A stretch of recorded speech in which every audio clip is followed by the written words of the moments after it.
Good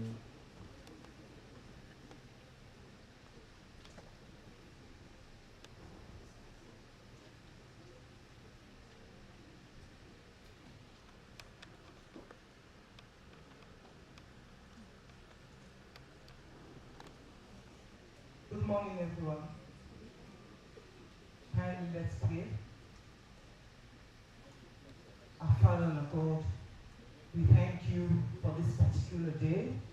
We thank you for an history-breaking occasion. We thank you for all you've done behind the scenes. We thank you for all the people you have used, the wisdom, the knowledge, the understanding, the support, for everything. We are grateful. We say thank you, Jesus. As we are about to start this program, we declare it open in the name of the Father, the Son, and the Holy Spirit. We ask that Holy Spirit, you guide us so. Give us wisdom, give us knowledge, give us understanding. Help us to go through successfully, and at the end, all glory to the Father. In Jesus' name. Thank you very much, Madam Hill. That sweet prayer. So for the Muslim prayer, I ask all of us to read the Al-Fatiha, and so we actually establish a sense of unity and sympathy that exists in the labor movement. Al-Fatiha. Bismillahirrahmanirrahim. Rabbil alamin. Ar-Rahmanirrahim. Malik yawmiddin. Iyyaka na'budu wa iyyaka nasta'in. Ihdinas siratal mustaqim. Siratal ladzina an'amta 'alaihim ghayril maghdubi 'alaihim waladdallin. Amen. I call on the Acting Commissioner of Labor to lead us through from this point. Thank you so very much, Mr. Silla. Please stay with me. Good morning, ladies and gentlemen, the Honorable Vice President, Ministers, present, well wishes, the diplomatic community, the Port Estate, all protocols observed. Officially, we want to welcome you all to the Maiden National Labour Conference 2025, and we also want to extend our gratitude to our well wishes and supporters, sponsors, and donors, both far and wide. Thank you so very much. A round of applause for all of us. Thank you. You are welcome. You are heartily welcome. Wherever you're getting us from, far and wide, international, you are welcome. Whatever platform you're using, you are welcome to the Maiden National Labour Conference 2025. Having said that, we want to have time of statement, and I want to urge our speakers to limit the statements within 3 minutes. Today is a very big day. We have an agenda set already. The conference will kickstart immediately after the opening by the Vice President. On that note, permit me to welcome the representative from the Sierra Leone Labour Congress to make a statement for 3 minutes. Ladies and gentlemen, Labour Congress, please.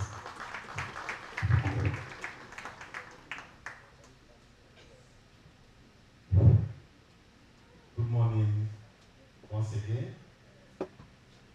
Good morning, Honorable Vice President. Good morning, government ministers here present, diplomatic, and media, ladies and gentlemen. Labor market, as is today, stand at the crossroad of an unprecedented era, defined by rapid technological advancement, digital transformation, and the urgent need for a just, inclusive transition. The future of work is not a distant concept. It is unfolding right before us, reshaping industries, redefining skills, and challenging us to ensure that progress leaves no one behind. This is the new tall order that we all must confront in our attempt to reshape the future of work. Therefore, a national conference, which is the first of its kind in Sierra Leone, is more than welcome, and its theme, shaping the future of work, innovation, digital transformation, and just transition, is carefully choosing to reflect the current dynamics within the labor market, not only in Sierra Leone, but the world over. Mr. Chairman, permit me to state that this era of technological innovation, which has brought enormous benefit in the labor market, has also brought with it immeasurable disruptions in jobs and pattern of labor relations. Mr. Chairman, ladies and gentlemen, innovation is the driving force behind the future of work. Artificial intelligence, automation, and the internet are revolutionizing how we produce, how we consume, how we communicate, and how we collaborate. While technology creates new opportunities, some have fear for job displacement. This is apparent. The key in all this lies in adaptation. Creating lifelong learning opportunities must become the norm and not the exception. Government, business, educational institutions must collaborate upon skill with skill workforces, ensuring that employees thrive in an evolving landscape. Mr. Chairman, the second point to note here is that digital transformation is accelerating at breakneck speed. Remote work, gig economy, and digital platform have redefined traditional employment. While these efforts offers flexibility and global opportunity, it also raises concern about job security, workers' rights, mental well-being. This is where tripartite structure must align itself to developing policies to strike a balance within the labor market framework, embracing digital tools while safeguarding fair wages, social protection, and work life. Policies must involve in protecting workers in non-traditional employment, ensuring that the digital economy is equitably and sustainable. The third component, Mr. Chairman, ladies and gentlemen, that I must mention here today is our quest to shape the future of work in the imperative just transition. As we innovate, we cannot ignore the human cost. Automation may replace certain jobs, particularly in manufacturing and routine-based sectors. A just transition must ensure that workers in decline industries are supported through retraining programs, social safety net, and new job creation in green and tech-driven sectors. Mr. Chairman, ladies and gentlemen, climate change adds another layer to the discourse in reshaping the future.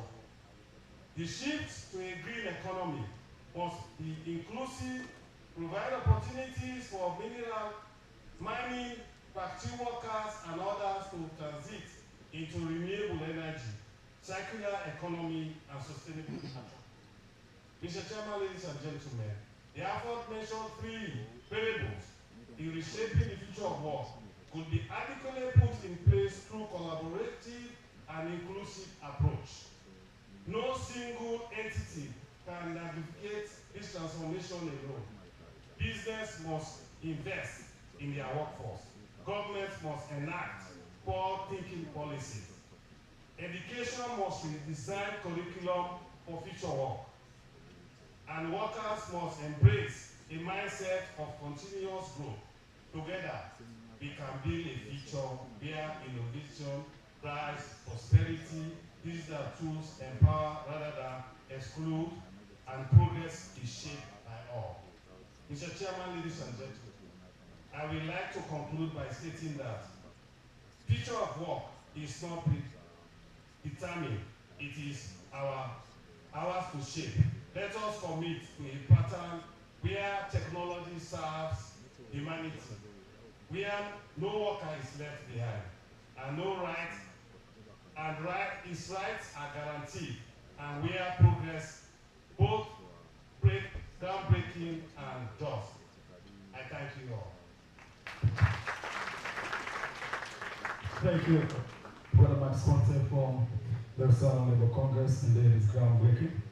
And this is just the genesis of the transformative agenda by the Minister himself, Mr. Mohamed Rahman Suare.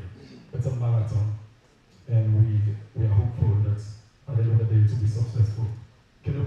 of applause for Sierra Labour Congress.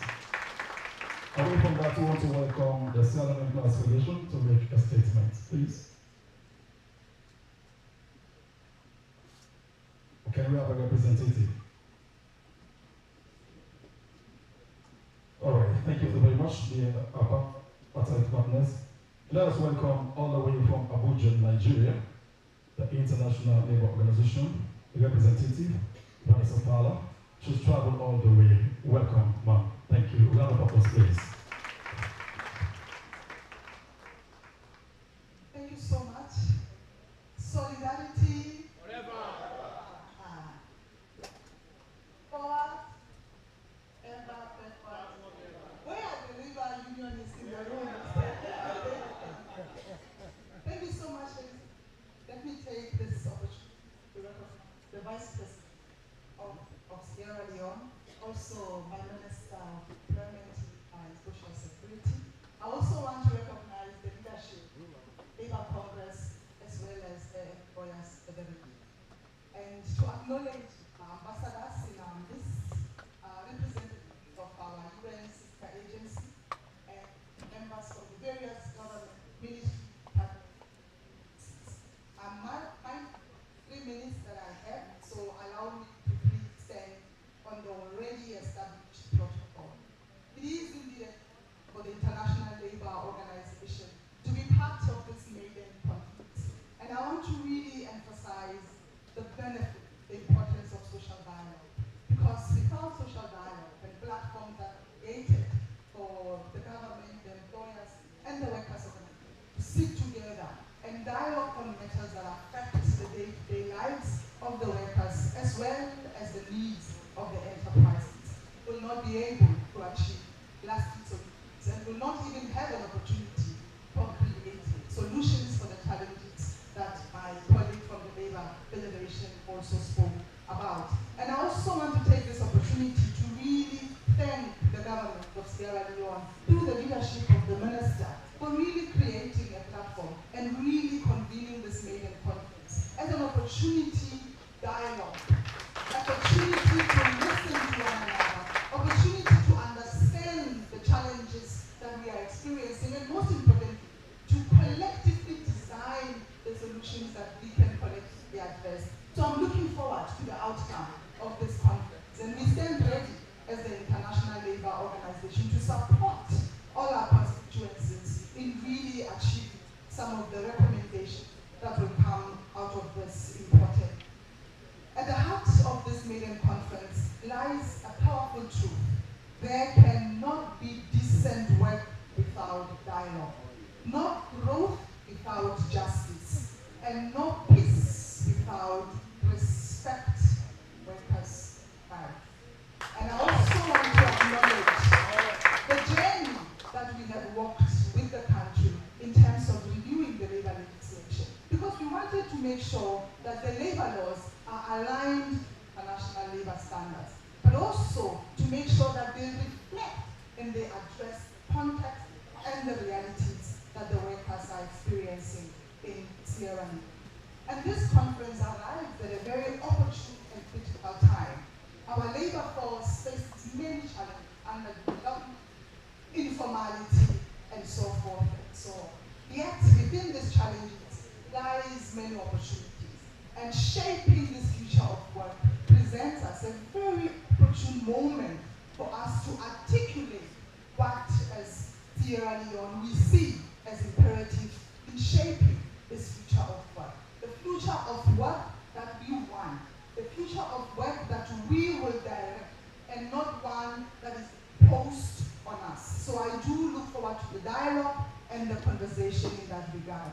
We must also recognize the importance of sustaining our enterprises. Jobs are created by the private sector, and therefore the private sector requires a conducive environment to facilitate those jobs, to create those jobs, to maintain those jobs, as well as opportunities for those with entrepreneurial skills and abilities to be able to create jobs. And most importantly, to ensure that we extend decent work coverage to workers in the informal economy. We know that a lot of our workers here are operating in the informal economy.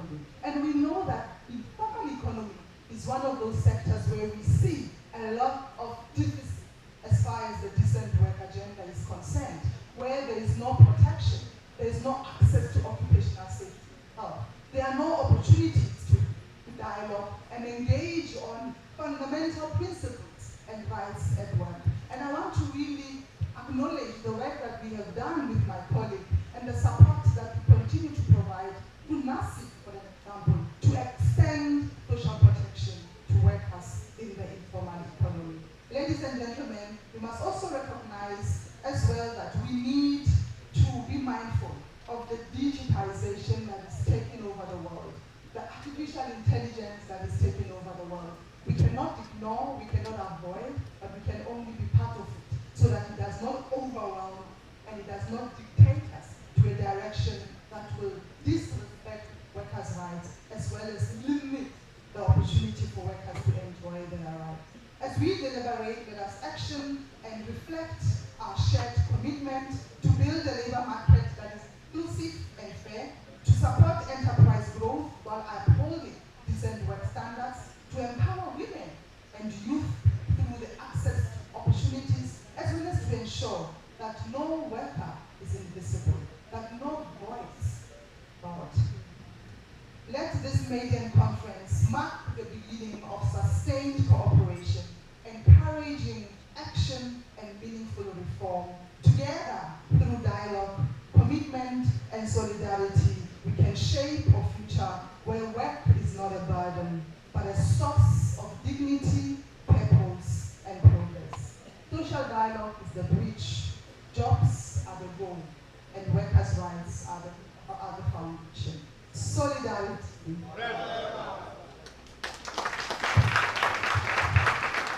What a progressive statement. Thank you, Madam Vanessa Parra from the ILO. Indeed, the future of work is bright. We can now see the light at the end of the tunnel. Ladies and gentlemen, we want to go on the re-issue from the diplomatic community in respect for international cooperation. Permit me to welcome HE Ambassador Wang Cheng for the People's Republic of China to make a statement, please. 5 decades since we studied closely with Sierra Leone to make our in the area of employment, labor, and social security on the following: more jobs. The Chinese companies in Sierra Leone presently employ more than 10,000 local people. We want to see more investments here and more job opportunities. We also encourage establishing good industrial relations. The Chinese government always asks Chinese companies to run their businesses legally and observe law to facilitate this work. An explanation. Facilitate this. 3. Promoting human capital. The Chinese government has provided scholarships to more than 1,025 participants to China for training in installation and use of solar energy equipment. Voluntarism is key, and it's an engine when it comes to the business of employment. A round of applause, please. The service overseas has been in operation in Sierra Leone for over 60 years. Inclusive messaging and youth-led participation.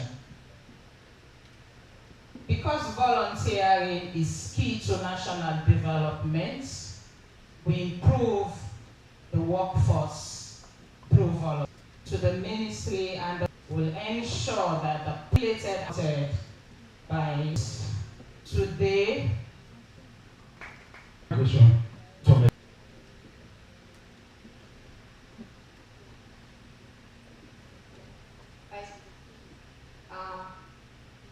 Honorable Minister of Men, I would like to stand on protocols in this forum, Labour Conference 2025, and this is national and global trends. And the world of work is currently undergoing major global transformations. And taking into consideration the massive technological advancement, emerging trends in labor migration patterns, varying models of work that are shaped by, and it is fitting for the nation to be part of this transformation. And therefore, reshaping the labor force to meet the present-day realities must be the goal for all of us present here today. The theme of this inaugural conference, promoting decent work, is a key component of the 2030 agenda, particularly as highlighted in goal number 8, which has direct links to labor migration, as well as important connection in employment, inequality, and migration. Consequently, policy instruments and laws should ensure that migrant workers who are seeking opportunities abroad should be protected, promoting their regular, safe, and orderly migration, and ensuring that those who already mentioned, human mobility has not been large-scale, and spurring economic growth, as well as catalyze investment, trade, knowledge exchange, as well as scholarships and study grants for students. This, in turn, reduces the risk of many young people who, over the years, have fallen victim to human trafficking and migrants smuggling. I wish also, on behalf of IOM, to applaud efforts of the government of Sierra Leone through the Ministry of Labour for the great efforts in shaping the future of work in Sierra Leone through updating and developing national policy instruments to support the efforts to make sure that migrants and workers are protected at all times. However, or in addition, as we gather here, we need to acknowledge and embrace the fact that to shape the future of work in Sierra Leone, we must create an enabling workforce that is inclusive and right-based. And the rights of workers at the center of its policies and implementation. The youth should have access to skills development and training to ensure that they are able to meet with the ever-changing workforce demands, are socially protected, and that the workers are strengthened, those that wish to migrate to other countries in a proper manner using the already government parts, civil communities, are able to achieve a whole internal society.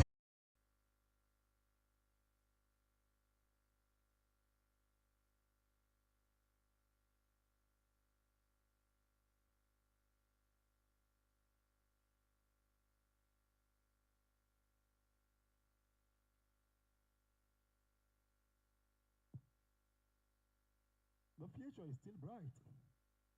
Let there be light. Thank you. Put your hands together. Make welcome Employers Federation representative. It's better late than never. Ojokolia, 3-minute statement, please.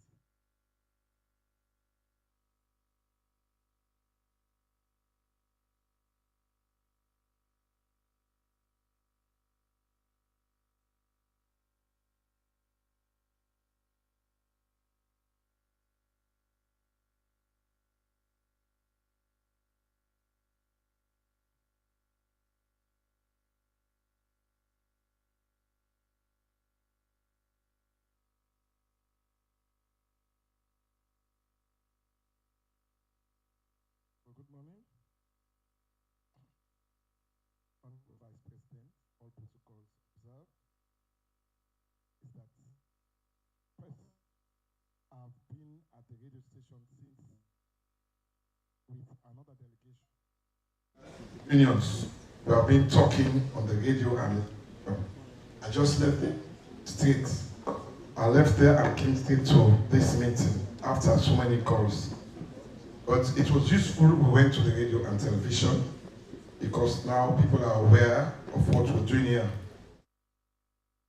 In this very important program, the idea of establishing or organizing a national labor conference with particularly the theme that has to do shaping the future of work is very commendable. And for me, as a former Minister of Labor, I believe when we talk about shaping the future of work, the first thing that has to do is to make sure you have the appropriate legal and regulatory framework. That is why we have to commend ourselves for making sure that we took proactive steps in ensuring that we review the labor laws, coming with the Employment Act, the Overseas Migrant Act. We also have the Work Permit Act, and a number of legislations, including the Industrial Relations and Trade Union Act, that I think has been passed now. We still have a few more legislations to be passed to ensure that, in terms of ensuring a cumulative, a holistic look at the future of the world of work, for those legislations to be passed. So I want to kindly request the Vice President to support the Minister so that the outstanding legislations are passed to ensure that when it comes to matters of implementation, we have the framework that is completed. As the chairman said, I am now the chairman for the Wages and Compensation Commission. All what we are talking about, when you want to talk about the dignity in labor, we talk about compensation. And it has taken the leadership of this country, the president and the vice president, to make sure that a bold decision is taken. Officials are more the private sector. After having very good people from the universities, most times people try to go away from the public sector because of the current pay structure, and they go to the private sector. In order for us to continue to attract qualified people in the public sector, that's why the Wages and Compensation Commission is established. And it's established primarily for three main reasons. One, to determine the public pay structure, and secondly, to harmonize it to ensure that we have equity and merit, and thirdly, to consider other related matters.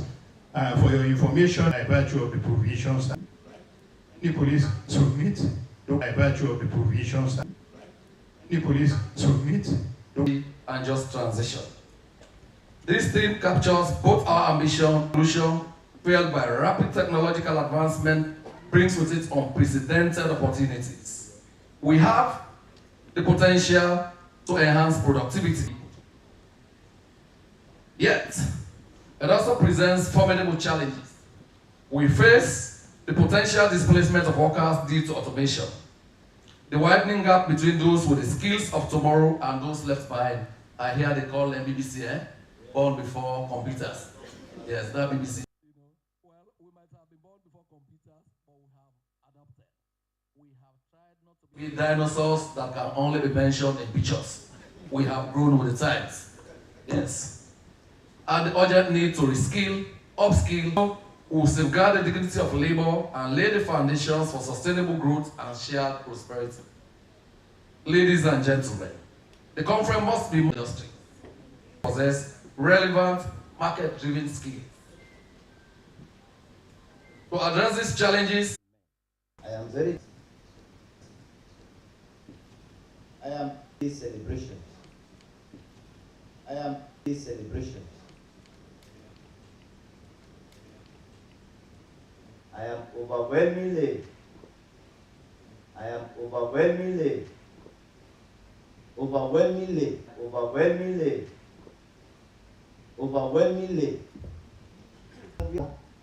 to discuss since yesterday, and I see the catalog of issues that we are highlighted by the Employers Federation and the Labour. This conference, I must say, is part of our broader effort by government to create space for a tripartite. The tripartite novel vehicle can be said at this stage that was the importance and the imperative for government as it will to thank our way from Abuja.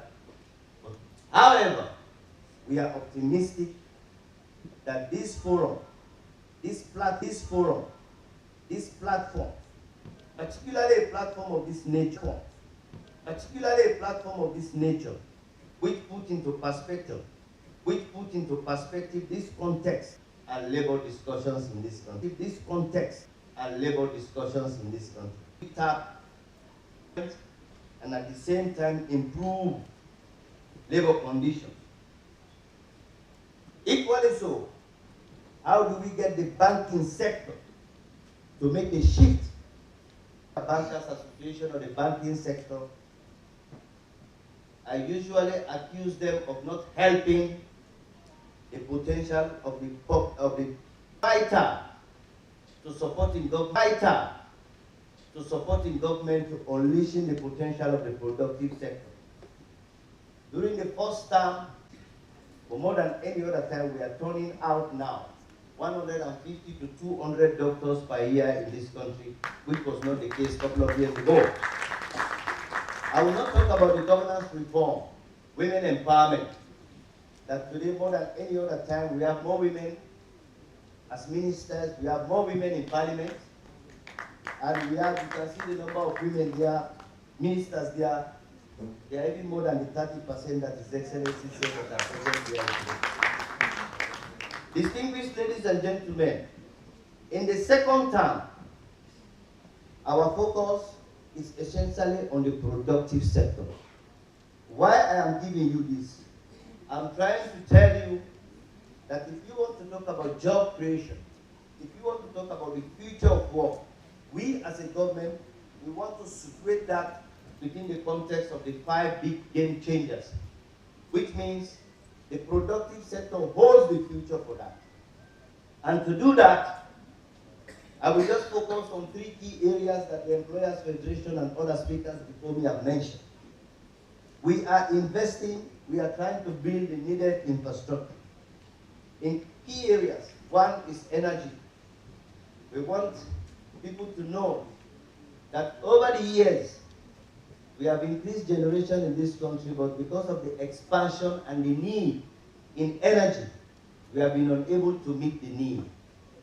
If you take Western area alone, when we took over government, Western area is the kind of infrastructure we are building. We have made massive expansion in digitalization. I was just making reference to what our sister from ILO was saying, and the Employers Federation and the Minister of Labor. Today, you cannot shy away from the digitalization and the AI revolution across the world. But Sierra Leone, since 2019, we have done extremely well in that space. I give you some figures. Between 2019 and 2023, fiber backbone, we have increased that to 80%. We have moved from 8 districts to 14 districts that now have fiber connections in this country. We have increased mobile network coverage across this country by 76% between 2019 and 2023.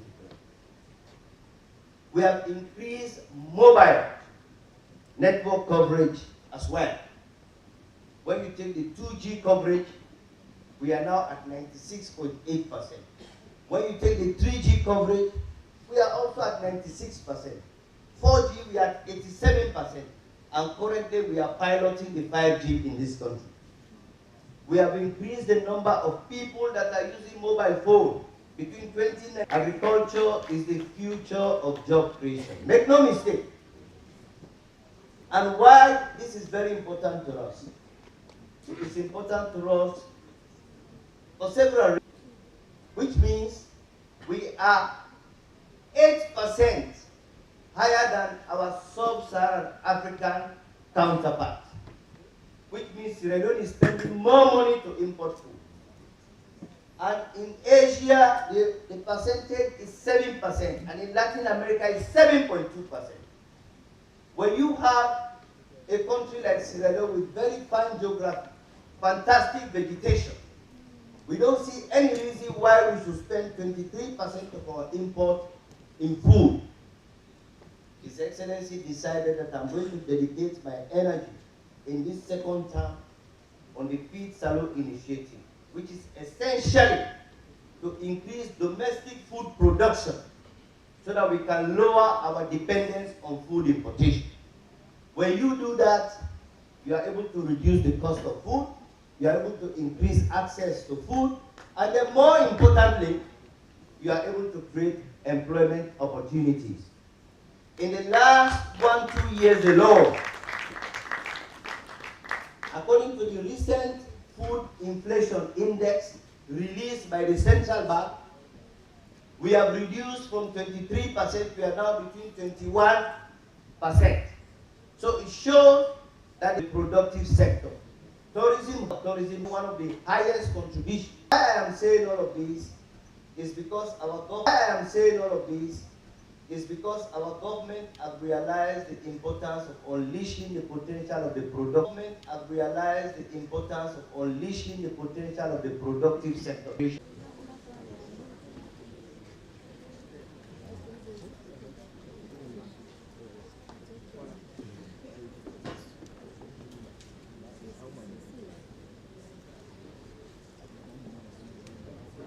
Yeah, so the next photo is for all the panelists to join the Vice President and the facilitators.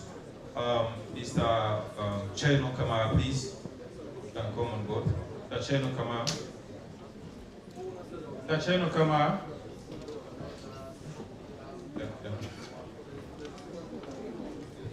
And the organizers, the Secretariat, Georgina Thompson, Sinebo Kari, and myself.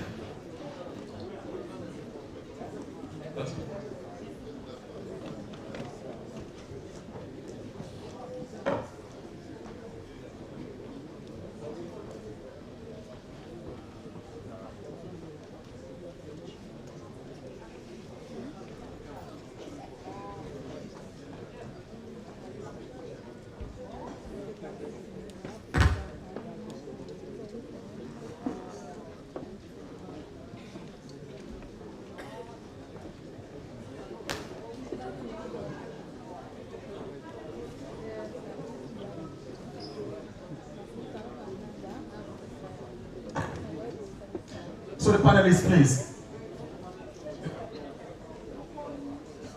Thank you so very much, Mr. Silla. So we break for 3 minutes and then we convene. So please don't leave your seats and go too far because we convene in 3 minutes, please.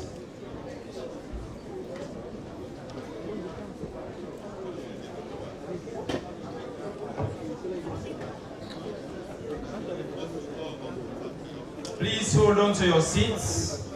We start in 3 minutes.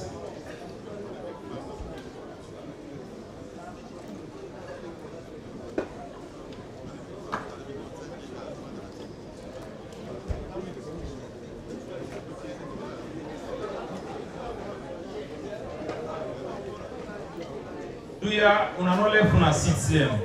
We will continue after 3 minutes. That's very important because we need to maintain the time, please.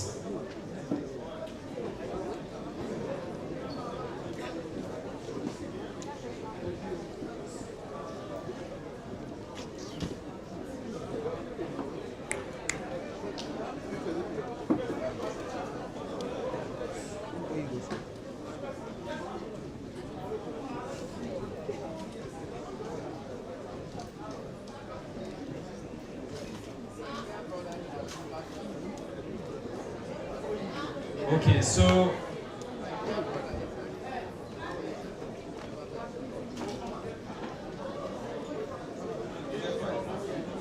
go to start.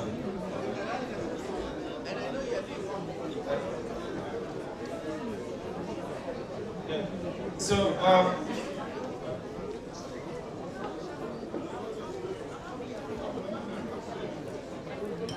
okay, so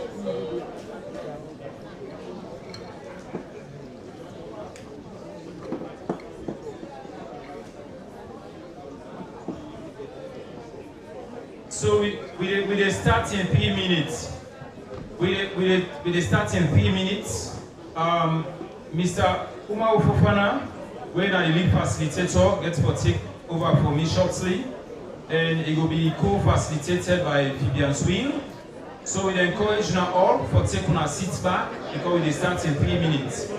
We start in 3 minutes. Let everybody take his seats back. We go hand over to the lead facilitator for continuing the process. The session they can start proper. We look at 6 topics where we get various panelists and we go sit down and discuss on that topic. So we encourage everybody for taking seats back. We start in 3 minutes.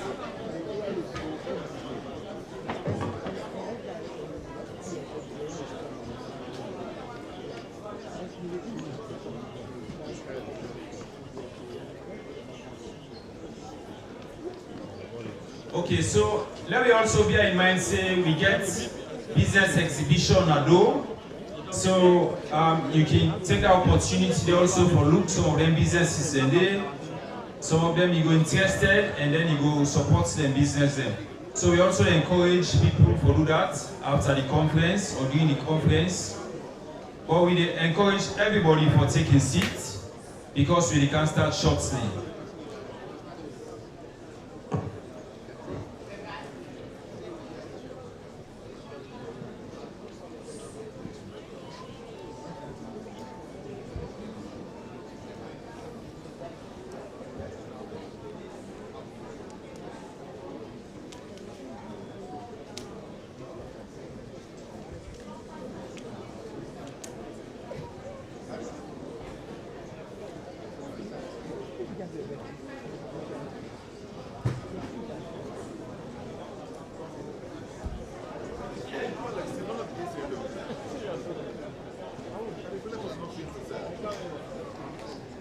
So with a call on the lead facilitator for can take me through because it's on 3 minutes now. We don't get time there against 3. Mr. Omar Fofana, with a call on you kindly for can lead me through. We don't get time and we need the energy in this process. Thank you very much, sir.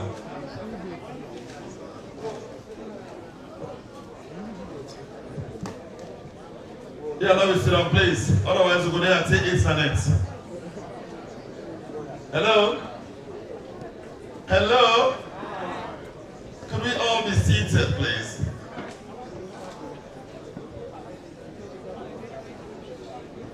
After 30 seconds, anybody will move. I mean, I declare stop, who said they're not going to move.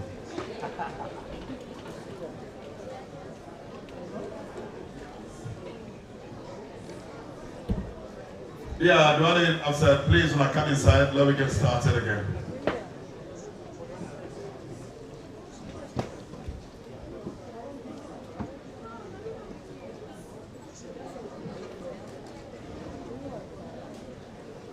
Oh, great, let us not faint inside this meeting.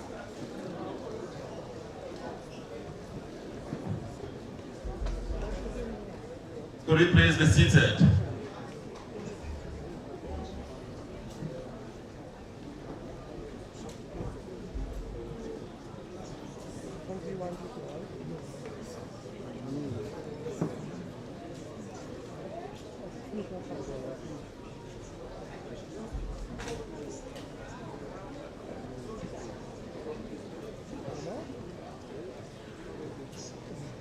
All right, I'm pleased to call on my fellow facilitator, Madam Vivian Swill of AYV. Madam Swill, please.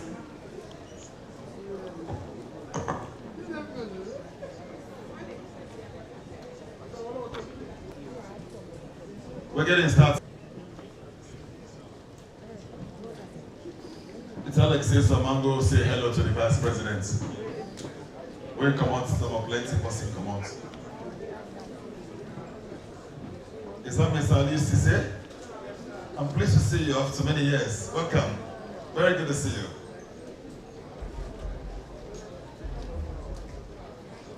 Good afternoon, everyone. Okay, let's put the rest of the agenda for today. And by the way, we salon coffee and Nescafe 90 day. I don't see lemongrass. and imported tea leaf NDD. And I'm sure if we prioritize for it, waiting with the grow, we'll get a lot more jobs out there for a lot more people. And I'm very pleased for seeing a friend inside this room, when I is Secretary General for the Sierra Leone Importers Association. We get the biggest cassava farm salon and the biggest gari making machine, Mr. Rashid Conte. He established that in Bo, and he did very well. The only way we get for insurance, we create those jobs and keep those jobs and for protect such industries. I remember a few years ago, I do a story about a job. But of the new laws, that is so true. We get plenty of laws in Sierra Leone, but the majority know very little about the laws in there. But I'm also sure that every year, businesses can come for annual re-registration, is that right? So when they come, they should begin abridged versions of the copies of our new laws, so they can understand the obligation. If there will be poly at the label, then you, before you buy yabas when they go in a salon, you say you buy imported. We self not the contribute for among them. Then we self begin make effort. Anytime you go for go buy, once you see something when I'm made in salon, prefer for buy them. Now if that particular thing like Rosapool, we know say we have plants in a salon. If you want it and then you can buy imported. But anything where the local version available, do you have them are much more healthy than the imported one.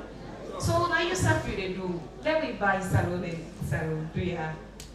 And then they make one radical good. We now once fee and they pay and fee, and they take them for granted. Even though the fair education good, maybe we could go a step further. How would they wear with man clothes import Gara as uniform for elementary school? Boutique in Bo. I'm sure that way we'll get more and more and more jobs. When you do that kind of thing, for Sierra Leone. And immediately after this presentation, we would move into a panel. Sierra Leone, AI is not going to do any job displacement, if at all. You get for do and you get for be really minimal. Now, what will AI do for Sierra Leone? As I'll explain later, it's going to drive efficiency, going to drive productivity. Now, and I'll still stick with the public sector as an example. Now, anybody who's exposed to public services will appreciate that now the waiting times for access public services now one of the biggest frustrations. So you get your landlords are overburdened by the workload. Then get 20 people for review, 20,000 documents where they come their way every month. So the reality is they just cannot do it. So one of what I present today is to say, in the context of Sierra Leone, the workforce, AI can only make people work better, work faster, and deliver at a higher quality. AI is not going to displace anybody's job. Reason number one, typically for countries and economies where AI dislodge jobs or replace jobs, our economies we don't really go high on industrialization. So for example, you have car manufacturing factories where they employ thousands of people for do repetitive tasks. They find a way of using artificial intelligence and blending that with robot or let them do the human jobs. Now, none of that is going to happen here anyway, at least not in the near future. So one of the things I want to say is the AI potentials for the workforce in Sierra Leone is that it will make it better, it will make people work faster, it will make people deliver better quality of services. So efficiency is one of the things. The second is innovation. Innovation is just, what can I say, changing the way we do things. So AI is going to make people think, because now not only you know what they think, you they ask the computer to help you think about solutions. So other countries where don't advance, a typical example of how innovation has brought about transformation in certain business models. Now, like the transport sector. So there was a time in other parts of the world where every train, therefore be driven by a human, every taxi, therefore be driven by a human. There are cities now where they introduce driverless cars. Why?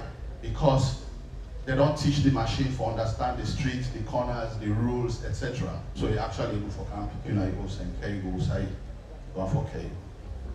globally, what's happening on the global stage as far as AI is concerned, the World Economic Forum in 2021 forecast that around the world, 97 million new jobs are going to be created as a result of the introduction of AI. So these were jobs that didn't exist, but because AI don't come, it's gonna make it possible for these new jobs to be created. Thank you very much, man. God bless you. Another sector, the sectors that typically AI they leverage, one are financial services, healthcare, I talk about transportation, retail, marketing, customer service. And let me explain how this works again, just so that we understand in real life how it works. I don't know how many of we don't visit websites for buy things or subscribe to services, and suddenly they call on chatbots. Something pop up where they ask you question, hello, how are you, what do you want, how may I help you? These are actually bots, short term for robots, but it's virtual and they operate via chat. So what it does is ask you questions, you're into the talk, it answer you, it lead you in the direction until you get to where you want for arrive. Now, that's a way to improve customer service because the computer, person in a phone, they use the computer, they're on the internet, they need for access the service. Here, you physically have to go to EDSA or go ask about electricity meter, how much for how long it will take for them install them for you after you don't pay. One area where AI can come in and help is building these chatbots such that in the middle next 2 o'clock, they're not going to say Apple don't off, don't go now, so you're not going to answer your question. There will be something where once you go to the EDSA website, they'll ask you what you want. You say na meter I want. Tell you the meter price, it will tell you how much for how for pay, how long it will take for deliver. So you pretty much get the service that you need in real time, as opposed to waiting until the Labor Day holiday pass before you drive go to the office and get all of this information. Financial services. There are countries now where if you want to open an account with a bank, you're able to sit down in your room as long as you get your ID card and all of that.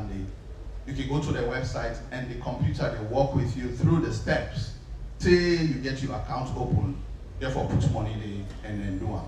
So now we are in a situation where you physically have to go to a bank, take the paper then, go talk to somebody, talk to somebody. So these are all areas where AI can be able to help improve the quality of services without anybody not lost in job. Take healthcare, for example. And this is an area which I be particularly interested in, and we're doing a lot of work. Sierra Leone today, despite all government efforts, gets one of the lowest care provider to population ratios. And they talk about doctor per 10,000 population, nurse per 10,000 population. So it doesn't matter what government does. Even now, the government is spending 22% of the budget around certain things, and it's still, we are where we are. So this is another area where AI can come, where you're training computers to ask people 23 questions, how do they feel, and 99% of the time, it will able for guess what's likely do you. If you're not too clear, it will refer you, or let you go do test, and you go input your test results, and it will prescribe drugs for you. This is another area where AI can help work with USAI shortage day in the workforce, but then help improve on overall quality of service deliveries. And. So there are quite a lot of things that AI can do. Now, I'll spend the next 2-3 minutes just talking about a few things before we transition to the panel discussion. And I'd like to focus on the largest employer in the country with our government. The government employs, I don't know what the numbers are, but I can safely say government, they employ close to over 20,000 people. Now, by any standard, that's a huge workforce. So there is a lot that can be achieved if that workforce is exposed. So I think in the labor circles, they talk about reskilling, upskilling, basically making people adapt to change, but in the context of what we're looking at now, how they're able to do more, even with the same number of staff that they get. Because the truth is, the government might not be in a position to recruit as many people as it needs for deliver on the public services that we're supposed to deliver efficiently. So to me, I think this is an opportunity that is presenting itself to the government to say, how can we make the workforce more efficient? How can they use basic tools to improve on HR management? How can we use basic tools to improve on data management? How can we use basic tools for let them even manage the schedules and the calendars of the executives? I mean, it might seem funny, but it's very common for go into offices, very senior people, they don't get appointments, and there's some confusion about who's I foresee by 9 and 9:30 or 10:30. There are basic tools in the market today will not cost $5, where you go able for upskill and train the bossman in secretary for use for managing calendars, and it does things like send reminders, send notices, you foresee DG at 10:30, and he send this notice to you at 10:15, and. So there's quite a lot that can be done using AI with the existing workforce that gets them to be 10 times more productive. Things like responding to emails, doing minutes of meetings. I used to be an employee, like I said, and I don't do meetings who say the person, the note taker, in mood they determine how the conclusions of that meeting are written. So again, you can use AI, we go do a more objectively, less emotionally, produce the minutes within 5 minutes after the meeting done, and they far more comprehensive. You know, they pick and choose. If the boss man talks something where they against somebody, we not like it will highlight that part in the minute. But if something they want for ignore, it will remove them from the minute. The computer does not do that. So things like taking minutes, report writing. I talked earlier about customer service. If I should use the example, how available. Back in the day, when I did a lot of consulting, it will take me a lot of time for writing 30, 40 page reports. Today, I just need to find the data and feed them to an AI tool like ChatGPT, and they do 90% of the work for me, immediately come and polish it. So there's a lot that can be done. ChatGPT, Microsoft Copilot, RapidMiner, Power BI, Fireflies. These are all tools that are available for $4, $5, $10 a user, and will transform the way the workforce operates. And then there are the bigger opportunities. Now I'm dropping these out there not because I think we're necessarily ready as a country, as an economy for doing, but these are things that AI can help with. I talked earlier about in healthcare, how AI can be a healthcare multiplier. So we're able to use AI for let one CHO do 10 times the work we did do before. Why?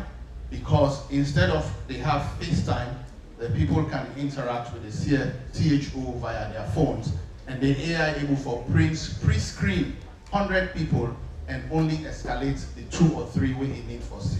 But in the end, instead of just 2 people we see, AI help them see 20 people. So these are all multipliers of how we can use AI. We were talking about agriculture earlier. Honorable Tsumbil gets a very large farm, and it employ people for do the work for them. But as it is in any other life, including agriculture, the fall they go sick, the goats they go sick, the cow they go sick, crops will be affected by disease.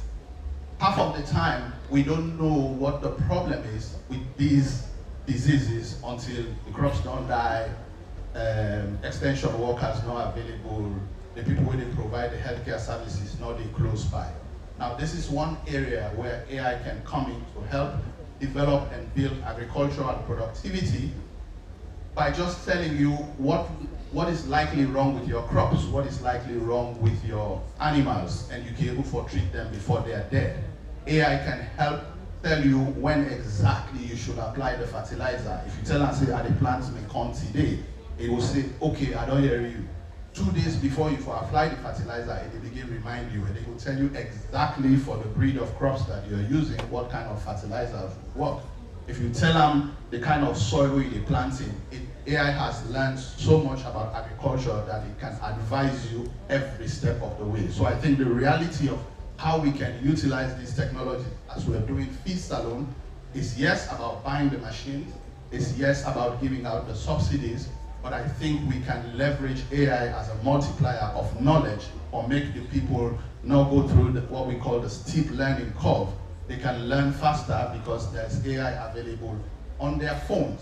And when I talk about AI, I don't talk about code, I don't talk about you get for Sabi software. These days they have AI what they call natural language processing AI. So you're able to talk Creole to them, they understand you. You're able to talk English to them, they understand you. I don't know about Timothy or Mendes, I'm not trying, but I've tried interacting with AI, speaking Creole, and we've had a long conversation around possible options about how to proceed with certain questions. So there are these things that can be used to pursue policy. I think, and I'll talk in my final slide around what needs to be done. There is this thing called data annotation and labeling. So everything I have talked about AI knowing stuff, AI is taught so that they teach the computer. So there is this thing called data annotation where if you go to countries like Nigeria, Ghana, and Kenya today, there's tens of thousands of jobs of foreign AI companies, again, using the example of China, where they go for labor, now they're coming to Africa to do only one thing, do data annotation and labeling. Take this cup and say this is now bottled water. Right. Take a picture, bottled water. Take a picture, tissue. Take a picture, tissue box. They do that 1 million times, such that if the AI developers want for use image recognition and then pass camera, it will 99.9% get them right for say this is not bottled water produced by grafting. So that kind of job, not a high-skilled computer job. It's just focus, attention to detail and seriousness. So there are tens of thousands of AI data annotation and labeling jobs going on across Africa right now. But of course, then they get your own policy implications. But like someone saying, instead of pushing people to go to Temple Run, we could set the infrastructure and the environment ready to attract machine learning, teaching the machine jobs. There's this thing called vibe coding.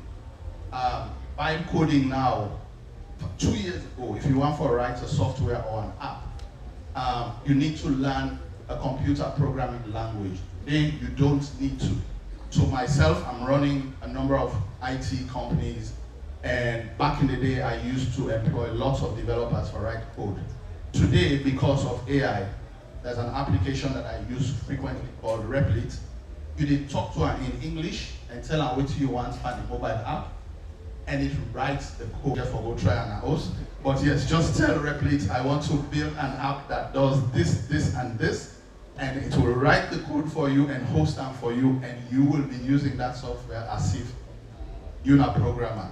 But these are just examples of why we need to pay attention to what's going on in AI space. It is not necessarily very fancy. Yes, there are certain things around AI that we're not ready for as a country, but the truth is they're efficient, more productive, and achieve a lot more technology and so on and so forth. Okay? All right. What are the social security implications of all this digital transformation and AI? Everyone familiar with the whole tripartite arrangement in the labor market. That is, the employees who are looking for a job and sign so-called government for make sure say there's fair play, because between these two, everybody wants for maximizing your utility, and usually they one or two speakers before me mentioned the gig economy.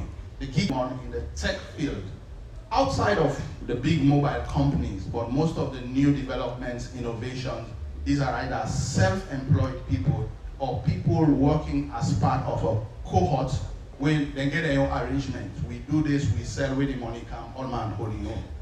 That kind of arrangement does not fit squarely within the classical tripartite arrangement that we understand in the labor market. And also what that means is, if we want to provide safety net, if we want to provide social protection, if we want to provide fair employment practices, then this third guy called government needs to begin to understand what's really going on in the gig economy. How do they operate? How do they transact? What the contracts look like? Not necessarily to come and superimpose the classical arrangement of employer-employee, because it will not work. This is a whole completely new animal, but it's to understand then if I should provide social protection, then if I should try to enforce fair working principles, and how can we do that? So again, we have to pay attention. I'm glad that NACIT, the Ministry of Labor, is looking very curiously around not just the informal sector, but the self-employed market as well. Because over time, and especially because of technology, this sector is going to grow higher and bigger. And if we don't have the right regulatory mechanisms in place and social protection mechanisms in place, we just wake up one day and find ourselves with a problem that is bigger than the informal sector problem, because these are fairly more educated than those formal sector. I think this is where I would like to end what I hope was a brief talk, and get carried away sometimes talking these things, but thank you very much.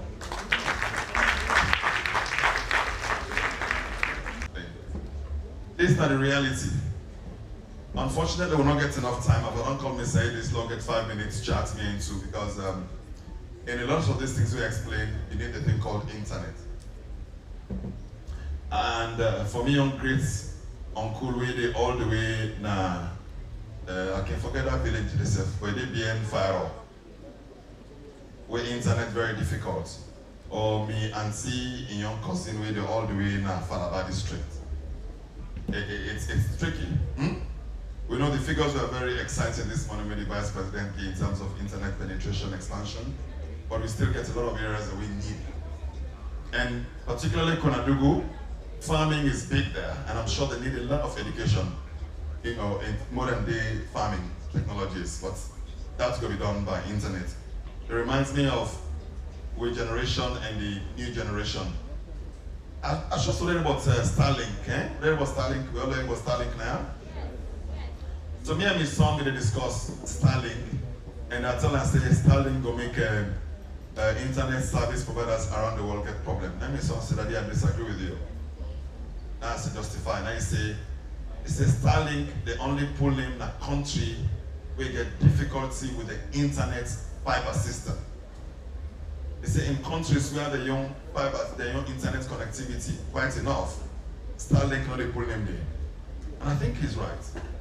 So in the developing world, where the fiber cable, where the internet service providers, they all get their own challenges, now if I not say Starlink get big advantage, because you don't need the infrastructure on the ground for the internet. And from the satellites, they pick them up.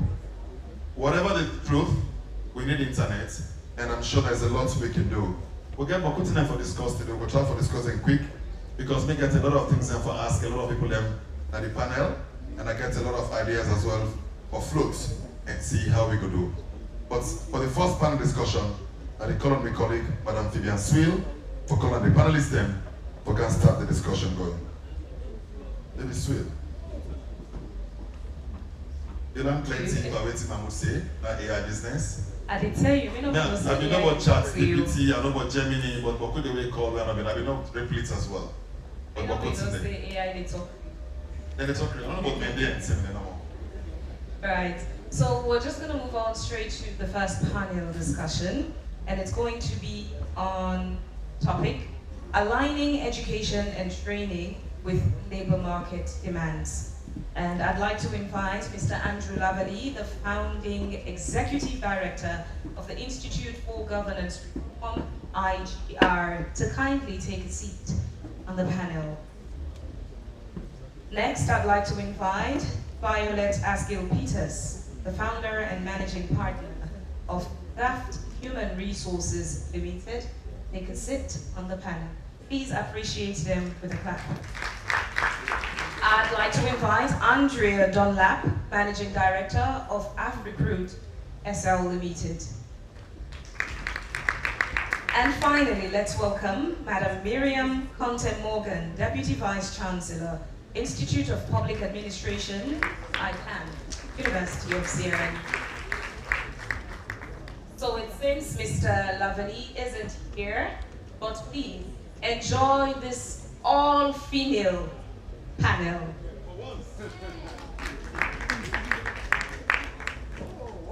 Yes, all-female panel. Thanks to Andrew Lavani for not showing up. All right, ladies, I would start off with Violet, simply because you're from Craft Human Resources Sierra Leone Limited.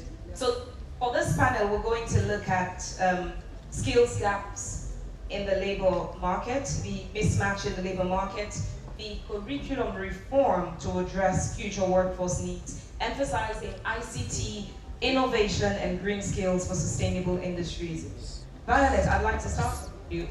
What would you point out as gaps and mismatch currently in the labor industry in Sierra Leone? Because I know every country or continent may have similarities, but Sierra Leone, we have what's unique to our own industry. What are the gaps and mismatches in our labor industry?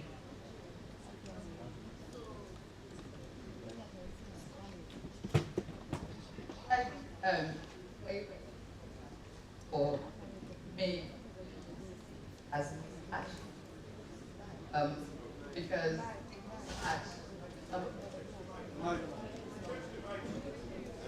I can put that on mic. Yeah. Okay, so Vivian, thank you very much. You asked about which we think say that the gaps in terms of skills as well. Right. So if you so all HR professionals, like be when we look at educational qualification versus skills. Right. So a lot of graduates, a lot of people go through university, have the qualification that says, I'm a qualified lawyer. Now, how many lawyers do we churn out every day?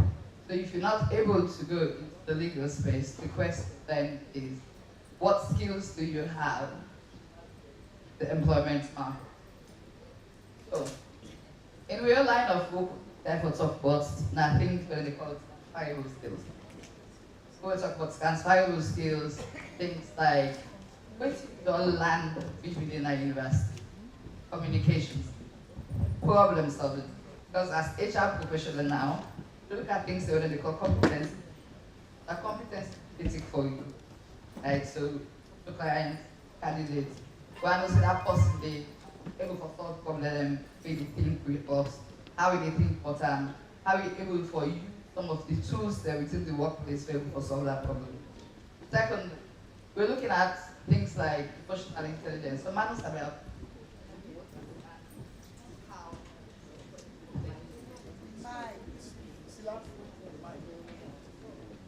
okay, so I don't know if I'm a mic not work or I'm really much.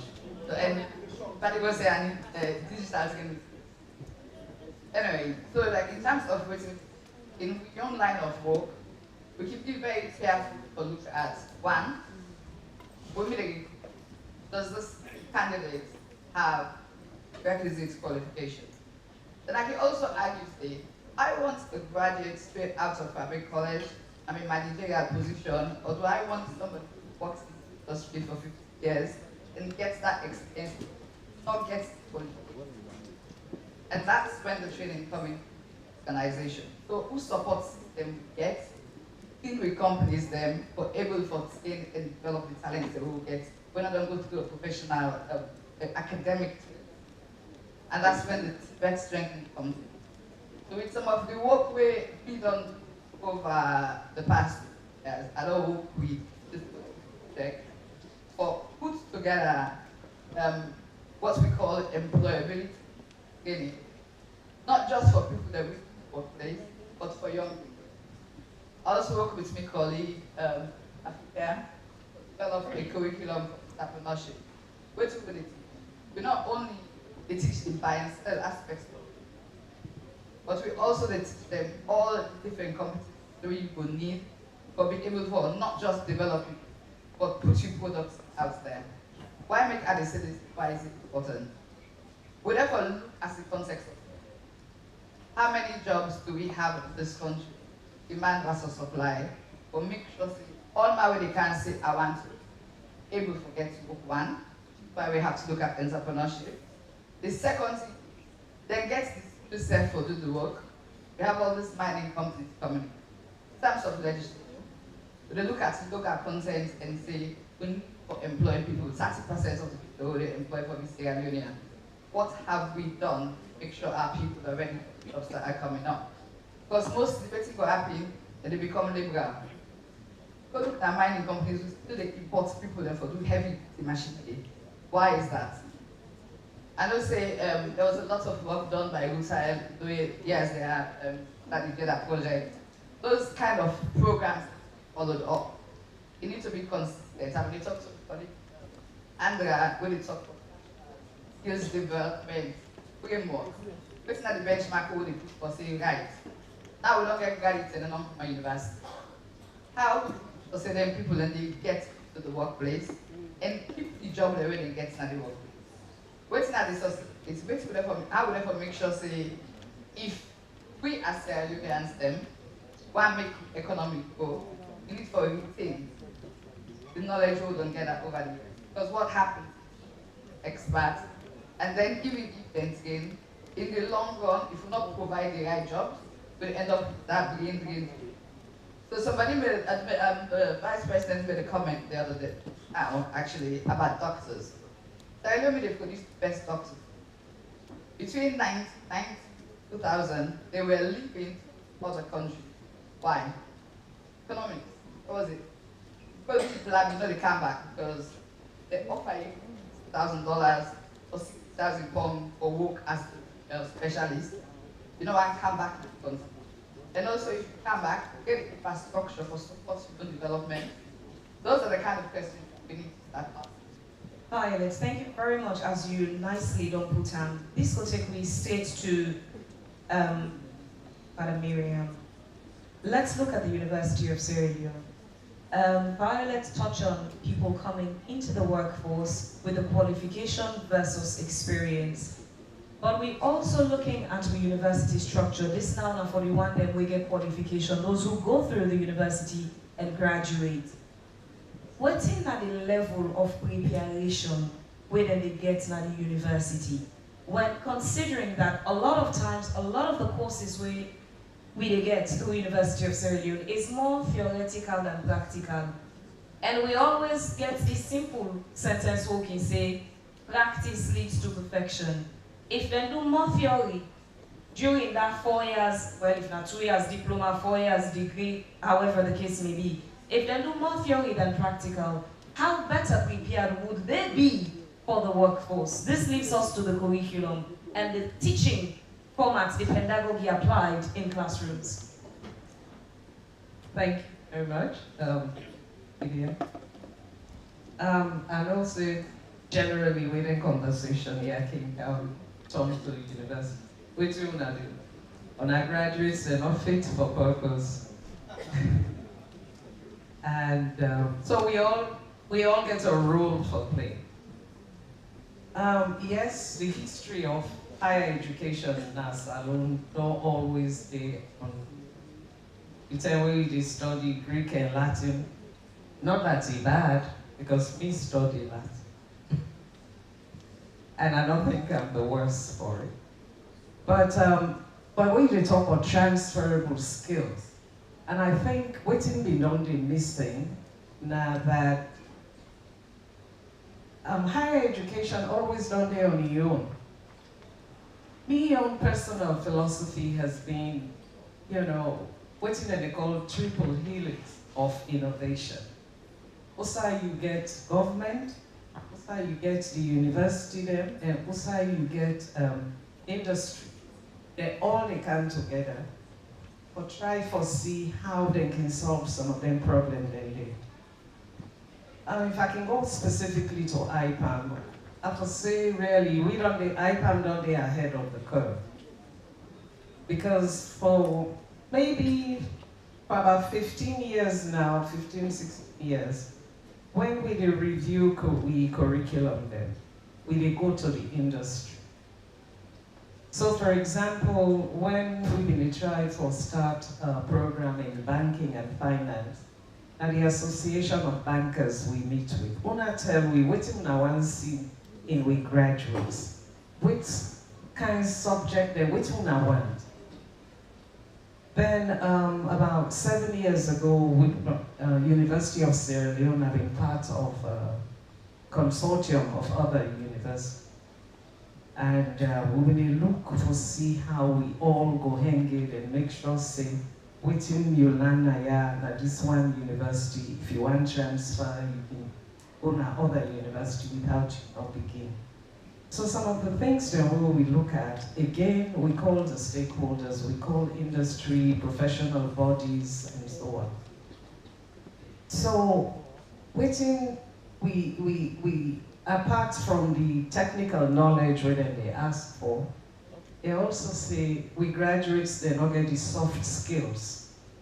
They don't get communication, good communication skills. They don't think critically. If you not tell them waiting for do, you know, they're not use the initiative. So we take that on board. IPAM, for example, which we do now for the last 4 years. All year one students we come the first semester, they not they take any of the majors. It's in the way they say they come for study. They just do communication skills, critical thinking skills, academic success. In other words, some of their soft skills then they with the employers every time we say they want. Then we also they move from theory and try to incorporate practice. For example, we procurement program. Now we and NPPA they work together. So most public procurement, or virtually all of them, therefore go through an IPAM program certification for letting go be certified for work as public procurement officer. So we work with business and industry. The other thing we really like how we did merge, we did try for merge too. So we get a new program in entrepreneurship and innovation at undergraduate and master's level. This year, the upcoming graduation, now we will see we first cohort of graduate entrepreneurship. All began 4 years ago, I think we get like 40-something students. Now every year one now over 200. So we don't say when it begin, people don't get the message, say entrepreneurship is an option.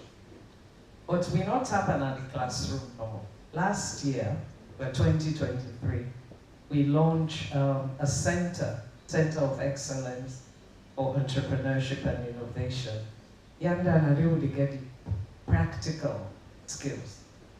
Because we find out, say, plenty of we students, they all man getting small side hustle, they get in small business way. So we look and see how we go help them. You're not going for dinner the entrepreneurship degree program. But anybody, you get any student, you get small business idea or you get a product where you want to take to market, we go help you at that center. As we speak, we get a cohort we now go through incubation. And I can always proud for talk about two of we success stories. We include IT. We get a student, because one of the things they will get a pitch, then you come, you pitch your product. So you get this student, we get solar backpack, na ICT, na IT student. So the backpack, they can charge your phone, it give you small lights and an edge, so students can able to study, in areas we like study. But you take that product today one step further. So now it collect we get a business where they collect their plastic, their water, plastic, and so on. Then you get woman then a bow where they weave them, like how then they do country clothes. So now that product they now they used for make the bag then. So you can see how the ideas, you know, they grow, and instead now they employ people. So if not they graduate this December, so he already don't create employment, you know, even, you know, kind of going at the job market yet. Then for talk about AI, we get again one of a group of IT students then. We develop a product, service, we then call complaint box. And waiting at that. Anybody get complaint but waiting they happen. You know, some things can go wrong, students they're knocking one top. So, but if they go, you know, fill out the form, then we in administration, where they allow, we can check and see waiting the complaints that they're about and how we foresolve it. So in a nutshell, what we would try for do now for marry the classroom academic experience and more hands-on where we encourage. Then we also look at how you factor AI into the courses currently. AI has been a conversation, we're not new to the world. Though new, but not like brand new. But for we still talk about it. We are yet to see it fully implemented in the classrooms. How are they factor AI into the learning experience now, Iman? Well, we did talk. But now we did talk about it. But as it is, as I explained, apart from the complaint box, another facet of the tool today, now a chat box, so somebody can go and ask questions about IPAM, whose then registration they begin. So then use the technology of AI for create we did in the process for review the curriculum, because you know, waiting with the youth now don't go for about 6 or 7 years. So you can be sure that it's a main component, and not just for students when they can do IT. What even we try for do, as I've been telling you, all first year students, they take IT courses. So we will build that, we plan for build that into it. So if you know campus study IT, that you get an idea of what AI do for you. Thank you very much. At this point, I'll head over to Andrea. Luckily, we get the Minister of Technical and Higher Education in the room seated. He probably will, you know, take some things from this session. Andrea, AfRecruit, you're busy helping with the recruitment process, making a match here and there. But let's talk about the soft skills. For every business person where you go and help, let's take, for example, you get local entrepreneurs where really don't they go to a point where they export. Look at people in carpentry. I know there's this guy, Dabo, where he gets carpentry shop. Now he actually they export furniture from Sierra Leone to other countries. They use the wood na salon. Look at the fashion industry. We entrepreneurs in the fashion industry, we then they export their outfits. But in such industries, they require people that will probably go down benefit from the technical education aspect. We don't go through tech book. But the soft skills, what do you think they require? Because for them people that they will get in businesses then they, if the workman then will they employ, actually not get the right soft skills, it they unbug them and then customers then. Imagine fashion person, you get it in a man where you don't get deadline, this person needing outfit, you not the owner of the brand, you're just the designer. You need you tell a man for good things, then it mess you up. What soft skills do we need? Where do I begin? From the beginning. Okay. So one of the things that you talk about textbook, which something I'm very passionate about. First of all, I think we could change the image about tech folk, period. People don't believe they, to doctor, lawyer, blah, blah, blah. Well, now for go find carpenter work, or for go find painter work, okay? Now, and then you're considered not to be intelligent. And so we also see, back in the days, not going to age myself, but back in the days, you can get technical institute. People that really graduate from technical institute were actually taught there were standards. Now, most people when they do things like a carpenter work or they do things like maybe telling an apprentice, or fitter work, they call it apprentice. You don't actually have a system where they're actually taught and they're held accountable. We already asked, you paint account for campaigns, first he asks you for money for transport, then when he come, he go paint, he does all you flow, he make a big old mess, he left, he don't do your work done. If we start to train our people, so let's get to the skills. We need to train people customer service. That's just across the board, no matter, okay? That's something that we need. How you deal with your customer, how you talk to people. It's something that we, not to only them, I can begin with bank, all the way, okay? Communication skills, how to talk, which for me is something I think should be taught from primary school, okay? And I'll just explain briefly to people that are within emotional intelligence, okay? Emotional intelligence get 5 components. 1, self-awareness. Know yourself not to cause not good advice. 2, self-management, self-regulation. Know what your triggers are. It's the way they make you vex, when they make that fun. How you control that. 3, empathy. Not sympathy, empathy. In other words, if you're able to understand what the other people that they go through, right? Motivation, what's the motivation? What's the make you do all your work? And finally, your social skills, how you deal with other people there. All them things, if you get somebody with emotional intelligence, you go able for no say, what about you host, and not just to go and make accidents. Or you hire a painter, you only paint funny flower with the landscaper just do. We need to start thinking about others. So when it comes to skills, thinking, problem solving, you pay for marriage, blah blah blah. We have a time issue in Sierra Leone in general. Period. Okay? Logistics, quality assurance, okay? Little things like that. The AID, you're gonna have a speaker later on. AID puts on a class that we did some training for entrepreneurs. And some of the things that we taught them were quality assurance. And quality assurance, in other words, they didn't even understand what quality assurance was. So the lady do packets different. The label all make after, benzo, everything color. But we don't think there's anything wrong with it. So we need to start setting standards.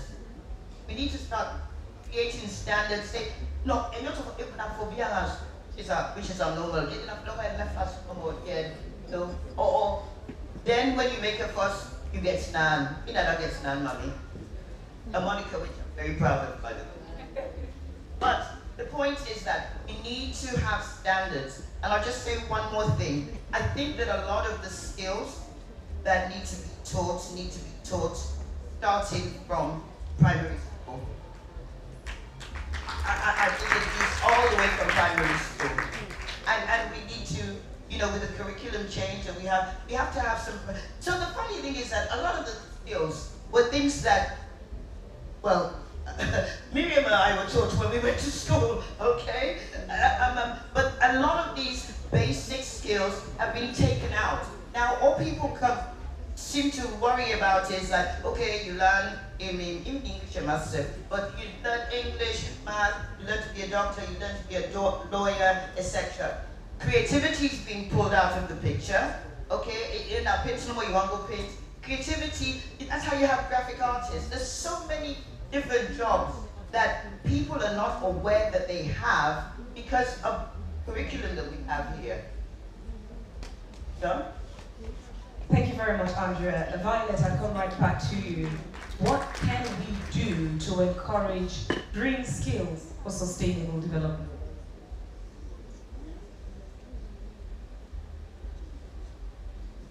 I think that if we're looking at sustainable skills, oh my God. Me and this mic. I think I need to get it on mic.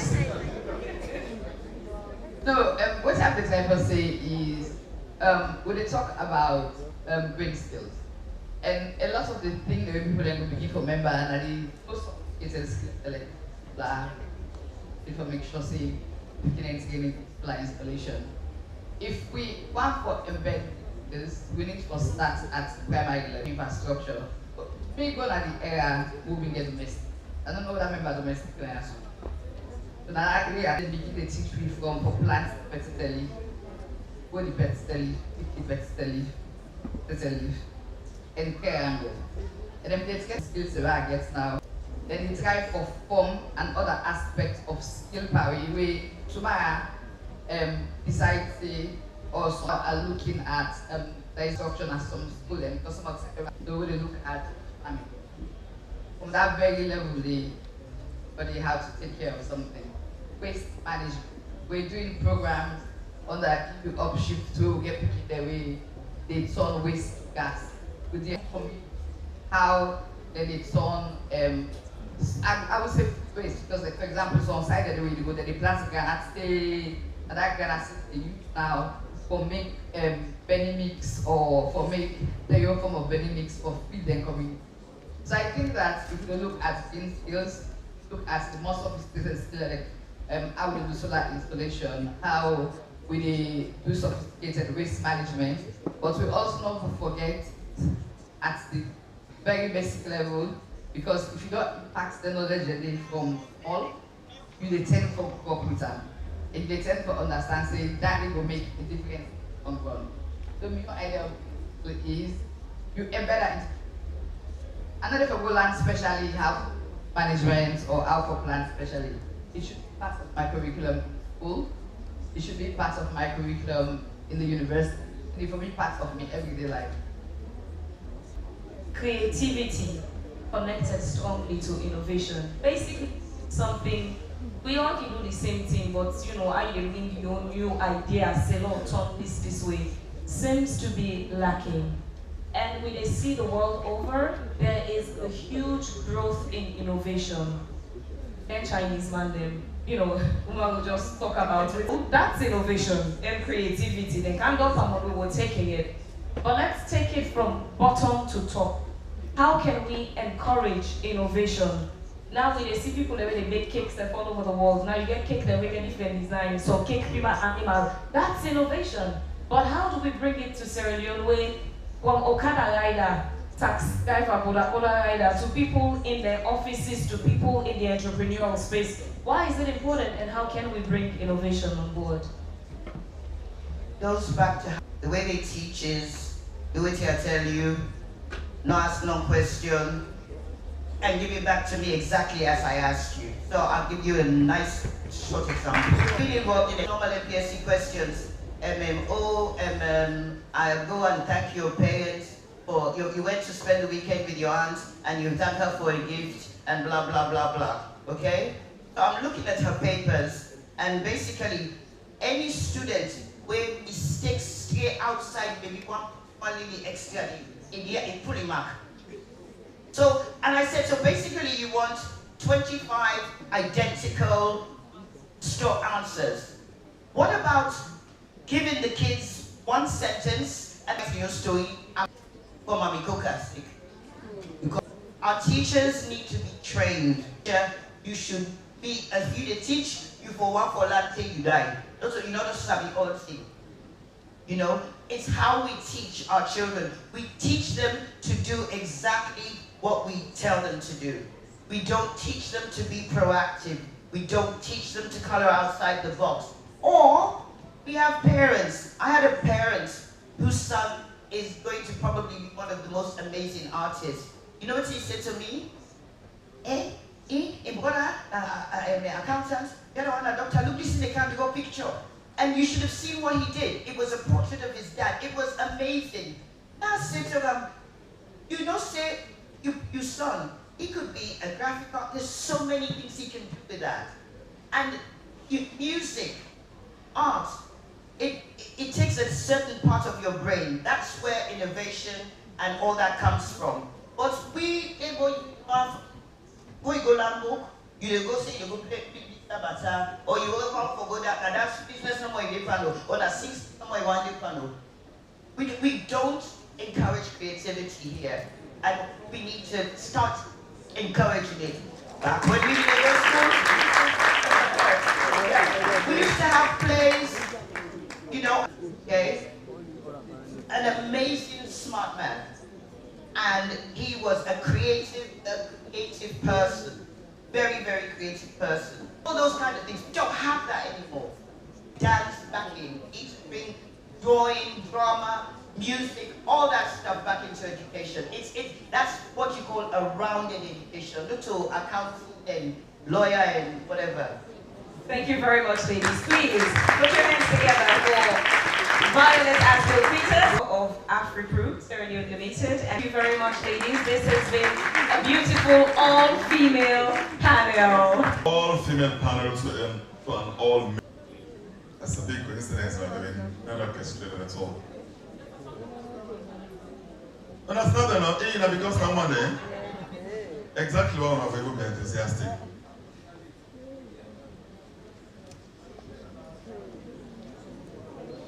Thank you very much. Thank you. This next session. Sorry, we'll not get interaction, we'll get question and answer. If that's what Mr. Liu was going to ask about. The time, if you manage that run lost 2 hours already. But I think at some point I've gone anyway. So yeah, I want to invite the following people in for join me in at the table. Yeah? Dr. an Assistant Head of Department, Leadership and Development at IPAM.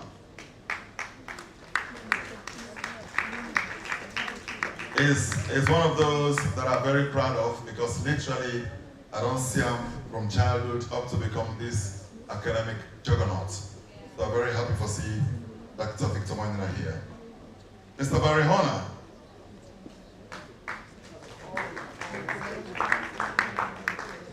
Mr. Barry Horner, a name where I don't know, probably from way the recent wave of new minerals and Sierra Leone begin to happen. You know, but he didn't have in capacity as the Vice President, Corporate Affairs and Executive Board Director at the Marampa Mine. That's one of many. And then we're supposed to forget Mr. Alfred Akibobet, one of those Sierra Leoneans again I'm very proud of. Unfortunately, just messaged me saying he gets an urgent trip overseas, so he's out of the country. Is Theodore Lumpkin in the room? He asked one Theodore Lumpkin for representative, but he wasn't sure whether.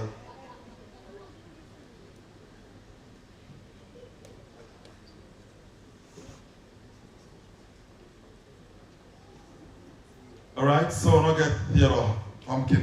All right, so yeah, which means we probably get more time for discuss with 2 panelists.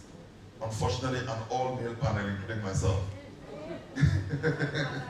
But let's see how it goes. So we discuss entrepreneurship. We read a lot of that word since this morning.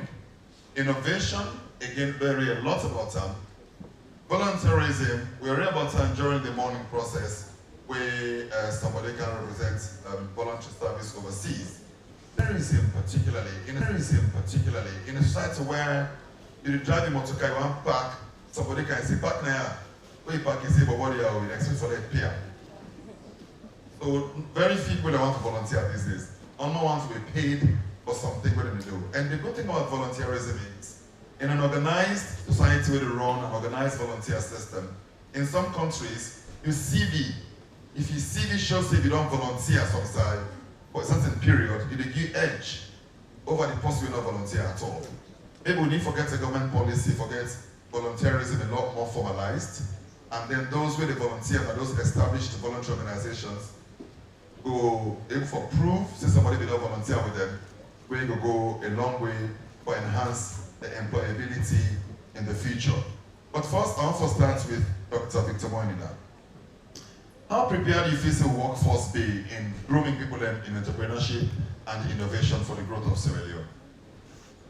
Good afternoon. Good afternoon, everyone. I know so tired. Yeah, I'll just more time here. I've been listening carefully in the talk, and I've been entrepreneurship not to just one thing we point out. You know, say the world right now we get local business mandate. Like all man actually some sorts of business. The work of an entrepreneur, it transform that business from that ordinary way where you don't use to look at into something extraordinary way will be better. Let's say for instance, Africa we get all kinds of kitchen, we get Fanta kitchen, we get cook kitchen, we get all kinds of kitchen. But the work of the entrepreneur now how best the way we get that food from a restaurant that you how you will get that food from outside the maker to you in your office. Most of you not get chance for even get food in the morning. But with the other food them, you know when we start ready, parents them they tell us a lot. Now the role of the entrepreneur now for make sure you get quality over quantity. Because sometimes they buy something, get quality. So entrepreneur basically they take them away from that conventional way for the business, for them make creative way, for them for enjoy the service. I think this is anger bad luck. So I'm going to move you, maybe cancel here, please. Change the mic, change the mic. No, I don't change the mic for that seat. You can change the mic for that seat. No. So Mr. Honor, maybe, no, stay under the gear, let me come to that. Bad luck today. So Mr. Honor, like I said, you don't work a lot. You don't do HR, you don't recruit, you don't do a lot of stuff in the country, particularly in the mining sector, from rutile to African minerals to London mining to virtually everywhere. What thing you think say that the thing we learn? In fact, the former boss of Minister of Labour, I think the employer will be there now. It's all rutile companies. What's the gap where feels the need for the field in training people and when they come into the job markets? Yeah, well, the one that we then, what's the gaps that we then get? Where you feel the trainers that we look for in those various institutions? I want to reverse that question because I think so we're not ask the right question. You know, at the heart of this question, really about how they lift Sierra Leone out of poverty. How would they engage the majority of the population in active work? And if you look across the world, you look at countries we don't trailblaze, like Taiwan, Singapore, Malaysia, tigers, South Korea. What's in them do? They mass produce goods where they will sell at the world market, right? Uniforms, shoes, mobile phones, whatever.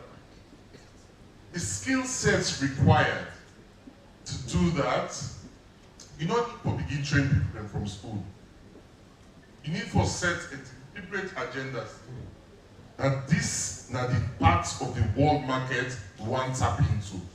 So, interestingly, they watch something on CNN then this there, where President Trump some heavy levy on Vietnam. And they can't finance Vietnam, 60% of the textile manufacturing America they go. When you look at the textile industry, now ordinary woman them, majority woman them, and so cheerleaders, you know the woman they wake after them, football field where they just do pen dance before the team they come on play.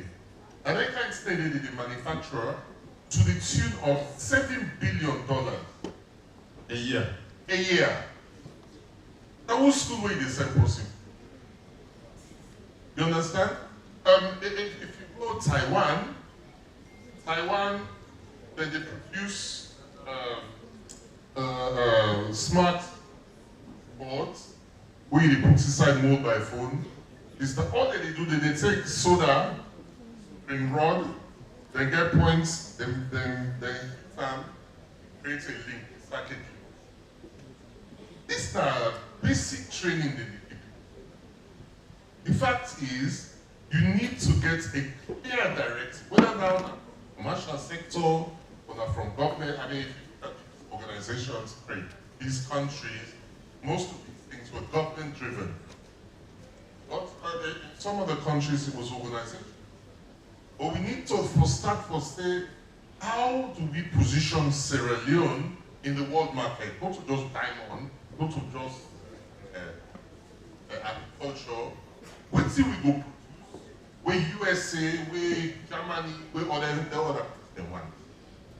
Once you look at that one day, it's because they're not that difficult. You know, for take somebody in there, 6 months you don't learn them. They take somebody in there, 6 months you don't learn them. Basically, it's started to you know. But we get this really old view. From here you get for good school, from school you get for good degree, from degree you get for good. It's not going to make us a rich country. So you emphasize on the tech folk? Tech folk, one, but generally a deliberate approach as to where do we position ourselves in the world market. And it has to be technology, because we're not developing.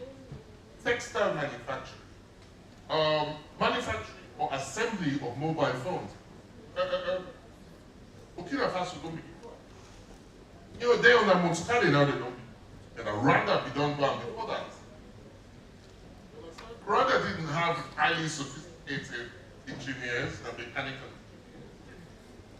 The government said, right, from now on, we want to produce our own cars. And then they did it. And then they did it. Yes, Victor. Yes, so I mean, think of something we start. I remember we get Air Force men with them solar installations, then go all around the world. I don't know what happens to that project. We know the year what they make it. And that project, one of springboard, go for launch the out there. I got a very good friend of mine, and it's a cancer in the house, very much. One day we walk around, then they say, Doc, we generate a lot of waves from the sea, where if we transform into electric, it can help with. We take that project, we go with the Minister of Energy at the time. Where that project's done, they say they can volunteer. Why? Because it does get for. It was like, no, I'm not going to. Then he gets scholarship, go to masters. That was the project we earned at the Global Prize. Yeah, so that's $100,000. So if you think of ideas where Sierra Leoneans can get, we get Sierra Leoneans the way even this Masada, the people that we start up, I'll go Nigeria quite recently. I find out that Boti actually transfer for youth and for make them able energy for work. But also go down these places. They say I'm work. We don't want to think out of the box. So Nayanda, we get the dichotomy. When somebody starts an idea and starts it, we get the people where they actually, man, waste time, or not just because it's home. But then, when we take these people out of Sierra Leone, get them go to some university, test them. How did we all know about Quality Go? DJ Focus at the time. Then we know, first we make a radio station from scrap metals. Today, he's Canada. And going to there, going to make a lot of resources available for so many other people. But he can't compare. Why? Infrastructure, the people that are there, or is it that we already are making changes? But you also think that some point, and I also think say even the one way they train the human resource, somebody goes say we're stuck in the past. The curriculum launched today in the past. Then they fail for review the curriculum or give them present day relevance. So when I'm in academia, probably not get responsibility for this as well. As part of that, archaeology, we dey make a lot of us out of academia than in academia. There can be where a company hire me as a consultant. The ideas we have to generate from occupies the power. They go occupies the power publish to you. So many institutions come out there, they ask, let's have you as a consultant for 3 months. We go do piloting of the project, they work well, later they can cancel up one test for other things. So I'm also encouraging other people because, as a matter of fact, always denial, if we pay Vox Pop now, 80% of people are less. And we will left salon, not so skill work, not so academic work, they go do, and skill work. Some bawin have to go cut here, go back. Some bawin have to plant. But when you get salary, so you not get man do that. We get people like way, not even get man go clean boss in Oster salary. But when you go overseas, they go ask, oh, mommy. Because they say they pay more money, right? So let us think about the skills that we skill job globally. I'll tell you for a fact, if you calculate almost air conditioner repairs, it's more than what some of you. I mean, that is so true. In the last 1 week, I don't get for call a plumber amigos, I don't get for call an electrician amigos, and the list we part with between those two are around 3,000 new loans. Not to material items, some are all go, and less than half of them go to material. The balance that a young pay that one day. So I agree with you in terms of those skilled, workers getting a lot more money. Barry, I see one. Yeah, so I just add to it in Dr. the talk. You know, I guess the kind of twin factor, innovation and entrepreneurship. I don't have one without the other. But then, you know, we will develop the internet, you know, get established institutions where they support them. Don't understand. For example, as an entrepreneur, you want the necessary capital to go develop a business where highly risk-oriented, who say which bank will they go encourage? Whose bank will they will provide you with the necessary expertise to guide you through the 2 years? They're not it. Where if we can debate this as much as we want, but the example they all over. So they are ready, then create one whole institution where they look at encouraging indigenous capital. So if you're a graduate, I don't save, I don't get $5,000. I don't put me, I get. I don't go meet them. Say, brother, come on, and this is the one. If they feel say you get currency, then they back me up 100%. So if I don't get business and they will employ 1,000. You know, so even if, you know, it doesn't matter how long, and it's not a governmental thing, it will come with time. You know, because, you know, me, I clearly understand for developing nation, not to hands. But one of the things that we necessarily get from start to look at is developing institutions that support, you know, that support innovation. Check that the R&D, research and development budget alone is a third of the US. Just deliberately educating your people, getting the information we need, your research data for determining the growth. Some of this doesn't see the light of day, but the way they tick say yes, answer, but they make a big difference. That in China they do. And that probably you mentioned the issue of Singapore and Malaysia. What did Mahathir Mohamad do in Malaysia? Research, education. What did Lee Kuan Yew do for Singapore? Education before they expand. From developing country to a first world country. Correct. Within a generation. So probably because we don't prioritize education, maybe we are just getting there. We don't need to do them a lot more thoroughly, put more money into research, do a lot more research, and go forward. And it's simple economics.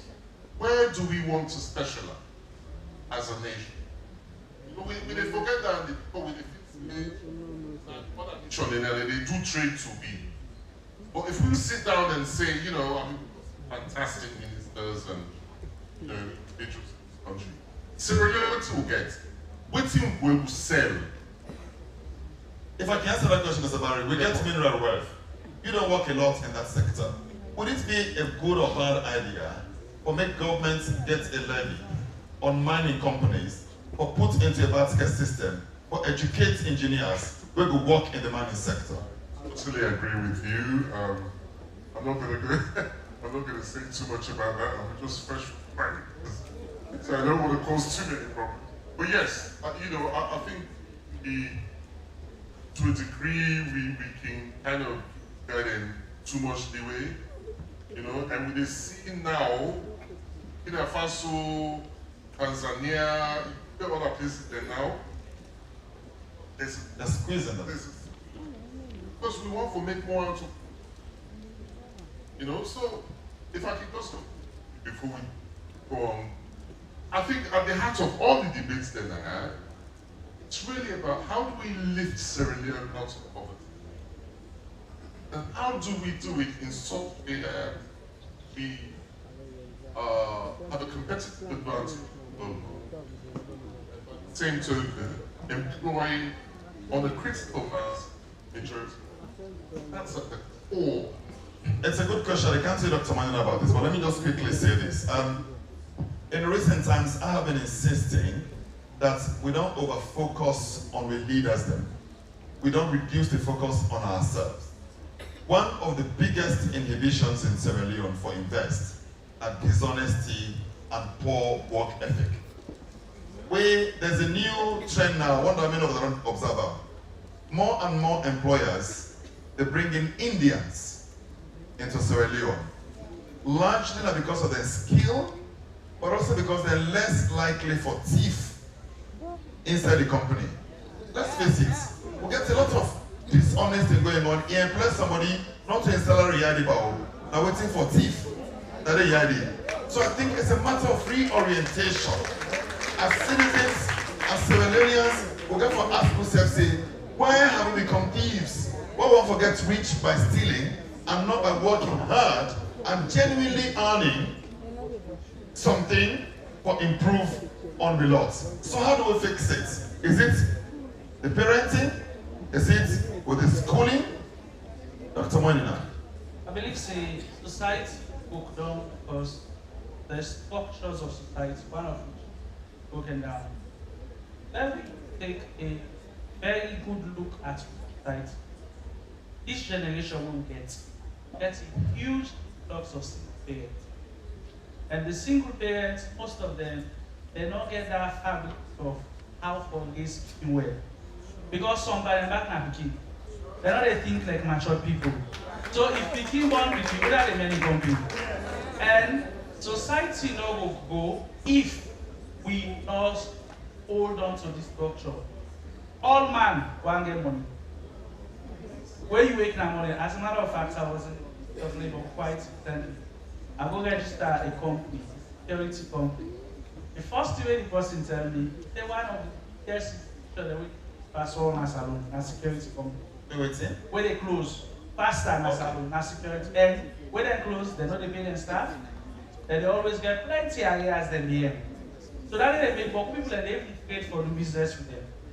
Go to most offices, like this, for us, go to a few others. But the local companies, the way actually start, they're not in. So the society or the structure itself in terms of family values, we are not going to go if we don't how to is our key. I began a conversation quite of education. And one thing where I tell another, the civics we so talk about, even adults don't speak. Past Nakongo Cross right now, the traffic light change to green. Then for the pedestrian, it changed to red. Pedestrian want to stand in power. So if in somebody where they drive out of salon now, they don't sit in time for book. Then you want cross, he banned you. If you say they stop, no. All of these are civics. But we don't even teach them from primary school. We dey wait until we go to college. Now, the faculty, the department, there one course we call Adam. One of the students tell me, say, doctor, so which they teach me at least, I wish I did not sabi am from primary school. The 1991 Constitution, most of us don't know what is in there. Then later, you are going to politics. Then I'll ask you, waiting are you civic and moral rights. You ask the politician, you don't like pass one man first of all. Because you don't even know what's in there. You are going to parliament for go make laws. You don't even know which are the existing laws that we do. And yet, then we are educated. So let's go back to the drawing board. Let's ask the question, how can we better know? One, society, family values, they are adjusted. And second, mindset. If I follow you get money, but when you get money, how you use that? Most of what you don't answer to, and too much, and she can chance then as a matter of fact, as I don't say this in the quite often, we dey complain for government on Monday to Thursday, Friday, Saturday, Sunday, go and don't sign on there for past. Club, we add up from January to November, December 1 to December 30, all get money, all kind first we dey go, comes back to the mindset. So if we change all of this, I believe it will get better. Of course, Doma will give me a vision of having Indians. Also, the work ethics of these people are quite different. But people will not believe for go work 8:30. Yeah. You know, say the employee for like go work at 8:30. They can hold at 10. Convenience, meet a long queue they wait for you. Then you only sit there while they wait for the day. And the others that actually need the service, they start to.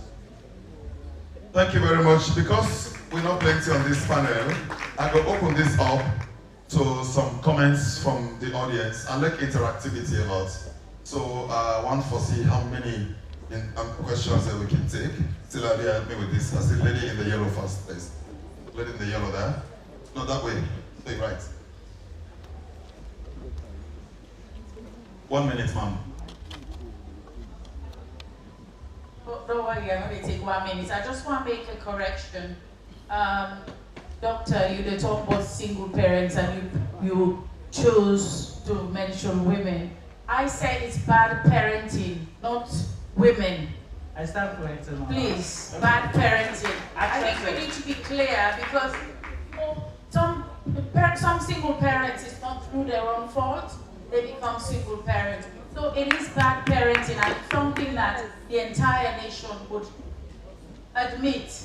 We don't currently have enough good parent skills. From primary school, I mean, in fact, our teachers, our neighbors were our parents. Yes? From when we wake in the morning, we don't good behavior back in the day. We're talking about some of us who are in our 50s.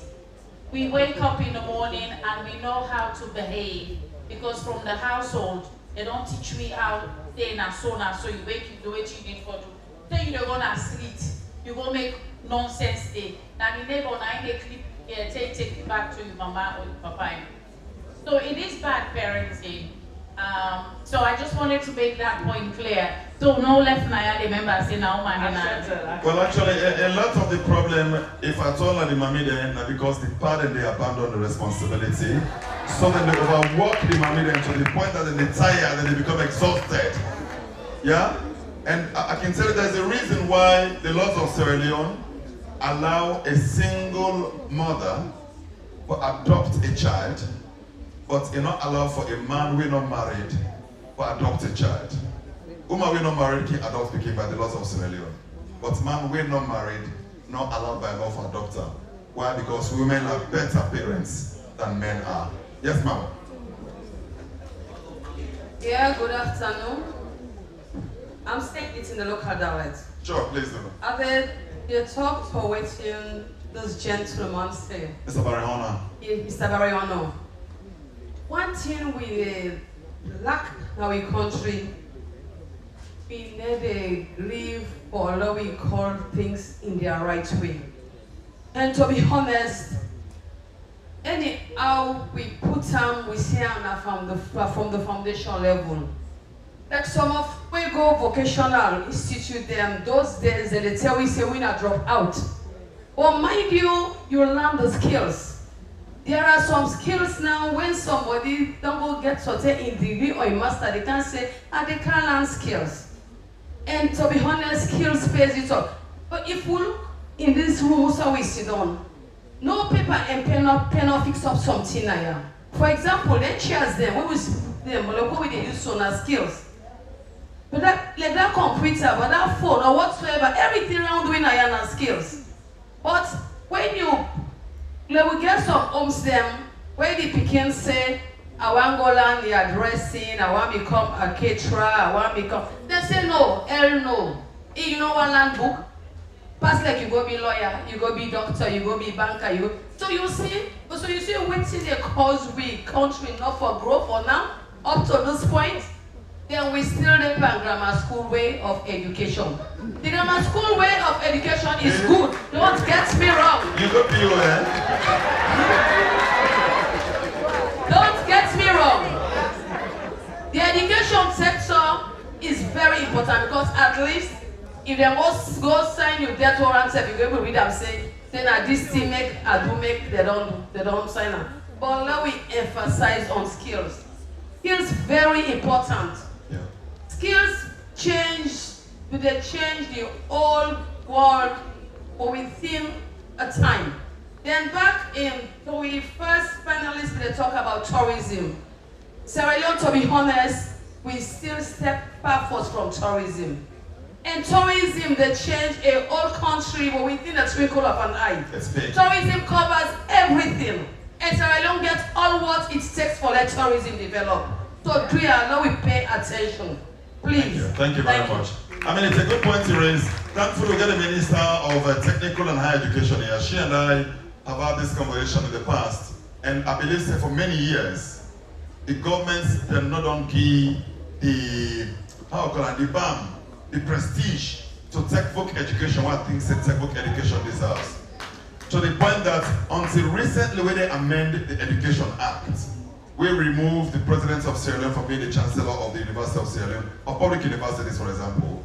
The president, then they attend university graduation. But even ministers of education, they attend textbook graduation ceremony. So they reduce the prestige by not going there. And I challenge them and say, let the Minister of Technical and Vocational Education begin attend textbook graduation ceremonies. It will give them prestige, and I can assure you, a lot more people go into textbook education because they feel say it's now being respected. Sammy J, I'll come to you, and I'll come to this row, and then this row. Minister, I'll give you a special time at the end of it all. Yes, sir. Okay. 1 minute, sir. Yeah. I believe one of the things they talk now, we will not iPhone. Now we need arts and crafts in schools. Yeah. We begin them, they make poker, they make poker, make benches. What if they get happy? Now lock soap, palm olive soap, they bring us school, So we talk say you don't need for make something, for buy something. Because the teacher wants the soap and the other thing. Yeah. You know. I mean, they get problem with Papa because when we did primary school, I mean, they watch me teacher them. One of the teachers I mean, left for keep falling. So anytime they say arts and craft now for pandemic. So the teacher they give me high grade. When my Papa now I mean headmaster, he did start. He said, "I hear influence." The teacher did. But one day, I want the teacher tell us, "Come on." And then go show and before. He take me for security. And who's I go walking they go. You know, so we get a mindset for say, you way they walk to hand the team. You know, we are the grammar school boys. So we're going to begin discouraging from childhood. Yeah, we are the grammar school boys. You know, they go to school and they school for money, than money, than one time. All of them know that but yeah, they go to one whole day. Yeah. But wait till I become there. Why I enter go school, I join the school band. That is the one crime one coming. So wait, I was yeah, use my closer, please. So all the way to let do Jack and G went up. To face a pail of water. Yeah, for fetch a pail of water. We need for change this mindset. We need for make people begin and know say I mean, they don't bring aspects of cognitive, aesthetic, and psychomotor. Because in the academic spectrum, or you appreciate something, or you Mr. Brahma, put the mic closer. Now the three aspects in that way education gets. But we don't just fashion the grammar school side, we say all man the grammar. Okay. So do you need for see how curriculum? I mean, like you know, they ask Mr. Morgan, what you don't do at the university before bring things there home. We really need for tell beginners, not to all how they measure food, but how they measure it gets sense. Thank you. Yeah. So we need for change this idea and say the only way the gram, Caesar, and back then and now go forward. More bring this thing out for is for promote skills as done this January. And more knows this textbook thing what they look at. Now that's the key and the educational sector. Thank you. Thank you very much. By the way, we want to say and Sammy J, as we call him now, a legendary economics lecturer at Florida College. For decades, he has been teaching and training economists who don't come out of the university. I see this lady hand up, please. Sorry, any seven man and woman the hand go up. Naturally, that the woman at the point. I see this woman hand up.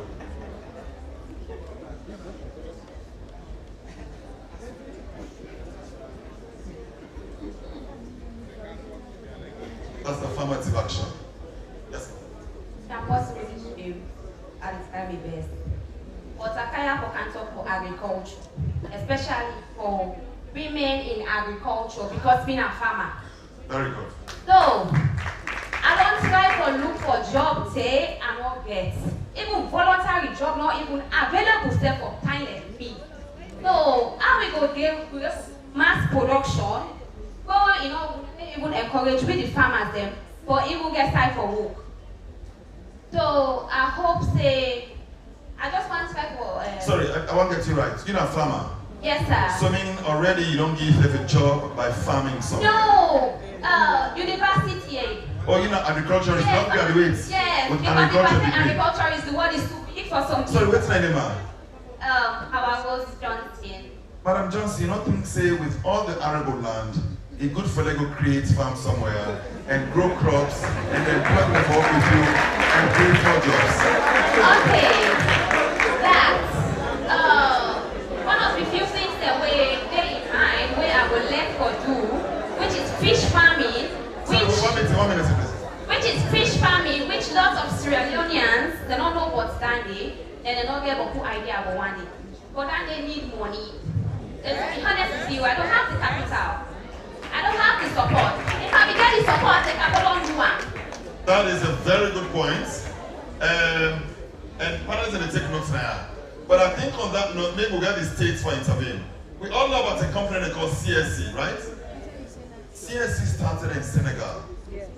Engineers will graduate from university, then put a proposal together for build up a construction company. The government of Senegal encouraged them for pitching with a bank in Senegal.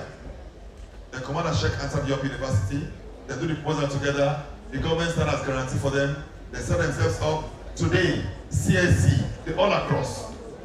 So maybe Ms. Johnson gets a conversation, pitch the idea. They can get pitch nights then. I think both the state and private sector can organize pitch nights.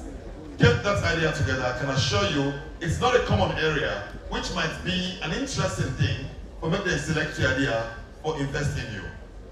Okay. And challenge you. Okay. Yeah? Just try that. What about the production of cassava? It also needs money. Begin out with 1 acre. Begin 1 acre first. And then you grow. Yeah? But I think I'm going to respond to it now. The parents are going to tell them, get wide range of ideas what I'm going to tell you. But, and let's have a conversation after this program, yeah? Okay, thank so, you. At the come to this row, I get one. And then we ask the panelists. Okay, 1 lady and 1 gentleman. I don't exactly know, but I'll come to you after. Where the mic? Yes, ma'am. Quickly, 1 minute. Good afternoon. Okay, on your part, you were talking about, say, how they go employ salon, with them, then come at the business, then they thief. I can tell you that I'm a proud entrepreneur and the CEO of my own one thing we I learned is that some staff are not being treated properly. Absolutely. You know, they kind of all things. One thing I can say that is, thank you. One thing I can say about this, if we get a very young business where they do a business registration, and also I go into another business where they call food link. This lady talk about agriculture. Me, like, we do a bigger range of getting the eggs from upline, and we just make small team from them. Before you marry, we don't get a lot of customers. Before you think of it, me say they get the idea. If I go do a poultry on my own because I don't get a lot of audience. And then so now you get a foreigner when you come with, and you get a local party, they do all the work. And then you just get that foreigner and then they give all the money. What do you think of it? They tell you, they thief you.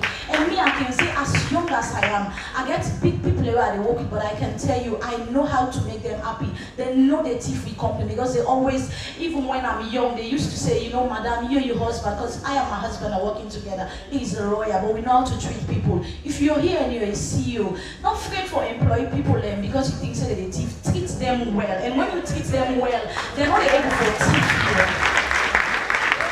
Thank you very much. The gentleman there. I like the bit about production here, and I'll talk a thing or two about that before we come to the panelists. Yes, sir, 1 minute.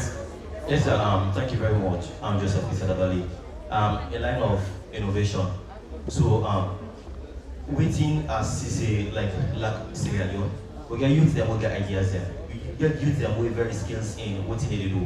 But where are the people that we're ready for invest in these skills? Like, we take an example about me and my team. We don't build a chat GPT, things like that. We do for even search for things online without data. You don't need internet for search. Oh yeah? Yes, we've done that. So like again, we need to build another Sorry, now not build the software? Yes, sir. We need to build another thing again, we call top flow. We believe like in Sierra Leone, we get thousands of people that are into content creation. But none of these people, they know they get sustainable income from it here. We never create a platform they call top flow. We say people they go for like an app who they make put in Sierra Leone. You go for creating content, we verify your accounts and begin to pay monthly. And of course, like again, involve e-commerce. Sorry. I want to take your time. This is very interesting. Okay. Now, when they pay out to people when they come on, just tell me a bit about that place. Love get that a bit. Okay. So like, we need to build this platform. So like before we start to build the platform, we know so like we need some government partnership for making things known and of course very legal to people. Me and of course I get me team member winning favor. So like we've been passing around, meeting honorables, ministers, so over parliament.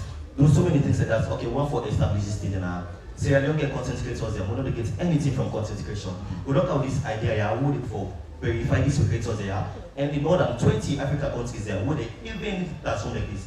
But where are the people that are ready for investing in such things?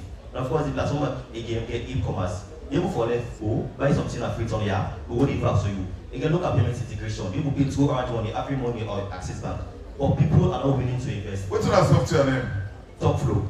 T-A-L-K or T-O-K? T-O-K-F-L-O. So like we go few days back, like for go register and New England and for go make things very legal. We don't pass and do so many things like this. The innovation there, people they will get things we they want to do, but people not ready for help. People not ready for do this. So like how Sierra Leone will grow if we invest on them, put another pocket.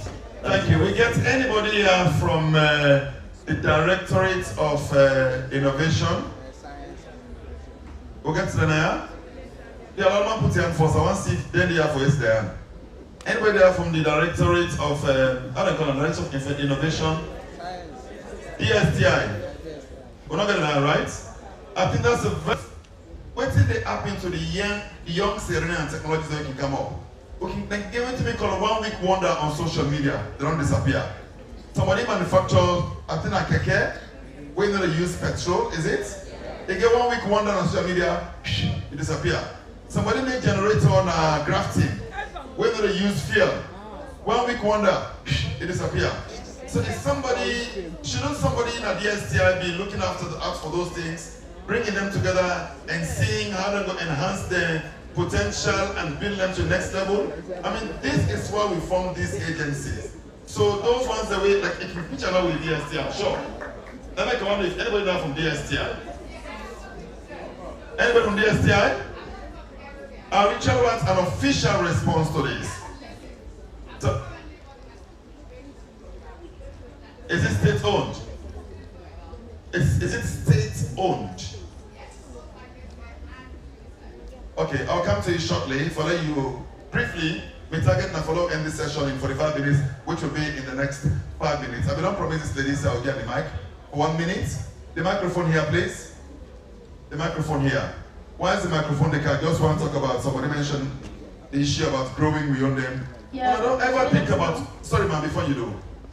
When I don't ever see that plantain when they import from Latin America, plantain chips, I find that most insulting. As a Sierra Leonean, plantain chips, with the import them from far away Latin America. If we're not shamed for that as Sierra Leoneans, nothing else will disgrace me. Yes, ma'am. Yes, sir. Thank you so very much. I just want to say something very important. You know, having a gathering like this, a way of expressing our issues and finding ways of solving. Sorry, Sabi talk Korean, ma'am? Yes. Yeah, So, like I was saying, it's not about us coming together to just talk and talk about the problem, but about actualizing it one key area that we use back on. Because I've been to lots of conferences. Sorry, man, you still Sabi Korean. I want to talk Korean. We don't get into a lot of conferences or program where there is suggestion of issues and problems between our society. We then look into that thing and they will be writing down. But when we go back, we try to do follow-up to realize, say yes, these things are not actually being actualized.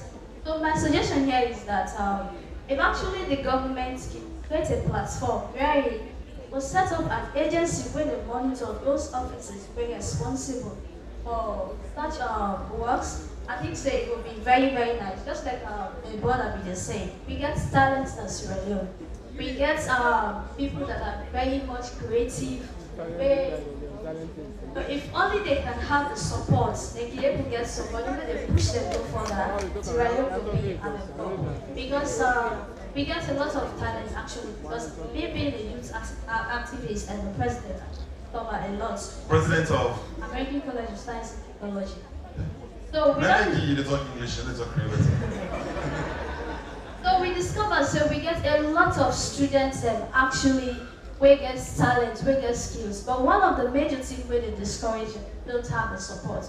Recently, I do a write-up about why the company needs to hire you on my Facebook page.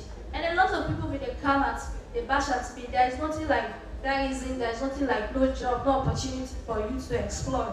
And is it because that I'm well okay, that that didn't make me to go post stuff like that? I was like, no. So we need agencies that can actually support young mission. You know, because when you have the skill, you have the support, you get more passion, you get more zeal for explore. But if the skill is there, the passion, the sponsorship or somebody will for push you, not the behind, trust me, that talent will die. Okay. So I'm just asking the government to look into that, and if it's possible, I can serve as a volunteer to monitor that. Thank you very much. The Minister of Labour, when I ministry organized this program, I don't sabi am from the 1990s with the college. When they make his speech, among other things, he said, this is not a talk show. Will they take him by that? And I'm sure that there are people here that are reporting for this conference where they take notes. And hopefully, they will put all those notes then into the proper order, even if they use ChatGPT for help them to do that. And then eventually, yeah, isn't it? So that eventually, all those things go like in the blueprint, and then we know the government will get all the solutions for provide for the problems here. But there can be an enabler, contact private sector for those things. So I'll give the final word to somebody here where I think it comes from an innovation hub. But just quickly make a response to this. We ask the panelists, we ask the minister, we wrap the session.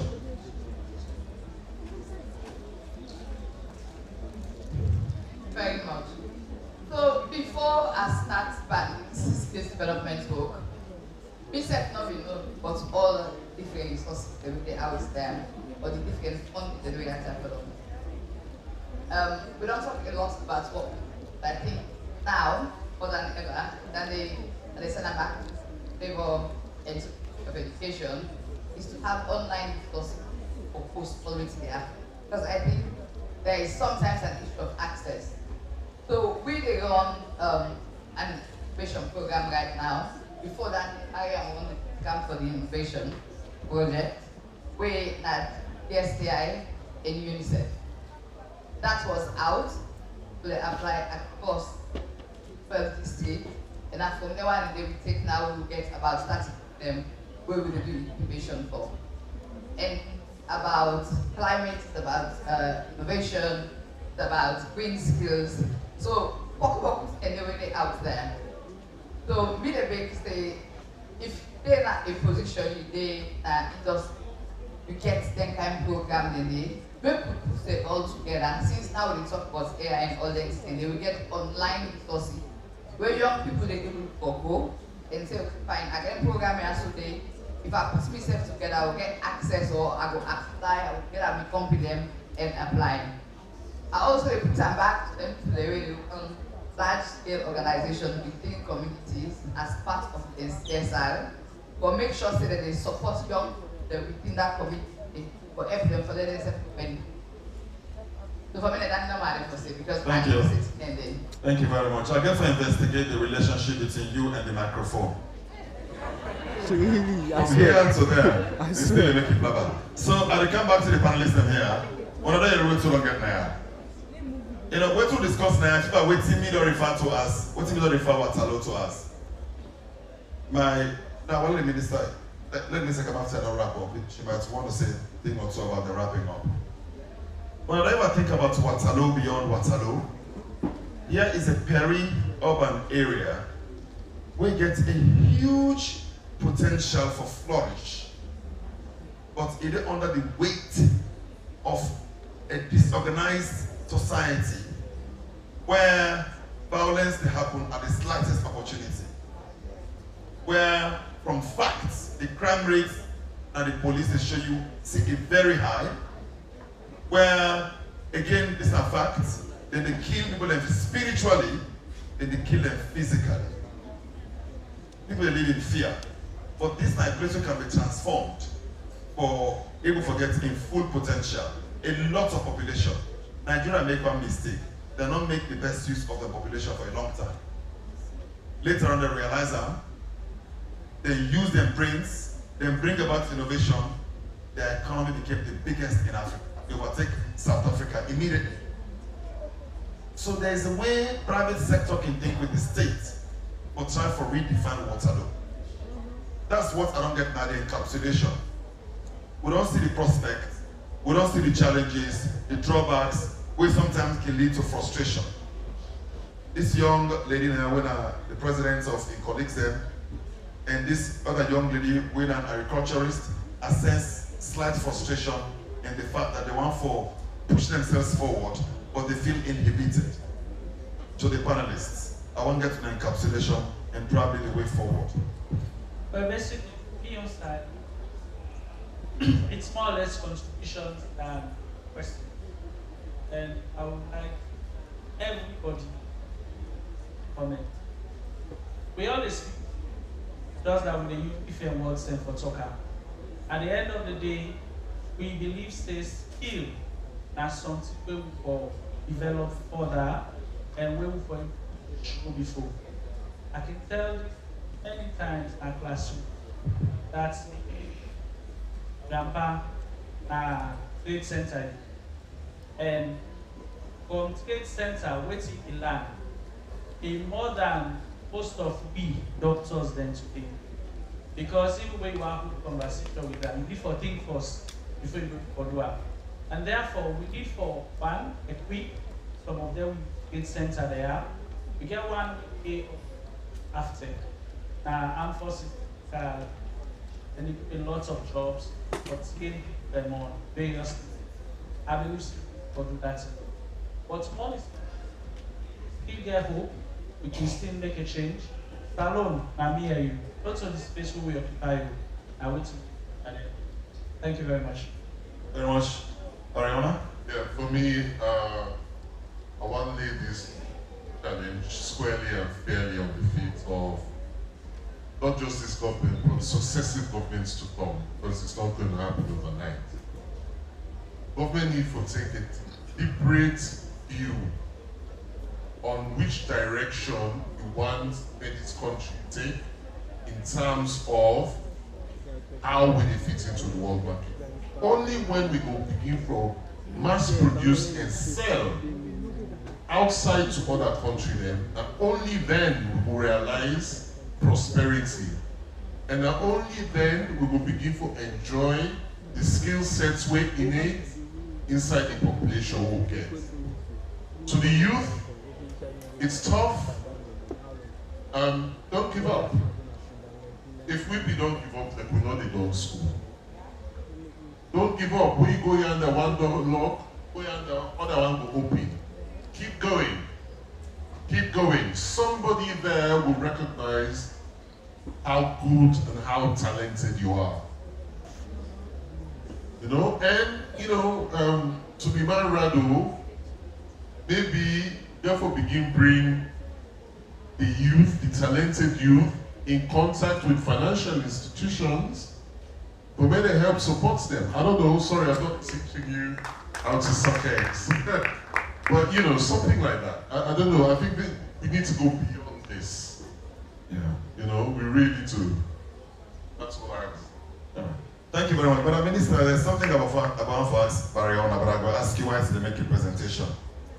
I watched GPS on CNN, I think 3 weeks ago or so, and I will share the link with you as well. There's a journalist called Farouk Zakaria, where they challenge Donald Trump in policy of protecting manufacturing industries in America. The argument is manufacturing not to hinder America in economic power. It's in a technology.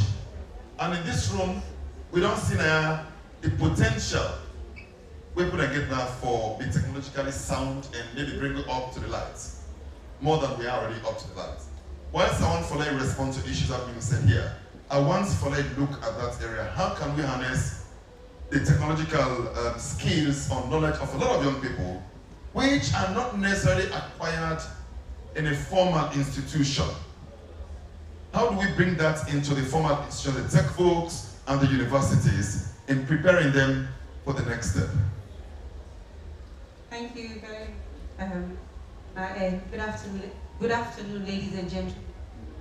I want to start off by thanking the Minister of Employment, Labour and Security and the entire team for putting together this platform. I can always look forward to engage with members of the public and see how the plans that we'll get within the Ministry of Technical and Higher Education, how we align with other ministries for within the general public they think and how we can work together. I will start with the question you asked Mr. Fofana about how we will harness more technological skills. I can always say the Ministry of Technical and Higher Education are the finishing house for education. We all look at Ministry of Basic and Senior Secondary Education and the Ministry of Technical and Higher Education. The Ministry of Basic and Senior Secondary, now they will build the foundation. And then we now in the finishing house. I can always say, person one build house. The intention of only get roof over your head. The first three they do are for build foundation, and the foundation therefore be very strong. And currently the government invests a lot for make the foundation in support from partners, let the foundation in education be strong. So we now in the finishing house. Now they put the wall there, put the finishing, put the roof, and ensure say we young people and the skills the way they need to contribute positively to socio-economic development. So I say that there because whatever we get for do at we own sector, foundation for them be made at basic and senior secondary, that they will make them easier. So it involves for we integrate and introduce technology at a very young age.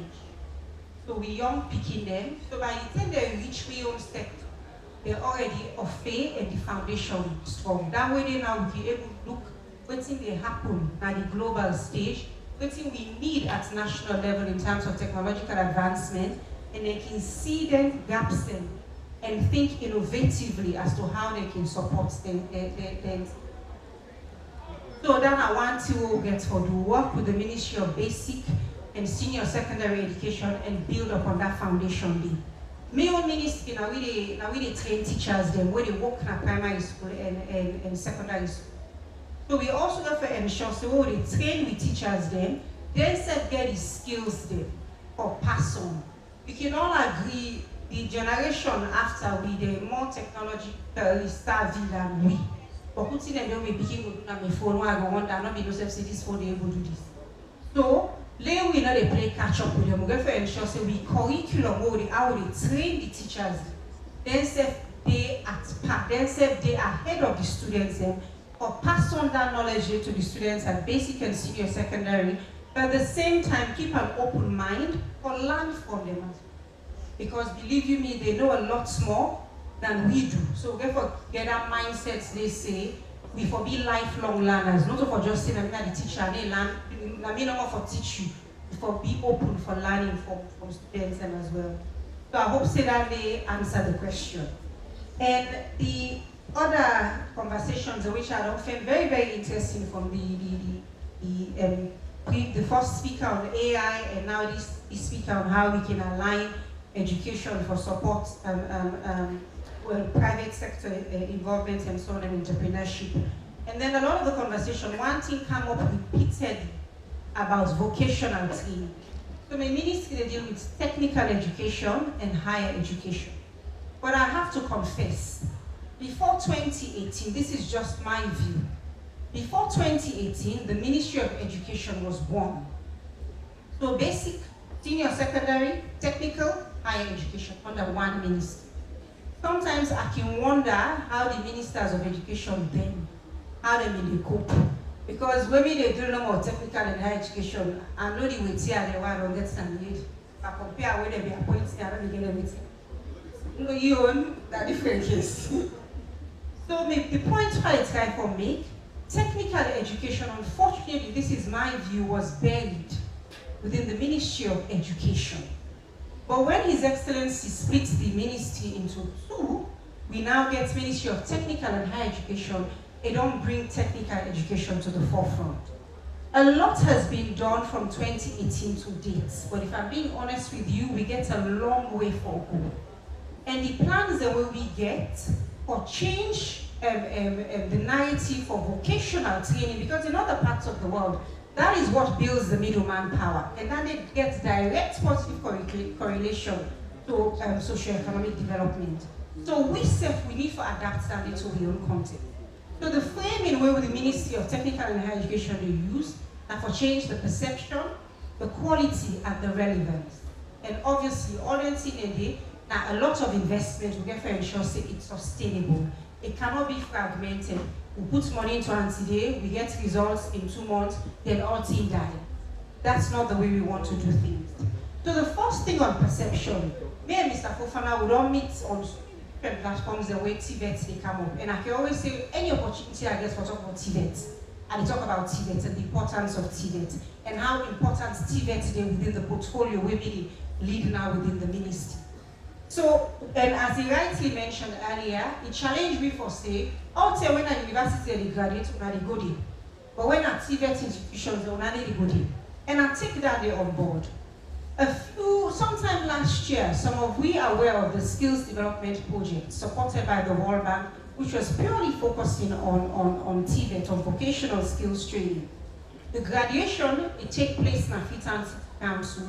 I go there personally because I listen to feedback, constructive feedback, and I got it personally.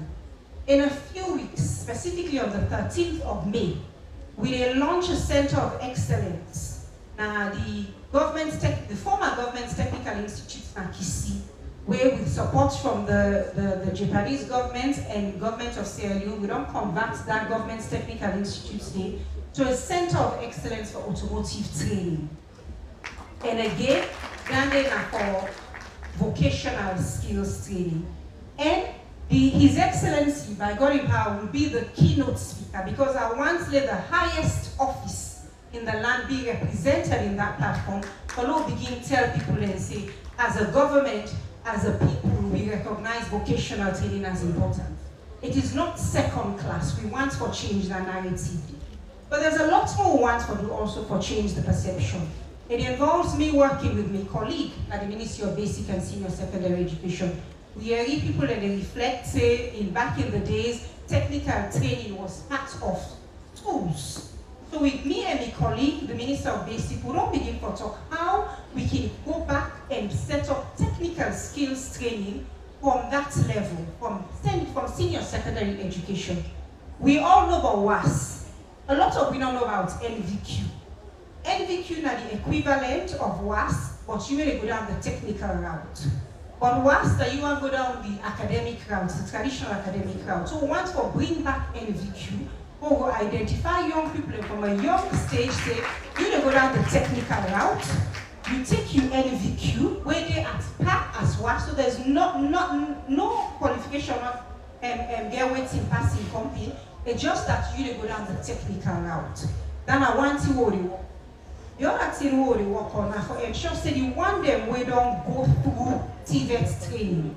Let them be the advocates. In my experience of being in the lecture room, when I talk to students, I get an impact. When them peers they talk to them, they get a much greater impact. So too they work on the one we don't go through vocational training. Let them be the advocates. Let them tell them peers they say, it's not a second class team. It's actually quite attractive. They then go down the route. So they use all hands on deck. The other point where the other two, the frame we approach around are the relevance of TVET training. The Ministry of Labour, Employment and Social Security therefore be a key partner for Dudandi. They therefore ensure that the curriculum they use for teach, not just for TVET, but also at university level, we therefore ensure say it's demand driven. We normally mismatch it. You don't go do 3-4 years within a higher education institution where you graduate in the labor market, so you skills the way you get to know one time. So, with support under this SDF project where I mentioned earlier, last year we do a labor market survey. We not get a lot of money for do a fully comprehensive exercise, but we select 7 sectors there. Within our medium-term national development plan, these are the growth sectors like tourism, where I watched earlier, because we think say in our sector we get for really work with the Ministry of Tourism. Although we ensure say it continue for support to the government in terms of social development. We talk to industry players, the labor markets within those sectors, and ask them, what's in this I want to see in young people the way they graduate. Would they use that information there for revise the curriculum? That way ensure say when we train, when they graduate, they're in demand because they get the skills the way the labor markets don't tell we say they need. But as I say, now only 7 sectors, and so therefore leverage on a fully comprehensive labor market survey the Ministry of Employment, Labour and Social Security therefore undertake, and we go use that now or do a curriculum review. But it's not just something we do until we forget about it. Again, for me, something we do continually. Because skills, somebody they tell me earlier, I talked to one potential partner a few weeks ago, they tell me about the half-life of skills. Skills that you get until but you get lifespan. You always get forget that mindset of lifelong learning. So you can learn continually. Okay. When we sorry, Madam Minister, I want to stop it a little bit. Hopefully the next session, I can let you do at the same auditorium with me. So I'll keep you now for the rest of the day by the powers vested in me. So that after lunch, we'll get you for come on the back of a panel because a lot of us are discussing about technical education and growth. So you can find for a lot of get for you throughout the day when they come back to you. Is that okay? Please, Madam Minister. Just make 1 point for end that comprehensive labor market. In 1 minute, ma'am. Okay. So we currently negotiate a partnership with a company where they use artificial intelligence for develop curriculum.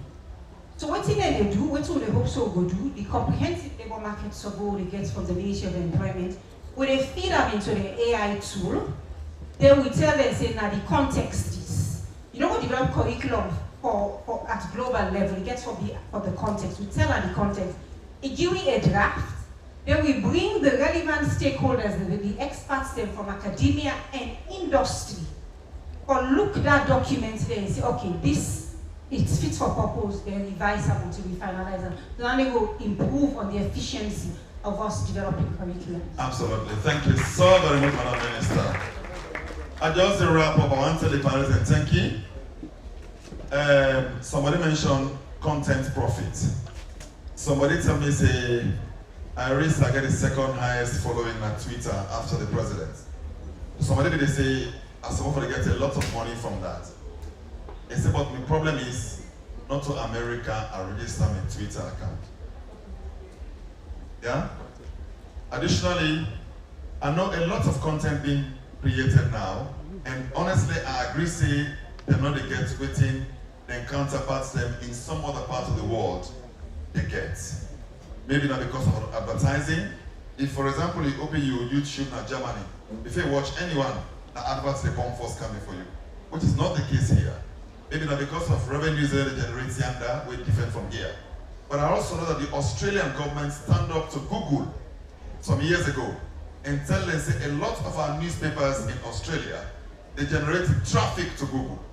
Therefore, it's obligatory on the side of Google for share profits with those newspapers that are online. When Soare was Minister of Information, then bring come people now from Google and I think from Facebook.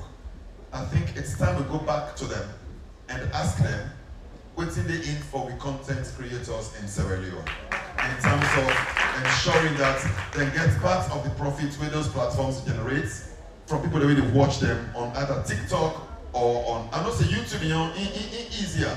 That's absolutely certain. If you get a YouTube channel up to a certain number of audience, you get the profit margin for that. But not so for Facebook in Sierra Leone, not so for even I think TikTok, not so for Twitter. So these are all conversations that the government can lead for ensure the content creators they get a lot of things they forget now. And technology for kids. You can Google search this if you don't believe. Young people in South Africa, then go on YouTube, then teach themselves how to build a aeroplane. Then build them, then fly up. Just on YouTube. So there's a lot you can learn on YouTube. It's not just about entertainment. So if you expose your pikin to technology, ensure say it not be all about entertainment. These days, you can some parents they get them picking on their phone, they play from Tom and Jerry to all kind of entertainment, but they direct them. So the algorithm, when they begin hold the phone, the algorithm they can go to Usai they watch, and not Usai probably is supposed to watch as well. So that we ensure so picking up the technological we diverse them to, we direct them and guide them to areas where they go learn from as well. Everything on YouTube. If you want to see Alaki, Alaki did it. If you want to see better, better did it. Thank you very much. We'll go for lunch. All the ministers they stay in the room. All deputy ministers they stay. And oh yes, both facilitators will they stay in the room that they can serve winner. When I win in that category day, when I go under, all the panelists, Employers Federation, Labour Congress, will stay in the room, right? So the VIP that will come this end. So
What's the music now?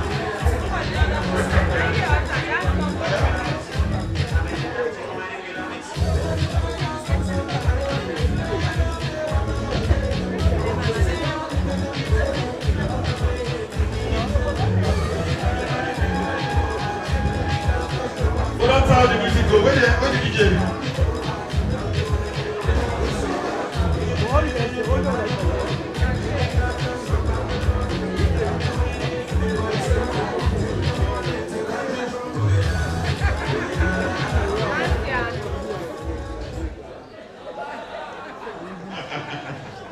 Some man wants to see me rather than small more.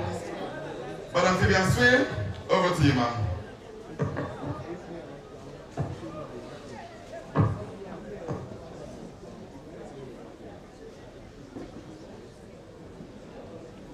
Okay, welcome back everybody. How did the lunch? We enjoyed the food. We energy level that they back up and see. Okay, then I think steady temperature a lot better than it was because the number of people don't reduce. So we have about 3 more panel discussions that we have to do, and we're going to do the best we can to manage the rest of the time so that we're not going to ask to place that. So as we've come back to continue, we would now move to get a presentation which would usher us into the next panel discussion. And this presentation would be on labor market information system. And for that presentation, ladies and gentlemen, let's welcome the IT manager from the Ministry of Employment, Labor and Social Security, Abubakar Tamu. But we don't so we're not clap for Abubakar Tamu when they have a presentation. We'll usher we into the panel discussion.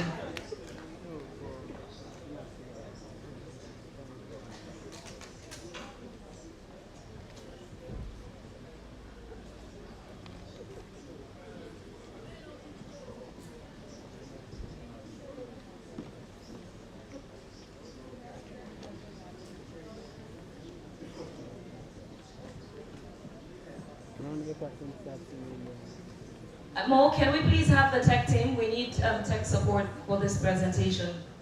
Can we have one of the tech guys, please? We need tech support.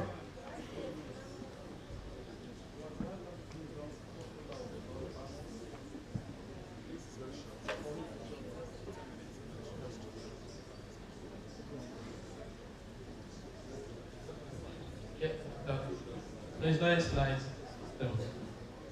The platform itself.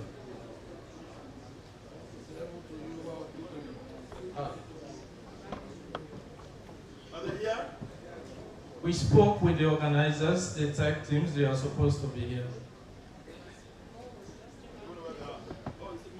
Yeah.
Good afternoon, everyone. Whilst we are fixing this one, I may want to give an overview of the session as well. You are welcome to the Sierra Leone Labour Market Information System. You are here to witness a platform. It's not a coincidence the way the presentations or the sessions have been designed today earlier. Earlier on, we are told about how education aligns with market demands, labor market demands. We are also told about entrepreneurship, innovation, etc., and also artificial intelligence in the workspace. This presentation, the Sierra Leone Labour Market Information, is there to show what job matching is from the job seeker data. It's there to also explain to us, for instance, prospective employers will be able to post job on the platform. Job seekers sitting here will also be able to track and apply for jobs on the platform. Here, our social protection support in the country nationwide from 2023 to 2024 is being tracked. You will be able to see this data in real time. Here, when the president spoke about 500,000 jobs to be created in 2023, from 2023 January to 2024 December, and from 2024 January to 2024 December, this is being captured here, all in real time, including some ad hoc data being shared.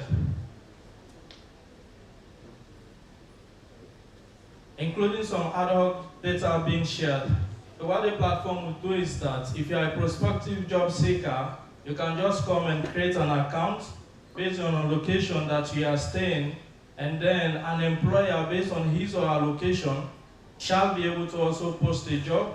You will have a notification. On that notification, you'll be able to apply to that job.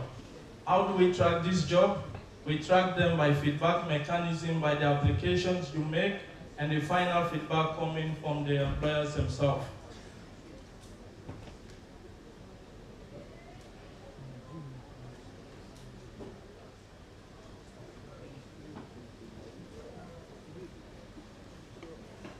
All right.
So like I've been telling now the Sierra Leone Labour Market Information System, this platform is there for track the job them way President be talk say the 500,000 jobs where they create inside 2023.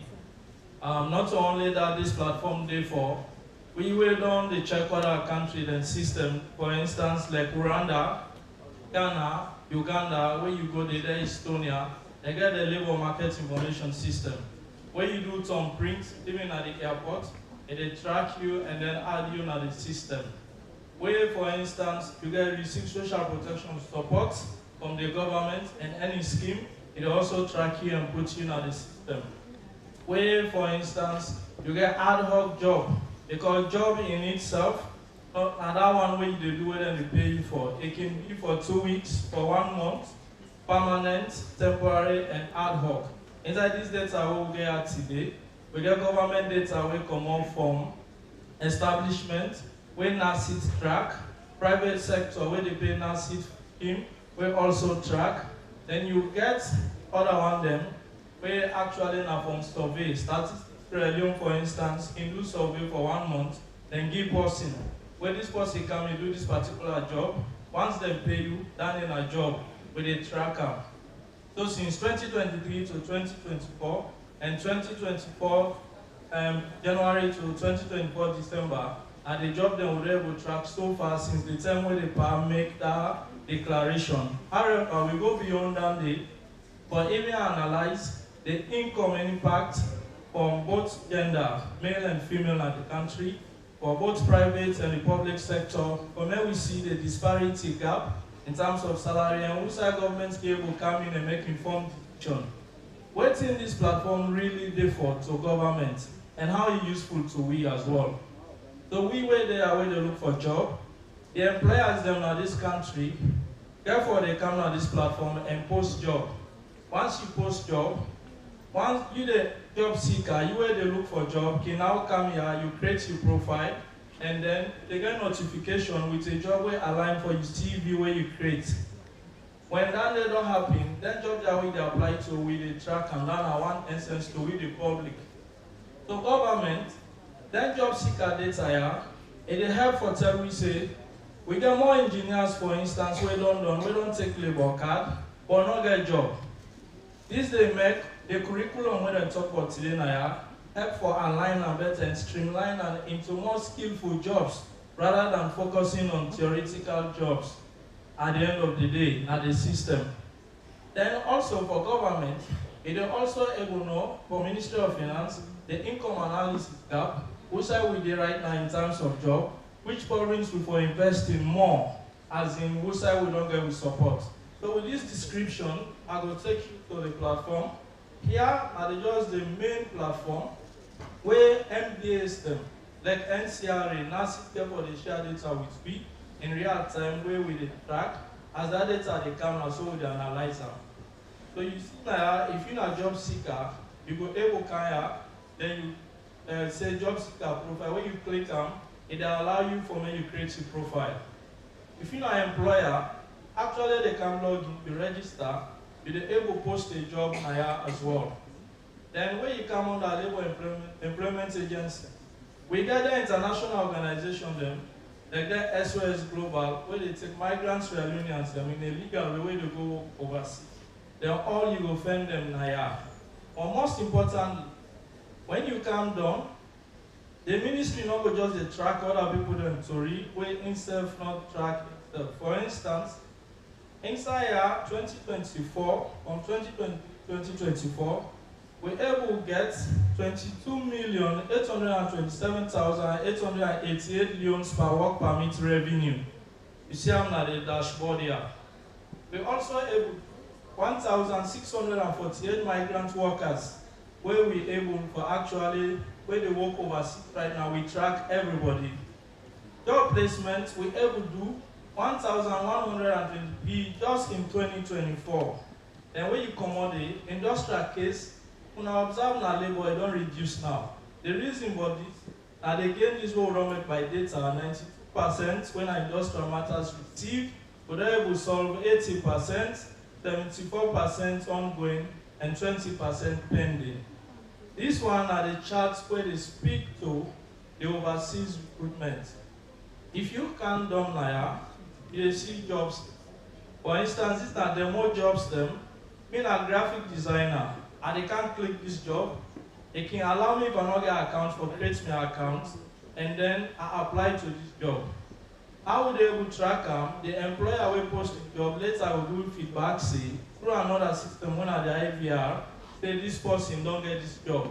That data, now will they put together, for instance, we come now at this other system, where you click this task. When you click here, it will open this platform for you. This platform, I actually get the entire magic where they're going to the labor demographics, the employment sector, income analysis, the private versus public, the NACIT scheme will pay, They tell you whether they don't pay this and who side them they from which region, so that government from your own self will able to say, salary them small, oh, we for add, we for do this, we for create more jobs now, add this dashboard they do. So just inside last year, the overview where you see this starts 1,803 jobs from not of last year. We received this data from the scheme when I now see. If you check this data, you will see say the female representation at 29.2%, the male representation at 70.8%. The employment status then for that number are very active on them. The regional distribution, you will see 29.9%, 24.1%, 17.8%, 27.6%. Take on to foreign workers, all we able to track them inside. So this one, I will make you an overview. However, we're not oblivious of the fact that we capture the youth population. We're very active in this country at 8.0%. We have 2,529 workers inside that particular year of 2024. Also not oblivious say, we capture the female population when at 29.2%. Somebody might want to ask, why then why not the male? Of course, they are the most vulnerable in most cases, most supportive in most cases, and it makes them. The rest are males. I'm not going to demographic analysis. The demographic, for instance, would they able to tell you within which age group by gender. Western area, the male percentage we employ is 65.7%. For the female, at 34.3%. What does this mean to government? The government they try to create jobs in certain area now. They try for close that gap small, looking at this percentage. Now statistics in real time having been without any disclaimer. Now, if you come to Southern region, 68.0% and 32.0% for females.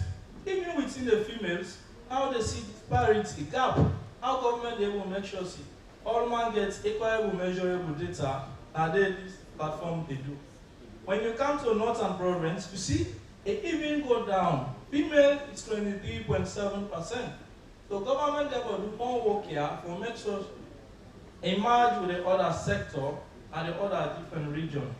So this platform is not only there for track real-time data where people they share degree, but it also there for really analyze the data as is, not adding it, not eliminating anything.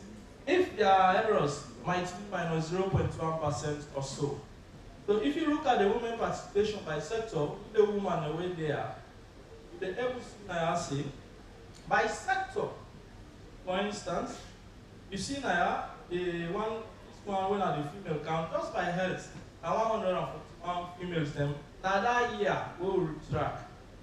If you come here back at the government sector, main education sector, you now see 2,111 was tracked. If you come to security services back, you will see the female 3,014 and 8,194. It is surprising for me you know that day, but when you check the sector, data really reflect them. And until we do analysis like this, now we were able to know say, we they even capture right the informal even when you don't become that sector yet. When you come here also to energy, how many female they work in at 81? The male now 5. This all this most people where they go now use for electricity. Now man them now one engineer skill day. Construction, see the number. So all of this not in them real life, oh actually they watch and see. Now we go to employment sector. This is really analytical. When you go to employment sector analysis, we want to say whether are the top 10 employers, as in last year, we really do well in terms of employment to achieve the 500,000. Now, this is our government of Australia, but that data, when I got 31,008 for just 2024, you get 3,644 from establishments when our government employment done. And when you come back, you get focus business solutions. Now, private people, so they get 1,437. But when you know say justice done to this data, and they want self-finance where people they pay scheme for, and in record and will analyze now. If you check this trend, you they come now, to for instance, stock in agricultural company. They're all day now, the employees now 511 as at the reporting year based on the data we. Now if you come down, see the employment status and then active employment rate by province. Like I would say we don't see everybody 100% at that time. Now income analysis, where might be interesting to financial experts and Ministry of Finance or NRA. So for instance, when you carry average income by gender, female, are 7,267 across the average by that data. Now this then they get. For male, now 12,304, and this is true. The data, not the lie. So the disparity now, government in your work now, and for ensure say wait, are there not more females available for the job to which then they pay the man and that can price them? That's a question. There are females, how? Policy they come in for me make sure say that kind of job become access in that kind of way. And when you come to income by age group, people them, wait, how do they get money in a salon right now as that year? 55 to 64 years, the money when they pay them at 13,395, the average will gather. You also can write through this one, 65 plus, the average income as 6,419. Mind you, you get people that maybe we go down on consultant. Once you have been hired, the dates are all there. So now make this the age disparity. Everyone is still active on the scheme. If you come, for instance, 25 to 34, average income at 10,474. This depending on the grades we've been at the scheme data we analyze. If you come now, under 18, they say 771. Get people them where actually the scheme, where they can start for work volunteerism or whatsoever, where then they pay the scheme for, they're all being recorded. So this now income analysis. Now if you come to public versus private, now you see, say we need for do more as government. The blue indicates say the private. Imagine that entire data, 26,996 are private people that provide that job. Then when you come here, 4,807 are government provider job. So you see say, when you be the pinpoint, you see clearly in clarity, say as under reporting here, no one always stop in the other people then be they show more impact in terms of employment per record than government who can come up from the establishment and the few one. Now for my government one, radical action. I have policy informed decision they come. How about close this gap? How about increase and small by sector, either by income, like when I said today, I think salary for don't increase by 30%. Which means next time that data come, when we do the income analysis, the money I did and other colleagues them, it also they go up.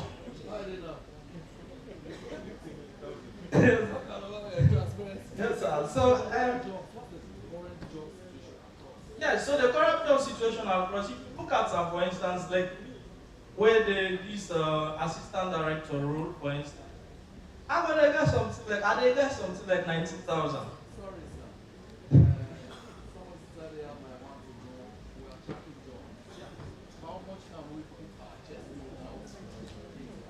Okay. Yeah, so where we are, I was just going to go, I will go to wait by analysis and whatsoever. Now they will be the council outside. So for me, you go to date, see we get about 4 menu now. One of these menu them, I just open and quick, and I run because of time. This 148,759 I reflect 2018, where this government can have power to 2025 to 2024. Now the data are this in terms of the scheme. Now, what's important to win are the recent one, the last 2 years. Now we look at. And when it comes to job creation, it includes a mini dashboard as well. The total jobs we were able to create from 20 January to December 20 and 2024 January to December 2024. Now 145,902 across the institution and no more whether able to share data with me, namely NEC, NACI, NAXA, and the migrant workers and the social protection workers we will capture.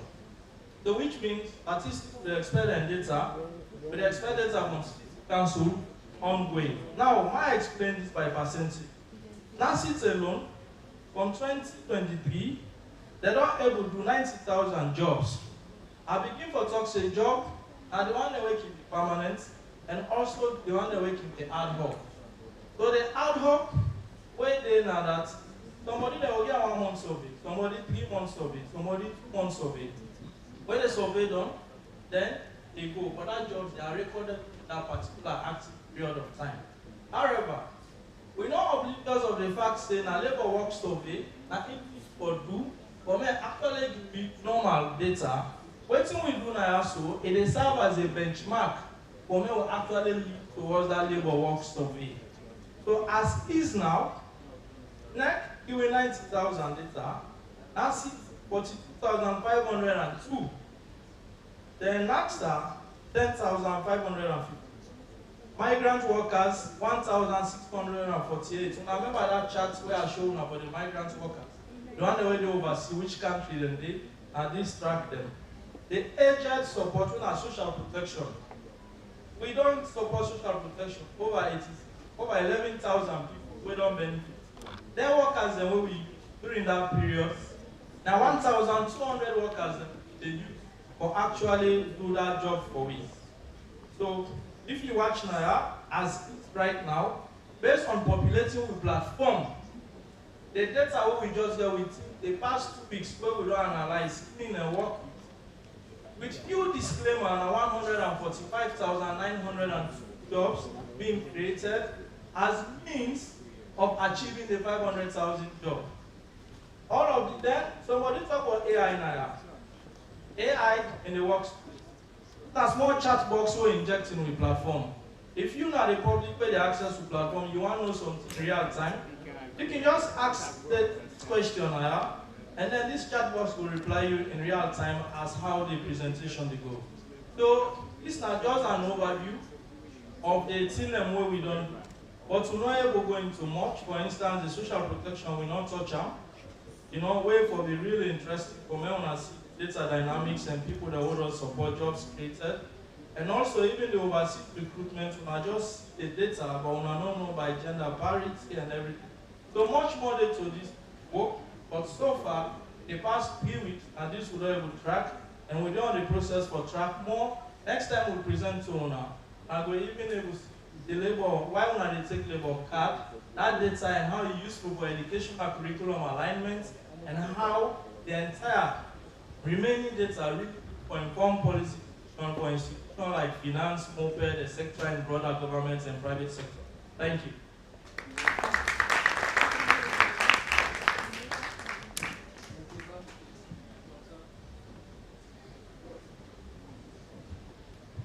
Thank you very much. So this thing there online, can I access it? Oh, from this moment on. Okay, thank you very much. What's the website address?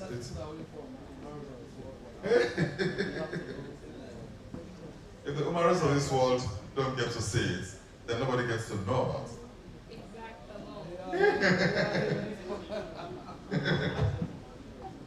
Okay, which is, check your phones, moelss.gov.sl, Ministry of Employment, Labor and Social Security, moelss.gov.sl.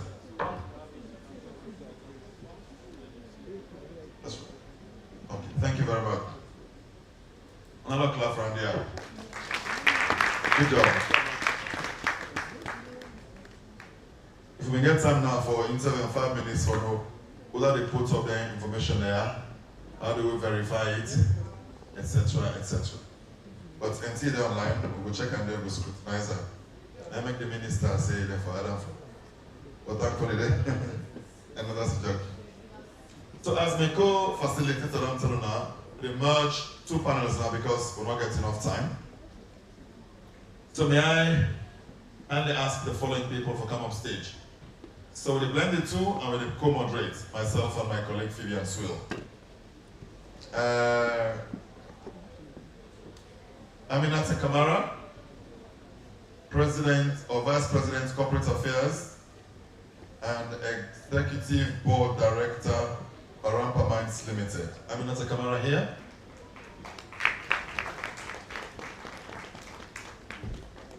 Dr. Victor Moinina again. Dr. Victor Moinina in the room. Oh yes.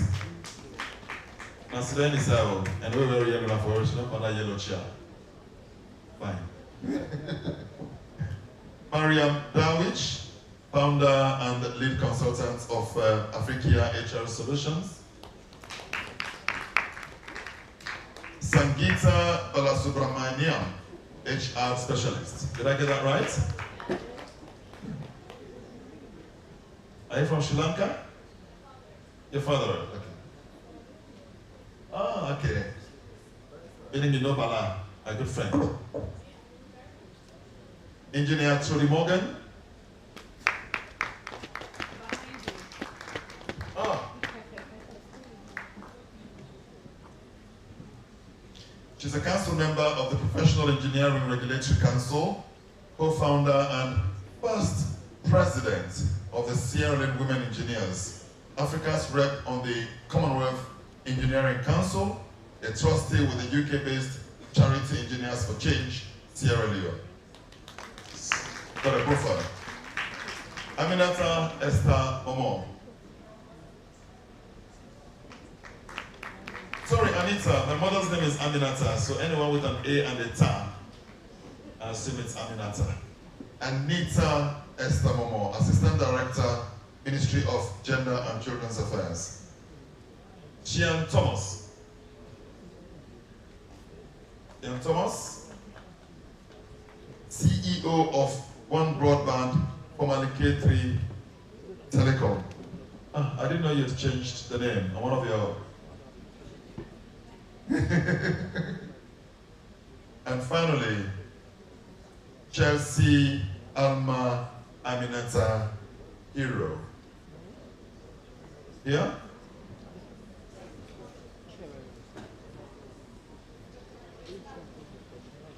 Chelsea Alma Aminata Hero.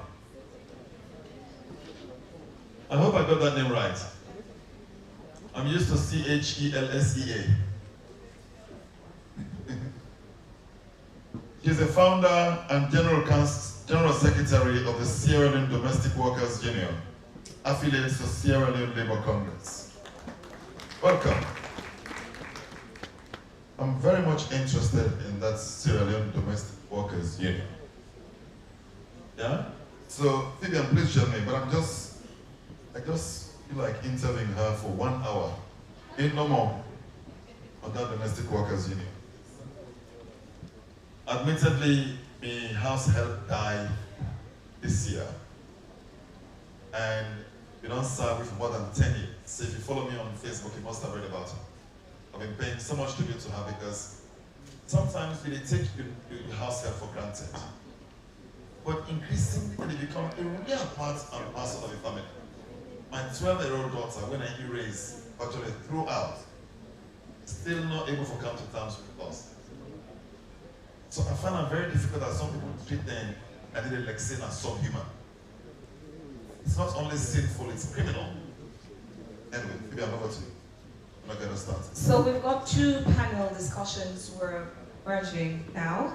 So the topic for the first discussion is collaborative efforts for job creation, the role of government, private sector, and training institutions.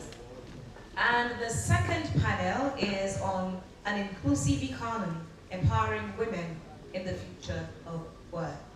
We understand why this second one very important, especially with the data we just saw, the disparity between male and female employment. But we'll get started with the collaborative efforts for job creation, the role of government, private sector, and training institutions.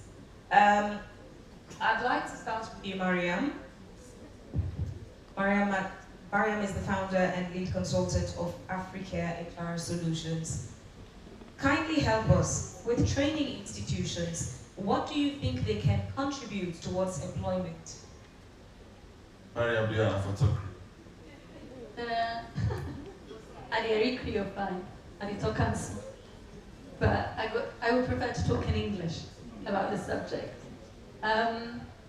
So I go back to what Barry said in one of his previous panels. I don't think the solution lies with one group.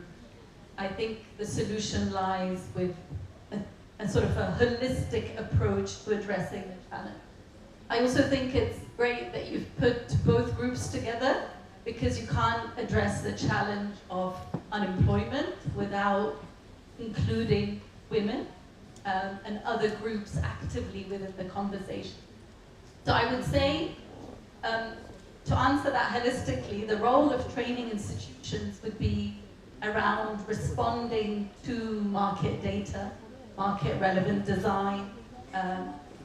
We spoke a lot about TVET. TVET is such an important part of addressing that gap. But again, I would challenge all of us to not just look at unemployment as the problem. We need to look at unemployment, underemployment, lack of growth within employment.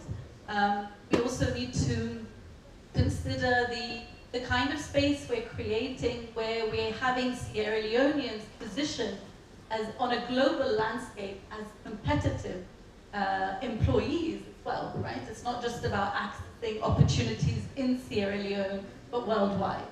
So I think one role that training institutions can help us all do, which, as my colleagues have said in previous panels, starts at school, is around mindset.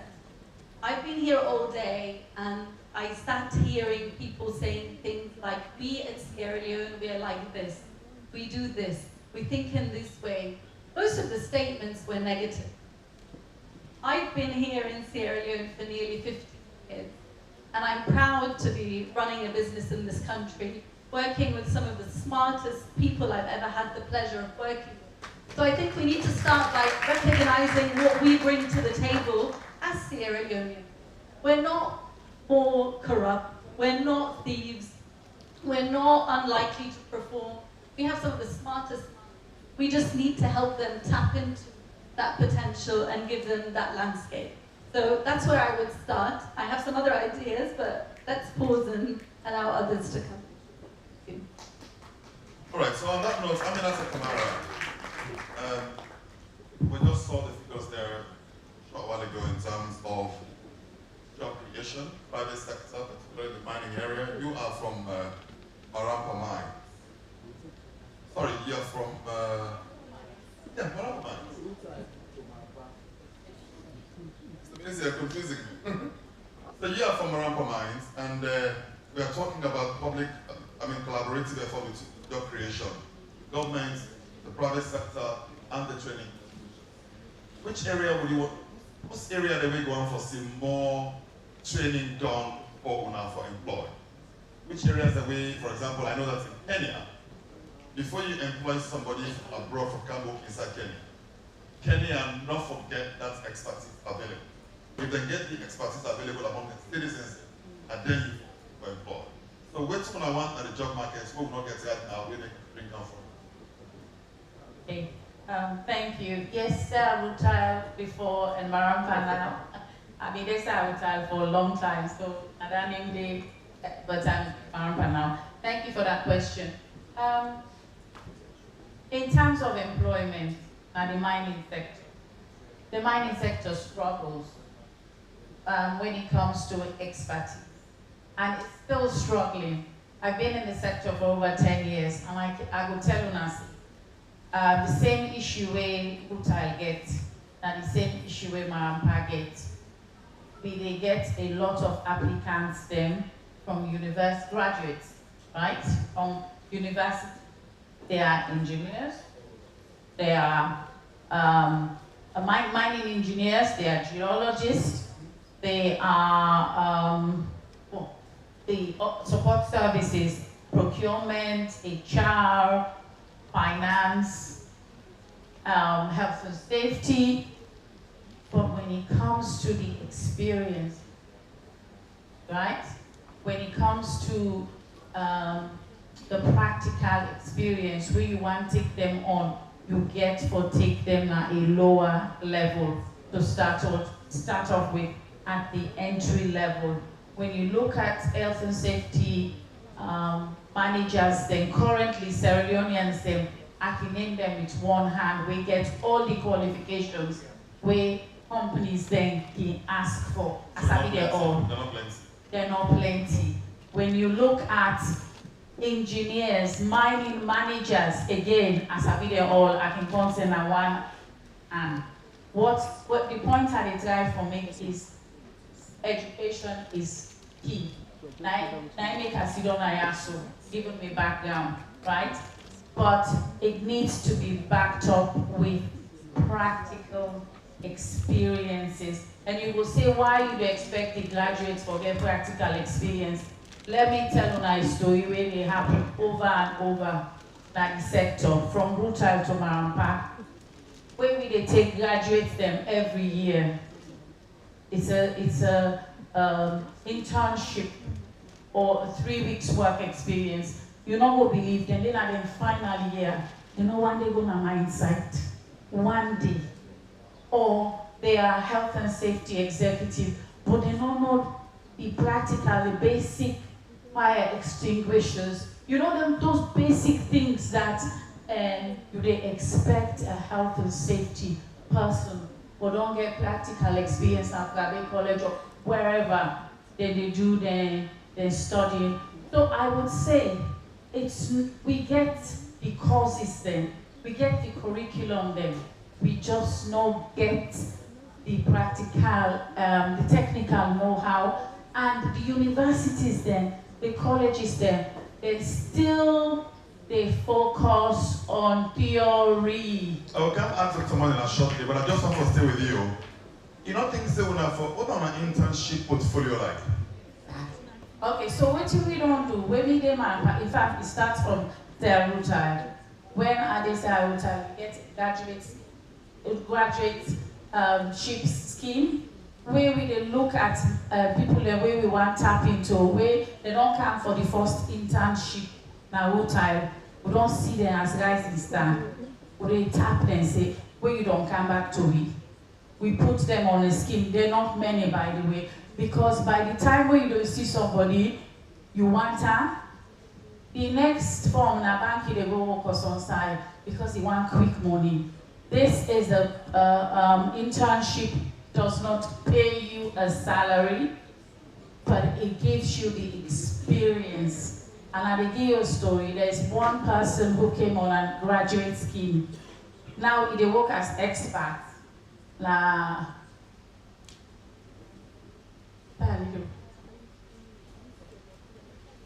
Tanzania, he's an expert, 5 years. So you come from Tanzania as an intern? He can't say alone, I take him as a graduate intern, now who time. He know they earn better money, but waiting, he's had 5 years. He, a production manager, a mining manager, and then he go to a technical manager. In the end, he go get working at Tanzania as an expert. So what I'm trying to, the experience, the practical experience will only help and for acquire, actually enhancing career. Tanzania. Yes. So what I'm trying to say is, when we they take them on as experts, we say we want give on his salary. This now they pay a stipend for the duration of you expert, you internship. It is not enough for them. They want to finish Fabe College and go get work. Back at this right place quickly.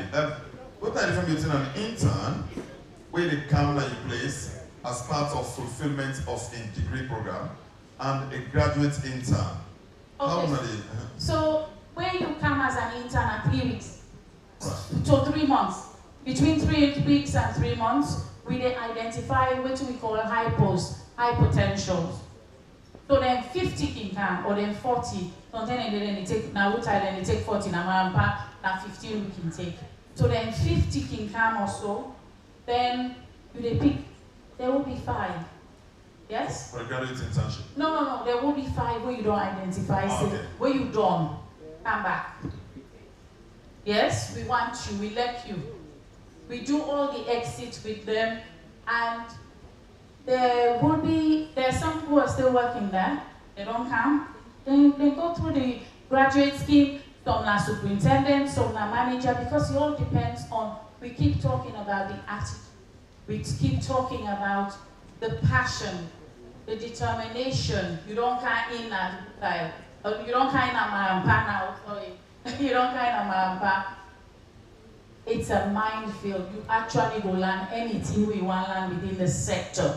If you are somebody who works hard and want to progress, and besides looking at the initial money, yes, because bigger picture. The bigger picture. So you want to go. Okay. We need for keep asking for the graduates in this room. Una keep they go through una studies. Una ask una self not to work no more una want. You can get a job.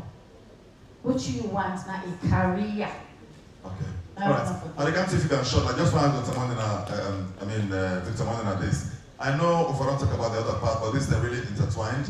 And I'm very much interested in what Miatta say in terms of that experience as opposed to the theory. A professional program, I believe, should be really hands-on thing. And this is a position I hold, and I want for anybody to correct me. I believe that in Sierra Leone, our best trained professionals are our medical doctors. And that is because they spend almost the same time on practical in the hospitals as they spend on theory in the classrooms. So if you don't give your professionals real practical experience, then we just cram theories. When they come for candidate, they work on a problem. Is that something you should look into at the university? Or sort of tweak particularly professional courses and spend more time on practicals as well? For the so we be the president, we already did one. So we offer undergraduate. There one that among course.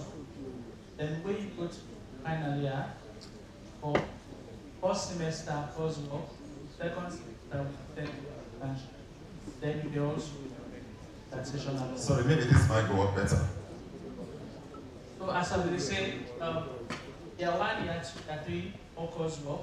There are 4 just first semester, second semester internship, and then that session along.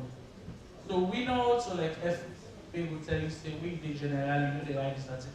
Everybody the right dissertation. And now we don't do any research that from first semester sending you topic and then if you work with them along the course of them for internship.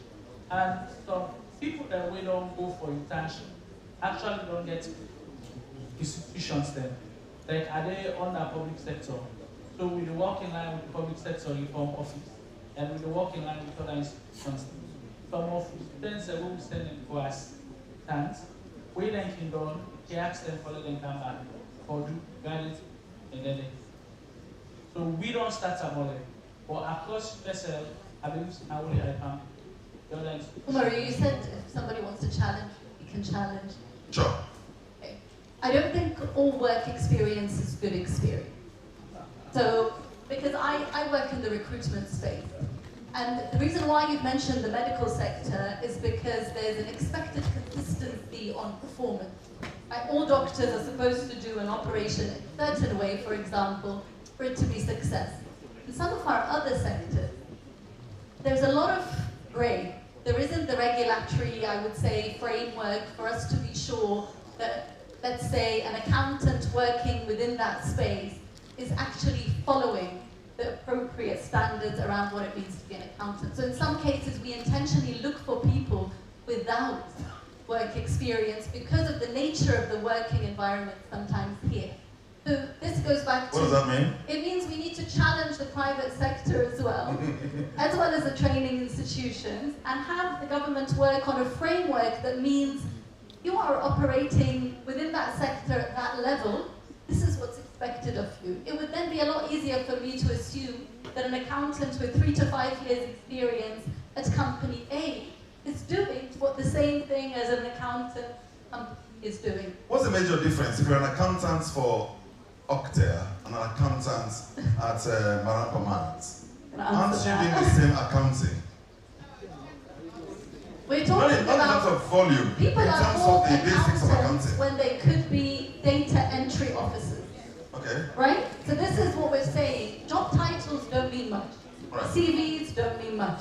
Experience, if it's not supported with actual skills, means very little. Exactly. So when we're saying to the training institutions, send them to work, we want to know what they're doing, right? And we want to know that it's going to prepare them for our employers, or if it's just an addition on a CV.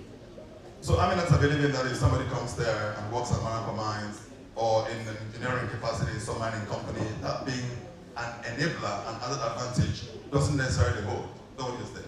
No, not just all engineers you want to keep on, because mining is work intense, by the way, capital intense, work intense. It's a very fluid environment. So if you want to succeed, if you say, for instance, you take somebody from a small company that was an engineer, a small company. When you come to a big company like Marampa, there's so many different aspects of engineering you will be called upon to do. So you have to be at that level. The competition is huge. So you can't just call yourself engineer, right? And which is what we get. People apply and say, well, me not engineer, or my son is an engineer. But can you employ them? Are they employable? And sometimes it's not even the skills, the attitude goes a long way. Can they learn? That said, it still brings us to the data on the presentation that he did. And in the engineering space, you wouldn't help but notice that there's a great disparity between male and female in terms of employment. Engineer Trudy, we actually get sponsorship now for women them in STEAM. But still, there is a drastic minority for women them when they venture into that space. You're not woman in engineering. What more do you think we can do for letting we increase the number of women then at that sector? Trudy, can you hold both microphones, actually? No, I mean just a try for friendly one way go make me voice sound less hippie, but not yesterday and the night before. Don't ask me what I was doing, private business. And the question is, you just asked me, what can we do? What we for do? I think say almost everybody now don't touch on them in some way.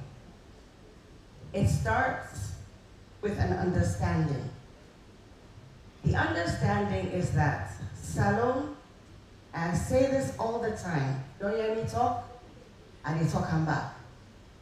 When they put me on the scale of countries, we are a developing country. For development to happen, we need people that we're able to develop. That development takes a range of disciplines and occupations, but primarily for do the IT engineer, for build the building engineer, for do the road engineer. So many things we as engineers they're involved in. Chemical engineering, the list goes on and on. But let's look at the reality. Salon 2025.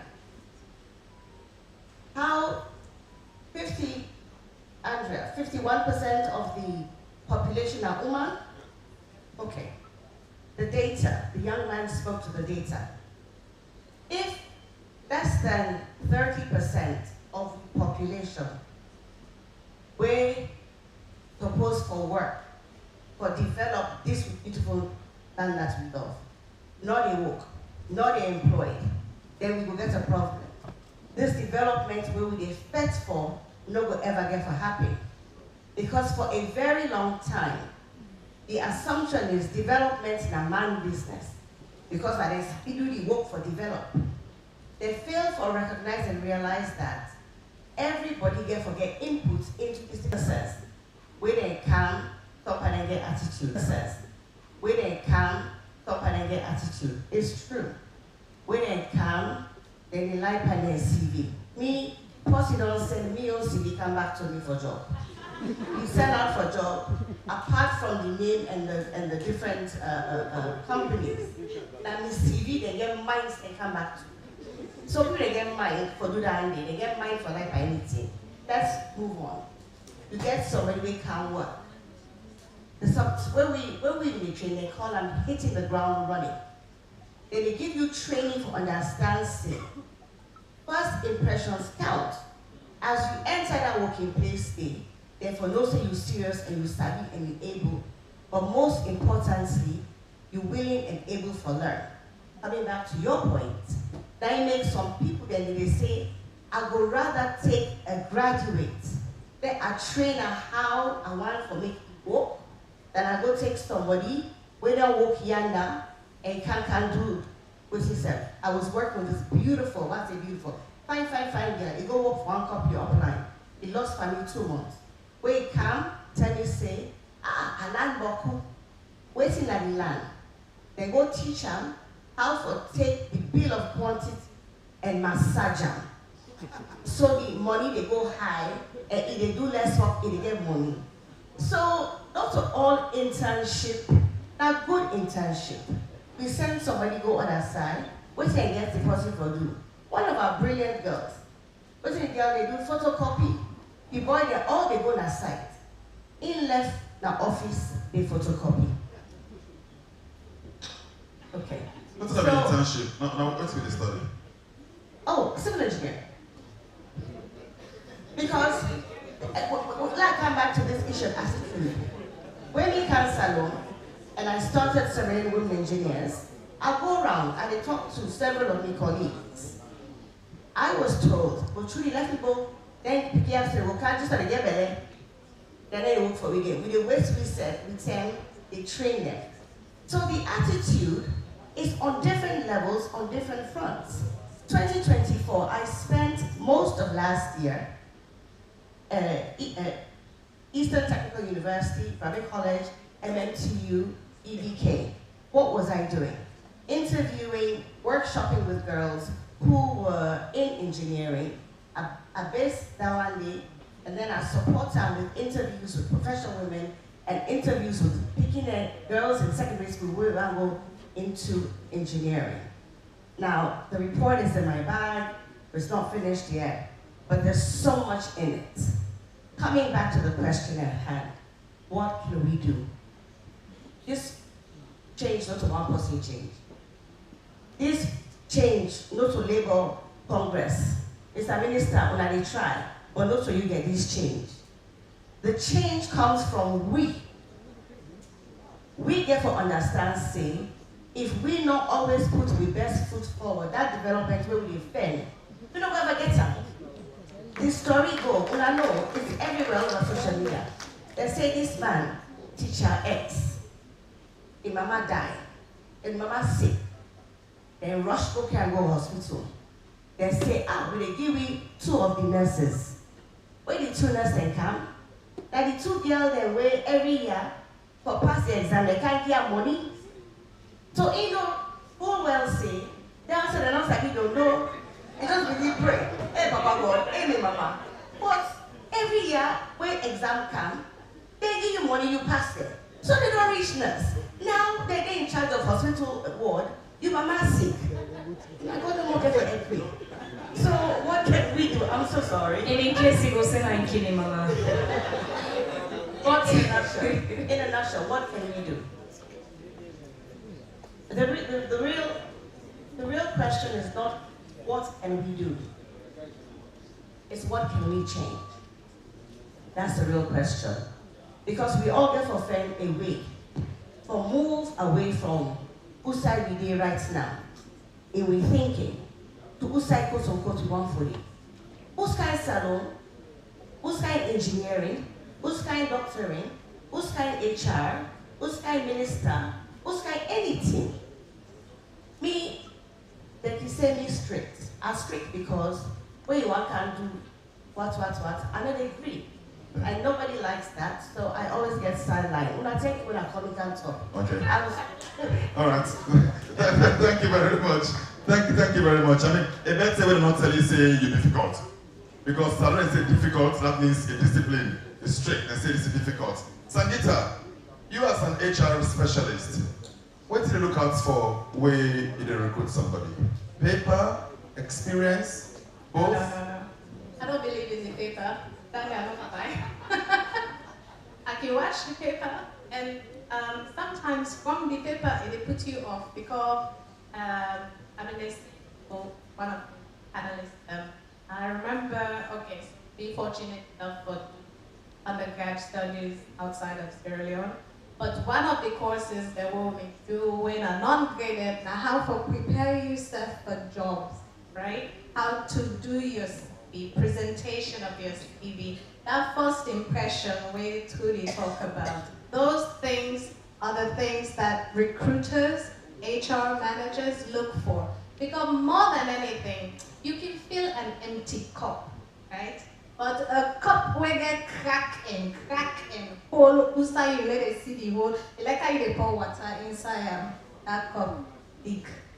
So, and that speaks to attitude and the perception, the opinion that people come in with that, okay, yes, I don't go book, I don't learn, but there's still more that I can learn. There's stuff that's formal and informal that I can learn. Interpersonal skills. If you're not learning at inside school, Andrea was talking about interpersonal skills starting from primary school, and I agree. I still remember, so we get 1 day a week for sports, we get drama club. Also, if you say you're able to sit on a stage for do presentation, for talk, if you're not starting from that point. So no, I'm not go by paper. And they look for best fit to the company in culture. I like the idea of not stopping to learn. I think I read last week at Unimark graduation say the post we graduate yesterday is stop for learn today, they become uneducated tomorrow. Vivian. So which means there should be constant learning.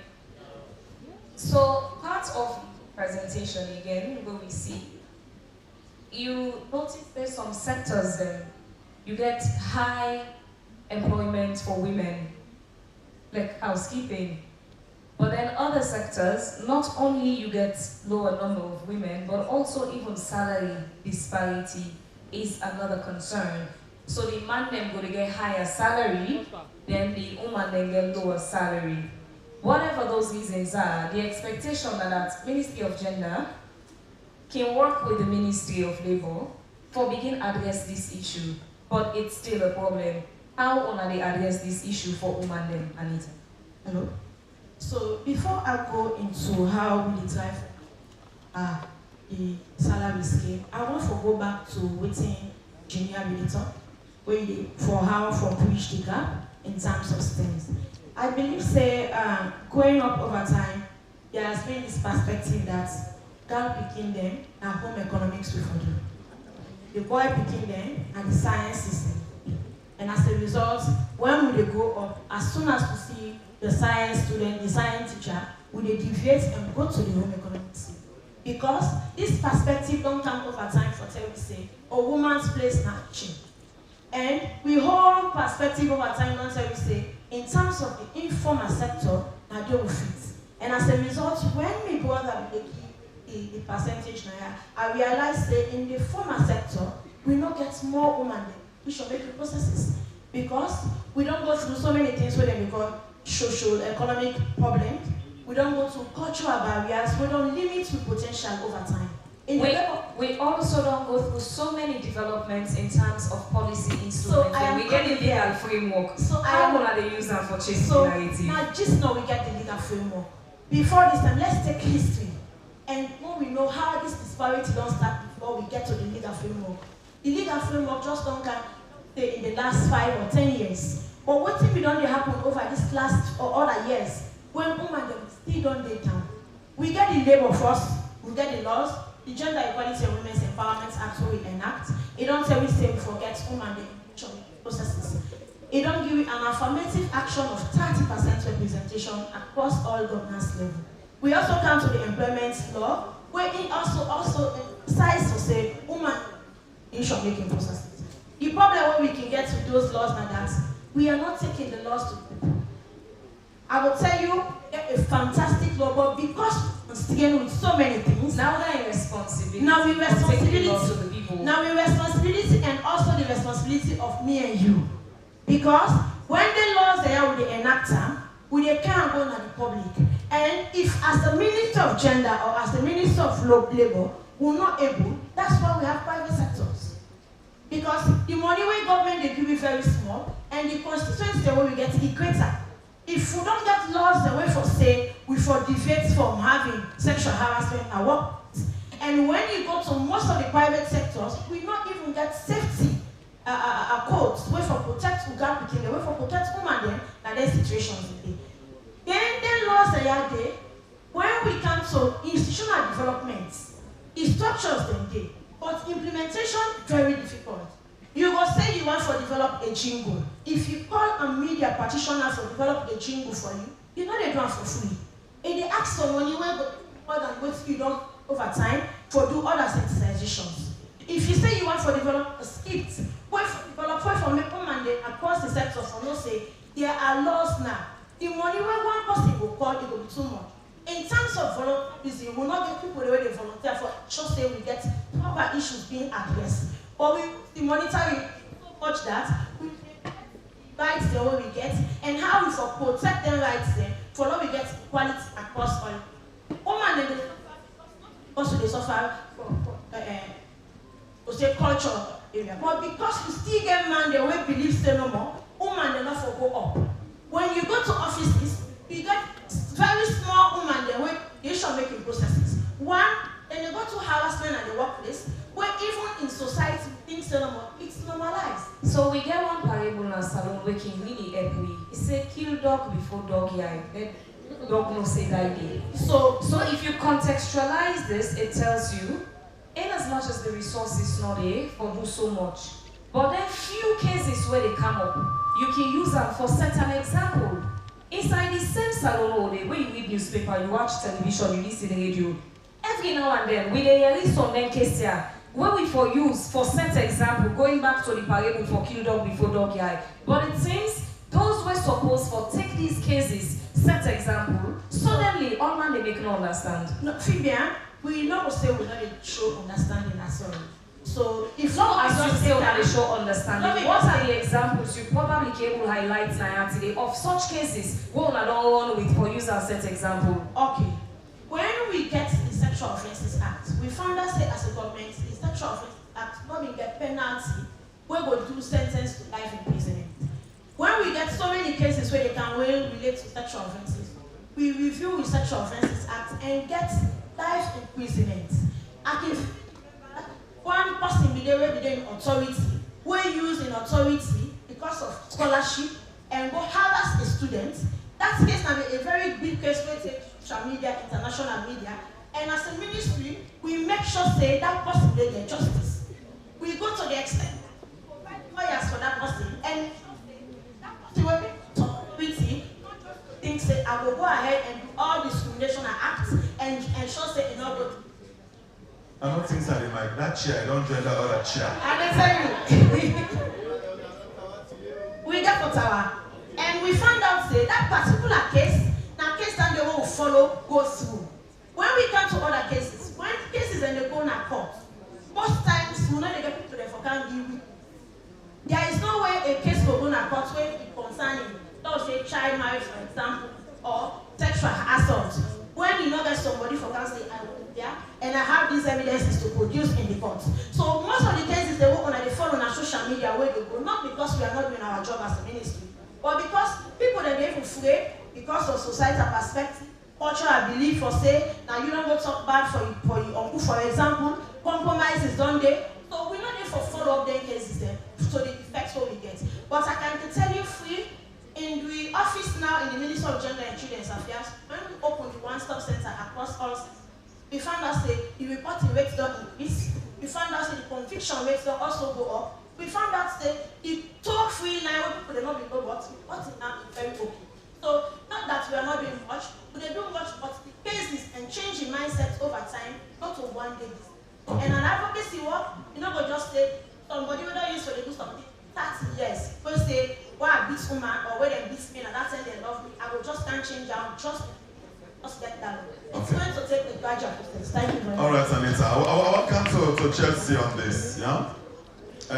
Because one thing I know is, even though the employment data, all the shows say women are the lag behind, now then they in the majority will come for the domestic work. Is that correct? Yes. So we have women majority there. Yes. And earlier on I've been talking, say, now one area we will see for the forget in terms of standing up for the rights and protecting them. I lived in Senegal for a year, and I began a house help with the Canada host 3 times every week. And I know in Senegal, there's a law which protects domestic workers. It's very strong because of the danger of even sexual abuse which some of them can face. And of course, the idea of some people treating them as if not a regular job. What's another situation like in Sierra Leone, and how you think so we can fix that?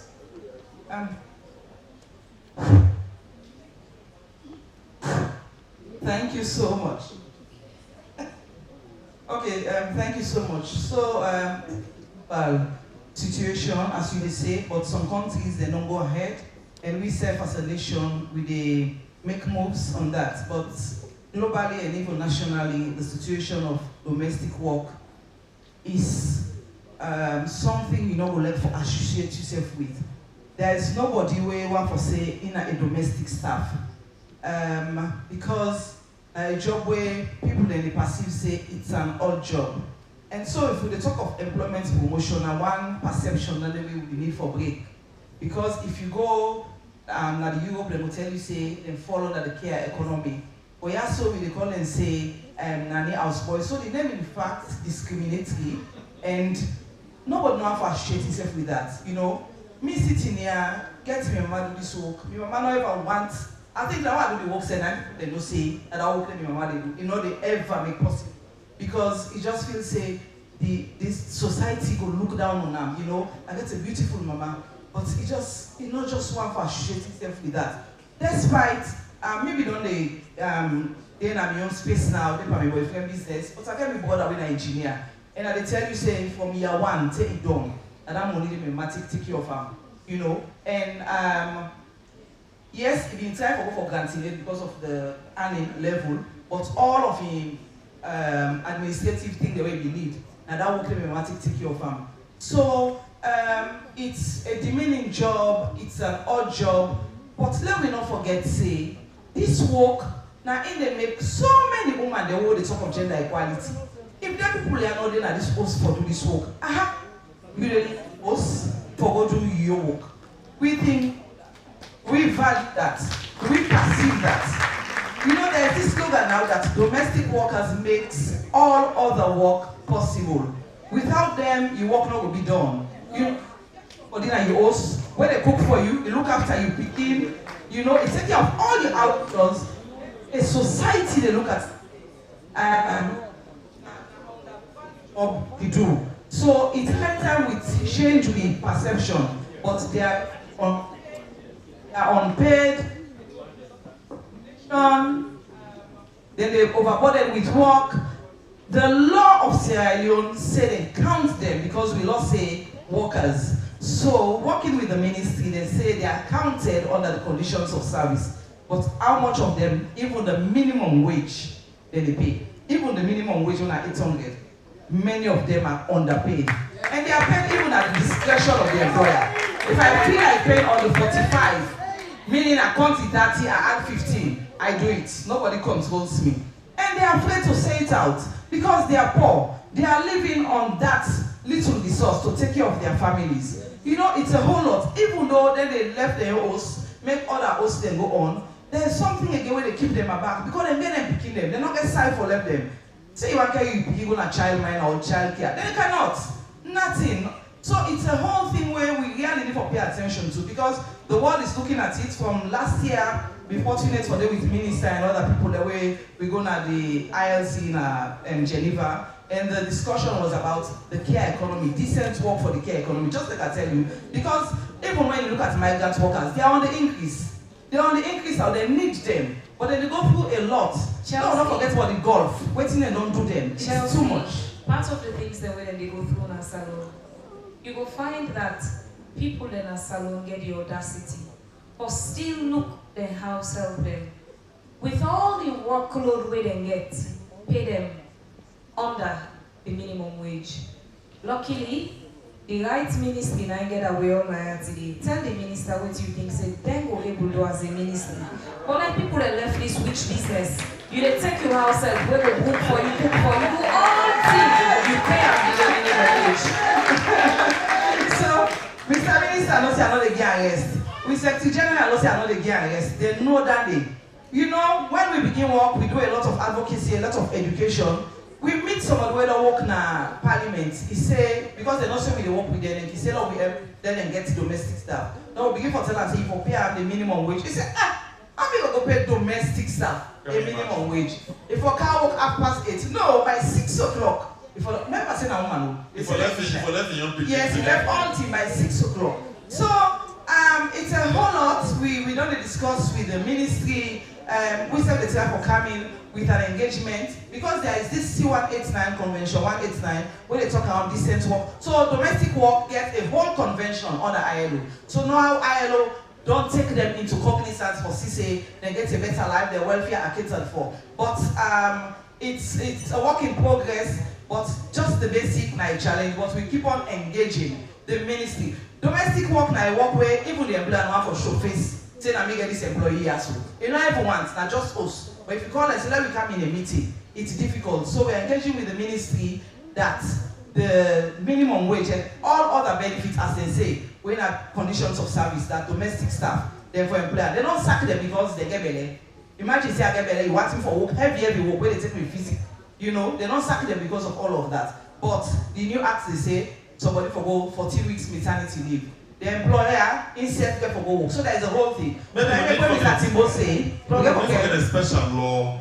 Yes, we need that. So we want to engage the ministry. When Mr. Timbo say, we forget social dialogue, go down. We want to engage the ministry, let them understand the natives, the nature and everything, and then we see how we for adapt it. Because if you look at other countries, what they do, they make a specific law because the nature different. Most of the work coincide with how they employ them. So how to go about that? It's a whole thing where we need a dialogue on whatever we get and done. And we all are beneficiaries of domestic workers. Yeah, man. Whether we parents and we employ them or they go take someone and family and brand can for look after we all don't benefit from them. So I think if we need a collective willingness, whether we get a proper law or protect domestic workers. Because I think the absence of that then it causes all this, like we said, the job security for most of them. Like when you're illegal immigrants overseas. Yes. So when they employ you because you know to get people and take advantage of you. And don't think they are unskilled. They get skilled. In fact, I think the way of upline would call domestic worker as cook. They visit every house help now, cook no more than cook. So that means they get skilled for cook, and that must be respected. Sian, for the private sector, you contribute significantly towards employment in the country. But it's most definite that you would also, for the private sector, have certain things required to be able to accelerate employment opportunities within the private sector space. What do you think needs to be added as a support to the private sector to support with more employment? I'm going to have to say I've answered you by Creole. So okay. I think firstly it's important to say, obviously I'm not Sierra Leonean. I'm from the UK originally, but I have worked and lived in Sierra Leone for 17 years within the private sector. Also the president of the British Chamber of Commerce, so supporting private sector players there also. So I'm not here to speak on behalf of Sierra Leone women, but I am here to speak on behalf of what I've observed the 17 years that I've been working. So I think, we've touched on a number of things that the private sector should be doing, the expectation, and really, the number of graduates that are coming out of university every year are significantly outweighing the number of graduate jobs that are available. Something similar happened in the UK. There is an obsession with going to university. Not everybody needs to get a degree, but we also, within society, need to value jobs that we consider to be unskilled, but that are actually highly skilled. A piece of furniture that's handmade in the UK is vastly differently priced to something that's factory manufactured. Why? Because we value the skill and the workmanship that has gone in to producing that piece of furniture. Here, you call carpenter, you can't tell and say, oh, I can't make this for me. It begin chap you all sides. The board, na this, na that. But the reason making it chap you, because where it can to workmanship, you know say the man now by hand, he get for playing the board, he get for cuts, he get for transport the thing na a workshop. But where you can for workmanship, you want get one block. So we need to look also at the private sector about making sure that we're valuing not just graduate jobs, but the entry level also. Some people, after they've sat Becker or WAS, there should be an opportunity to be entering the labour market. And it's also about meaningful employment. For 11 years, I worked for G4S, and I repeatedly banged the drum talking about meaningful employment. If I get party where the employed person now post, it not pay a minimum wage. I get mine, I reach me more spanner. They tell us, say, why you do that then? Not a government's bad for the can't enforce for say minimum wage like this. We as an employer, we get for stand up for say, this is alright. When minimum wage increased from 500 to 600 Leon, I be sit down at one restaurant, somebody where they work in a private sector, it going tell me say, you get 2 nanny where the men picking there. It meets the nanny then saying, you know get the extra 200 leons for the give an increase in their salary. So let them talk, let one left the work. You know say they must meet them back, they begin cry, say, do you have so with the only 500. Now look at Naya and ping and tell them say, how much you spend per your lunch? It pass the money where you forgive them and them for the 1 month. So we back as society, we get for not to left all things to government, and we self get responsibility.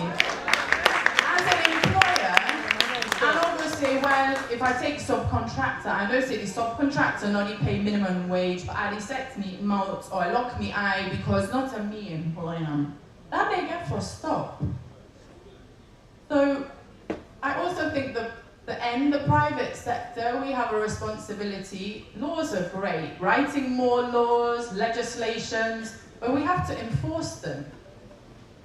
It's not about, if you run a business in Sierra Leone, you can't say you don't know what the law is. Your responsibility to know. If you don't know, you find somebody that does know and guides you and informs you. The laws are great, but we have to be able to enforce them. And we shouldn't be waiting for the government to come and enforce them on us. As ethical employers, we have a responsibility to do that ourselves. Brilliant, thank you very much. Thank you very much. So make it acceptable and say, let we free God, let we free the law. Something in the like way, they say, you don't even need for them to remind you that this is wrong. Your conscience tells you that this is not right. If they do unto you or to you fumble, waiting will be reaction. If a reaction will be rejection of it, then reject it when you self, they get the tendency for dua. This has been a very interesting conversation. Unfortunately, as short as I'm not one for them to take the place dark. And half past 5. It's a UK time or salon time. So it's the time don't go. So I want to tell the panelists all thank you for this. And then we quickly go to presentation and we come to the final panel. Inshallah, in Jesus' name, we'll go down before the place dark. Thank you very much, panelists. It's been great, and I'm challenging Fabian here, and I'm challenging all the radio and TV stations here. There are so many things to discuss, and we've got so many experts to talk about these things on radio and television. Not so every day you get minister or politician in radio and television. We get a lot of other, these are very fantastic resource persons who can get on radio and TV and continue with this conversation. Let's join that challenge today and beg the experts and say, do you have what we should on make on us? Anything, just tell me no more. Because that is also the challenge with the media space. You really want more people and experts. Once it's a controversial topic, all man they balance. I go bring 3D cam, I go bring 3D, I go bring Sian, I go bring the whole cam. I'm gonna answer. Thank you so much. So, semi-finally, we get a presentation by Chevron Kamara, Director of Priority Risk Limited, United Kingdom. Perspectives on the nexus between innovation, technology, just transition, and their impact on workers' health and safety. Eh? This is so fix them. All in all fine.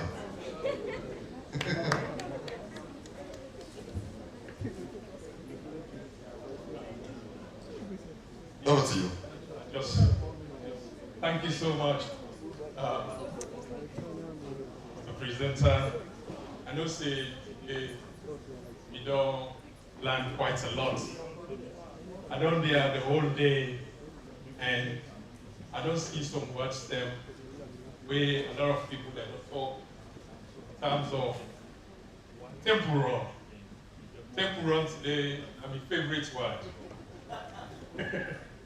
Because the temporal, how me was here, is about engaging Sierra Leoneans or start or think outside the box in a way wherein instead of taking the human capital from Sierra Leone or go overseas, I want let that reverse migration happen, wherein a lot of expertise they come off from UK and other countries or come as Salone.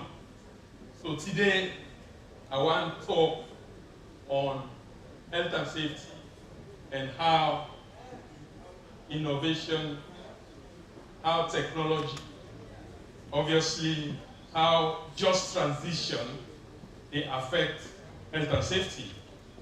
And for me, personally, as a risk manager and as a director of one of the biggest companies in the UK, I come into health and safety by accident.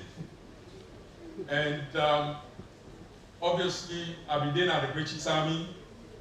I sustained some injuries where obviously it affects me personally. And I left the army, I came Salone, I visited some institutions a few years back. And the thing, and this is a story where I don't narrate to a lot of people. I don't have this conversation with the minister about 2 years back. I take a flight from here when I did die in 2009. From here, and they go Kuwait for go Iraq.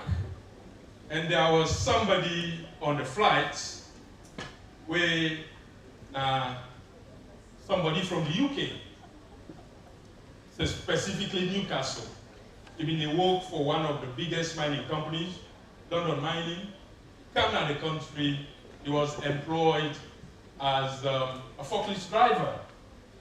And this guy was earning not of $5,000 to $6,000. So I said, well, you've been employed as a forklift driver. Really?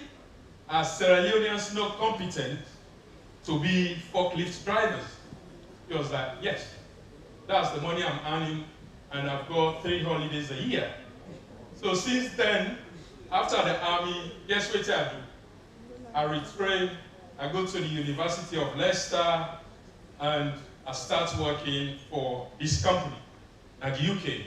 And now, obviously, we employ over 25 people in the UK. And now I don't come as Salone. I don't establish a company, which is a health and safety consultancy firm. And before I will able to proceed for employing Sierra Leoneans, the regulatory framework needs to be in place. Because in terms of the laws, the rules, the regulations, we be done there from 1960s to 1970, they were obsolete that means they were not fit for purpose. So what I do as salon posting, I go meet the minister. That was the previous minister by then, Timbo. I speak to the Institute of Occupational Safety and Health in the UK. They were shocked. They were like, these conversations were normally held between government and institutions. You are just a private citizen. I say, well, Mr. Nasalomai, I want these good things that are happening here need to also be replicated in Sierra Leone. So I make a contact group between people at the institution at the UK and the minister. So the current minister has been fantastic. He has been fantastic in terms of the communication and the conversations we will be done they get over the previous month. So about 2 weeks ago, I get an invite for CAM, at least for see how innovation, technology, they affect the health and safety landscape. Well, health and safety, it affects everybody, every employee, every employer. And one lady talked just now about enforcement. If we get the laws, we get the regulations, if there is no enforcement, it's a problem. So now we got the IOSH bill, where they go through the regulatory framework, i.e. in terms of going the legislative process. So very soon, I believe, say, that will become law. And when it becomes law, the next step for us in the private sector, because we are an employer, and they operating at the country, and they operating at the UK as well, a lot of people let me talk about training, the competency. So for me, I just want to explain to una within a competence within the current framework. When we say somebody is competent, you need to forget the skills. A lot of people let me don't talk about the skills, and you need to forget the experience, because you can't come from the university. Like for me, I've been going from a college before I migrated to the UK. Going to university is great, but for me, I got a baptism of fire when I went there to the UK, because I went without no skills. I was a graduate with no skills. So I took a step back, okay? So we get a lot of people, and when they go university for a college, that is good. But if you want to get a career, you need to develop your skills over the years. And you need to forget the experience. You need to put your ego down if you want a job, or make sure, say, you develop the skills in the job market. And you've got to have the knowledge and the training. And the last bit, which makes somebody competent, is the behaviors. I don't know if some of you follow the news, wherein we get a fire outbreak in 2017 in London, the Grenfell Tower disaster. It killed a lot of people. So all what the government did was to re-legislate. So within the recommendations, because I was part of the technical team from the Association of Project Safety, that they simply means say, we building them in the UK, how to make sure say, that fire outbreak day not ever happen in the UK. So the government legislated, now we've got the Building Safety Act, and it's got 3 components of gateways. Now you can't construct a building in the UK without going through those gateways.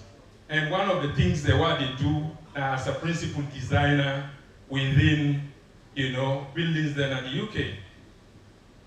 A lot of people, and they talk back about shortage of skill set, more so on health and safety, when it comes to dangerous sector, particularly mining. Let me struggle, the lady they talk about people not having the skills. He said he was able to name like 5 people that the whole country were able to get qualifications related to health and safety.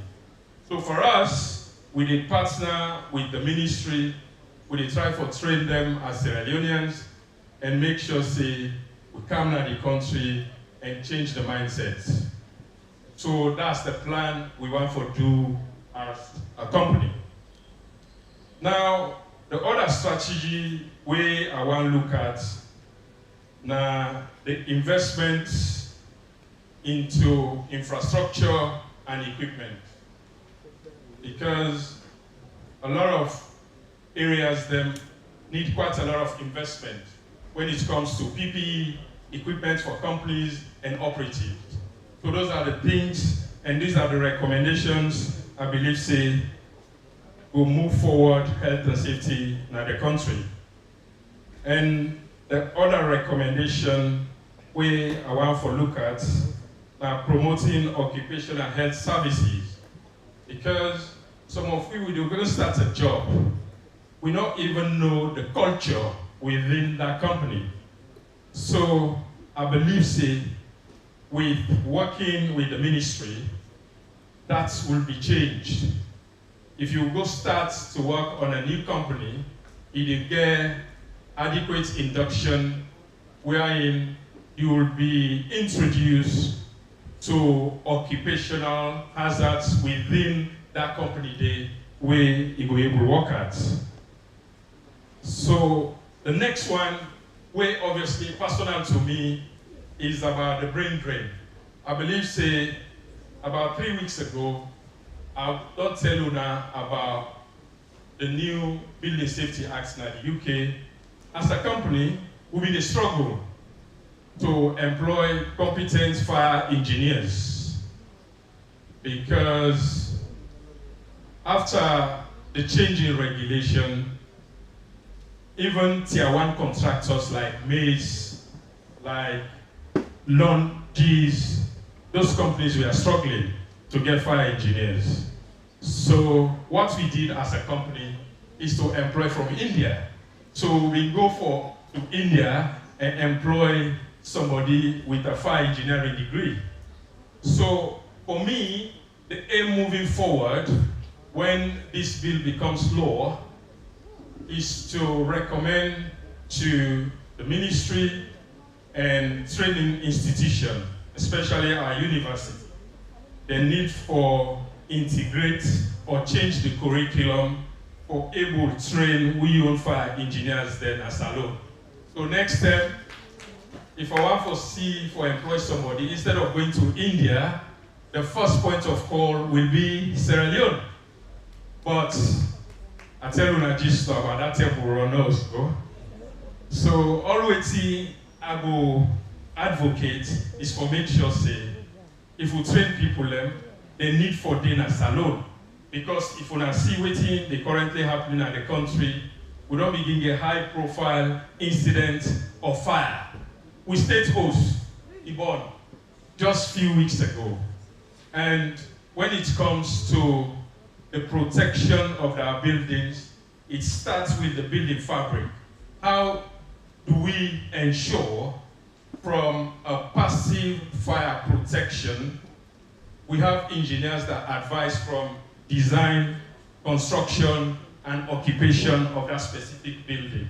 So these are some of the things we'll be looking at moving forward with the ministry and as a company for make sure say we get homegrown, competent people that we train to do these jobs. We don't want somebody for Common Castle, for Kaya, for can drive, a forklift, where Saloma able to do it, because we will able to provide you the skills. We don't want to let somebody go and come out any side now the world for make come, for make just advise companies on health and safety, where we were able to train those people for do that kind of job that day. So I believe say the speech there in terms of the recommendations what I don't put together, I don't try for explain to Unapa Creole where all man go understand, but obviously I believe say this I will left with the ministry and the continuous consultation who they get, their inputs then they will be reflected. I tell you that, thank you. Thank you very much, Mr. Kamara. You're not going far, just go sit down behind the table, please, because you're on the next panel. Thank you very much. I mean, Mr. Kamara makes some things that we can say and say, you know, it don't matter, but you know, say I don't day in someone hotel upline, one building catch fire, fire extinguisher daily, they're not savvy. No, seriously, they're not savvy user. The angry in the run, say fire. Now we want to go take out, you know, what's the fire? I don't say SLRA say be the safe for them. You know, so I'm happy that Mr. Kamara mentioned some of those safety things into it. Building safety as well. Maybe one thing we're not seeing that, and I will add some TV don't write in an article that we publish, hopefully this Friday or next week, and that anybody who occupies State House as head of state potentially could have been killed by fire. Because all these decades and generations, State House never gets fire, what's the color? You don't get hydrants. There's no hydrant at State House. You don't get fire engine. You don't get fire alarm. You don't get smoke alarm. So how did the building survive all these leaders they don't come and pass up to now without those things? With man that if you send the waste money, then get fire drill. Then public buildings, and they say once in a month they raise fire alarm, all man run, you get someone to go assemble. You think it's not a waste of money? This man come off for go buy a cold drink. Or kind say I won't read the month in day. And I put the first day for enter. If not trouble be inside Miatta conference center, how would they come inside that small bill, that small remote? Then get all the remote, then get emergency now. That's not the only way that for enter and come out at this conference hall. So those are things you will consider when you build such a big public project. Get emergency exits. In case push come and shove, you can find different ways. Anyway, thank you very much for those things. So Mr. Kamara don't take the stage. I call on the phone now for our final session. Before we off, yeah? Mr. Tijan Ahmed Israel Jah, the Ombudsman of Sierra Leone. Dr. Pauline Makaria. Dr. Pauline Makaria, again. Well, crap now. I'm told that Mr. Mohammed Sise is not here. Is he? No. So this is our final session. The labor laws and decent work, enforcing standards for an evolving workforce.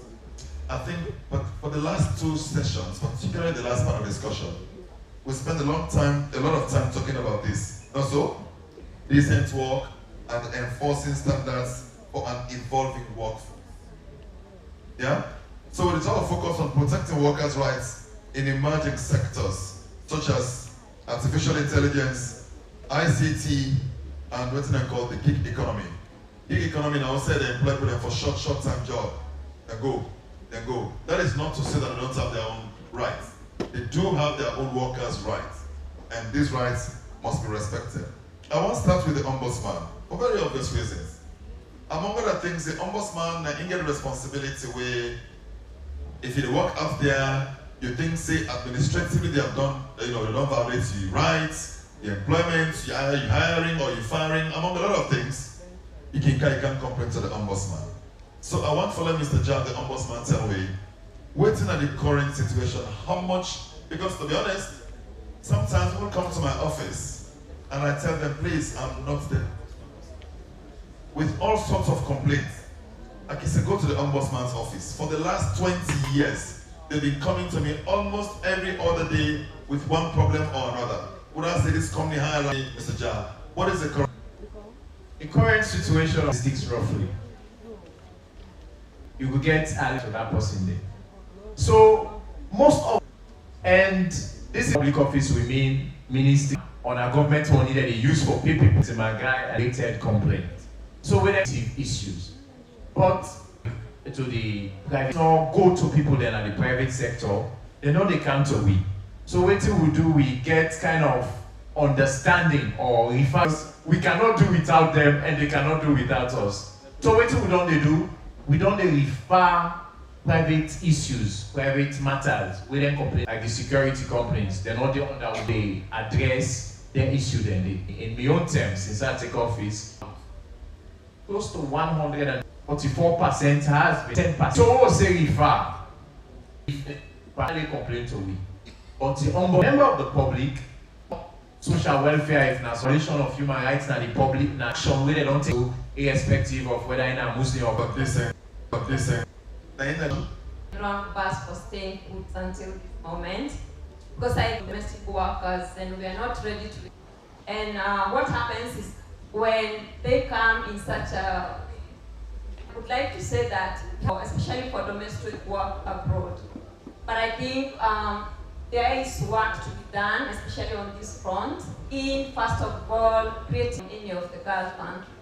Because I think most of our Sierra Leoneans, this is where we are somehow not very well informed of the whole process. So they are not aware of what kind of agreements exist between governments. So we call them BLAs, or bilateral agreements. And we can, or they can benefit from these agreements because they are meant to protect their rights, they are meant to protect them while they are abroad, and they are also meant to support them if they are faced with any kind of challenges. So in a nutshell, last year we were able to bring over 500 Sierra Leoneans who were stranded in Lebanon because of the war. Most of them, we have tried to reintegrate them different ways, and especially when it comes to mental health and psychosocial support, because this is very, very important when you have to come back home, not voluntarily, but because circumstances have forced you. They call on the back way. They call on the back way. You aren't going to run the back way. That means you don't have to go through the official channel. So the way they try to go through the back way, they get difficulty. When they come, when they get problem, the way I bring them come, then they try for attempt for sweep. And sometimes, so they make like say that the uncle so not get enticed by what they say. The one day we cannot attend for go and then they fail. We say we system strong. You know they shake we. When they fail for us, those things affect me psychologically, and as a result, it is still the number of persons that we get mental problem this year. I see him for the first time this morning. Issue. It is soft mango before me. It can't not find the motoka by St. Anthony Church. A mass break, and it's a Christmas. Respect for workers and decent work. In Mamioko, the boss was from Tanzania, and he unpassed me. But the job itself, Namibia did one. When it comes to advocacy of Kailau and those places, I was there. So always when they talk, they say this guy is a foreigner, he's got a bit of experience, he's got a bit of skills. So most of these multinationals, their skills when they tell you the foreigner has got more experience, more qualification that are internationally aligned. So that disparity has always been there. So moving forward, waiting the ministry they try for do with the leadership provided by the minister, this bill where they come, those discriminatory practices will be eliminated. And for that, we they try for advocate. I will try for advocate for make sure say we get homegrown Sierra Leoneans that have got the skills, the experience, and we go small with the behaviors that are needed for make sure say nobody, and no company no go come out and go bring somebody from UK or from America for can do the same job where Salon Posse for able to do. So that they will able to change. As I tell you now, all the core system where my company get for provide, this one don't start and so I get for the go and come.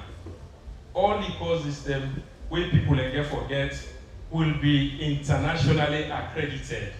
And I get the Institute of Occupational Safety and Health, where I will facilitate for me to get engagement with the minister and the ministry. All these people, maybe by next year, this trip, they'll be one car with me. But it was at short notice. But by God, they will come.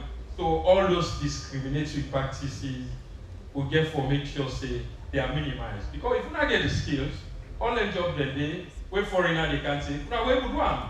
Because if you tell you, well, now you can go get this qualification, look at Mr. Chairman Kamara, now UK accredited qualification, I guess so. So you will never be discriminated. So those are some of the excuses these multinationals will get. So if I could take a step back, when it comes to health and safety, you know, tomorrow na Labor Day. Health and safety, it simply means say, if you work in a farm, the law will get for camp, you will be protected. If you work in an office, you get for be protected. So the employer, you need to forget what you call a company policy when it comes to health and safety. You know, if you work in a mine, you should not be exposed to dust. If you're not a mechanic, we get for bring some machines them where we will help the ministry. Because we will try for train people in the ministry wherein, because most of the mechanics and some vehicles, the way they come on at the Far East, believe it or not, some of the brake parts them, they get what you call asbestos. I don't know what you know about asbestos. Asbestos is a mineral where they cause somebody for get some cancers them, where like mesothelioma. Mesothelioma, if you get them, they die. What you make this not they come at the forefront now because there is no diagnosis. People they don't know what they happen. Who mechanics then just they open some brake parts them, they don't know say they don't release some fibers where they lead to then cancers there who they talk about mesothelioma, lung cancer. Some of the things there we get for the trained Sierra Leoneans there for me to understand. We did on construction, talking about dust. The more you inhale dust, what will happen when you get dust? It will lead to what you call silicosis. Me not a medical doctor, but that silicosis, they, over time, then they back to, they lead to occupational asthma. With time, you will able to die from that. If they're not diagnosed, you don't know. So all them things then bad practices they get for stop. From construction, and they talk now about enforcement. When this bill becomes law, the Labour Ministry will be empowered. So then would sound like UK, where we get the health and safety executive. So this they cut across all institutions, wherein then they get the power, then they get the mandate for make sure say with people them, when they work for them company there, whether you work for government, you will get that protection that is needed within the law. Yeah. So thank you very much, Chairman. The other good thing about this law now that, you know, when they charge somebody going to court, you action will be contrary to an existing law. So if, for example, you get this kind of law, then people can take what they call class action. When they will find in a particular office, and all can gather on account, are going to court say, we all get this sickness. We all work in this company.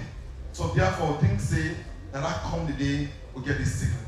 So if there is a law where deal with safety of workers, where that particular action, if they prove and say that work causes sickness, it will not be contrary to that particular law, then they can get compensation from the employer where they get it for.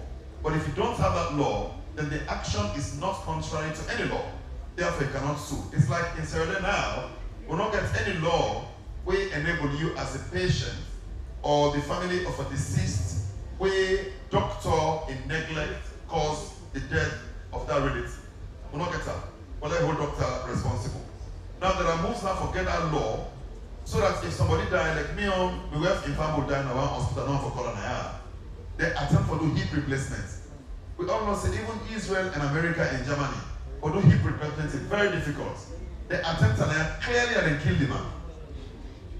You know, but the law for like patients hold or patients in family hold a doctor accountable. Not they. When I probably not do operation on the left scissors inside belly. We don't know, but so we champion that. No action was taken. The doctor still there in practice. He happened at Product Government Hospital. The one may get belly, then go to CS, then forget the forceps inside belly, then stitch up. Later on, the woman become disabled. They don't know what it causes them. Till 6 years later, some other ailments come, they go do CT scan, then they see the scissors, they don't send belly. They make the film available to me. we publish them, we challenge, we trace, who said the doctor be in charge of the local government hospital at the time, we track them. But because it's difficult for them to hold a doctor for professional negligence, it will never push forward. Which is why some laws, they get them. If they're not enforced now, there will come a time where you will need the law for them to get redressed. I don't know if the minister is comfortable right now for summarize for me the aim of this law in a few minutes before we close this session. Just a few key things, because we have to close the remarks, right? Yes. Okay, I'll keep that. Before the closing remarks, I have a law on. Yeah, well, just this law which has been talked about now, that has been referenced. The law of occupational safety and health, the bill. Yeah, no, we don't, but I thought you could do 2 minutes, we close the session, and we go to the closing. Well, meanwhile, just think about that, and you will probably have me to do that when you're making your closing remark. Yeah? But I'm going back to Dr. Pauline, because this issue of migrant workers is very central. And I know that in the recent times, the ministry has been involved somehow in the legitimate recruitment of domestic workers in the Middle East. From what you're getting, are you getting SOSs or SOS calls from those going to the Middle East through the official Ministry of Labor channel, or are only those going to the Middle East by themselves? Thank you for that question. Usually, and I think we can all probably somehow confirm, when some of these people are leaving, they don't even want to tell the neighbor, they don't want to tell their family, they don't want to tell anyone that they want to go anywhere, because they don't want it spoiled for them. So in most cases, they will reach out when they are in stressful situations, and sometimes also in situations where even the government cannot intervene. So, and I think this also brings me to the point that I was saying, that that awareness creation is very key, and especially right now with the evolving markets, job markets. So in the program, and I think this was also very interesting, we've talked about the gig economy, and looking at where we are as Sierra Leone, I think we have not caught up on the trends that are evolving in the labor market. And what we are finding out also is that a lot of Sierra Leoneans are finding themselves being scammed into some of these big jobs. So you are promised that you're going to be a web developer, but then you find yourself trafficked, smuggled, and then the next moment you are somewhere lost. So I think as a country, this is something that we need to work on how we can respond to these emerging economies and emerging job markets, and especially those that are done at the comfort of your house, at the comfort of your sitting room with the internet. And then you find yourself engaged in things that you're not able to get out of. So what we have noticed also is that some of these recruiting agencies that are especially not organized by the government, they use those platforms. So can we as a country also use those platforms to create awareness on the dangers of involving in some of these activities? So in conclusion, I would also like to highlight that IOM as an institution is very much involved when it comes to labor mobility. So we have lots of tools that we use to support government, to support civil society, to make sure that we tailor them to the needs of the country, and we tailor them to support and protect the rights of migrant workers. Thank you very much. Dr. Pauline and I have been talking about my nephew. My brother died, I think, 4 years ago. One of his sons, who is a talented footballer, probably he's in a hurry. So I took him to the football academy here, whilst emphasizing on the point that he should also stay in school. He's at Frabe College. He sneaked. I had no idea that he had left Sierra Leone in his odyssey to go to Europe. But he was arrested, I think, on the border of Morocco and somewhere, was beaten black and blue. And he sent me his pictures. Uncle, this has happened to me. I've been brought to Algeria. But I cannot go back home. Please help me. I'm like, are you kidding me? Are you really in Algeria? And I called his mother. She ummed and erred, but I realized that she was adding it. Apparently he had discussed with her. And she said, you can go there. That's Niger also. The Europeans and the Americans, they want for like go academy. Because we go as a tourist, they want the money for their lesson. But if you want to go illegally, you're in trouble. Not all gloomy. I want to thank the panelists for this panel. I know it's been a long day. I want to thank the panelists for this panel. I know it's been a long day. And like Dr. Pauline said, I'm very much impressed that we still have this number here after 6 p.m. Not at any conference where we've kept this number of participants at this time. I'm not ever here. Never. Some conference where they go for and say, one go. I'm not a necessary.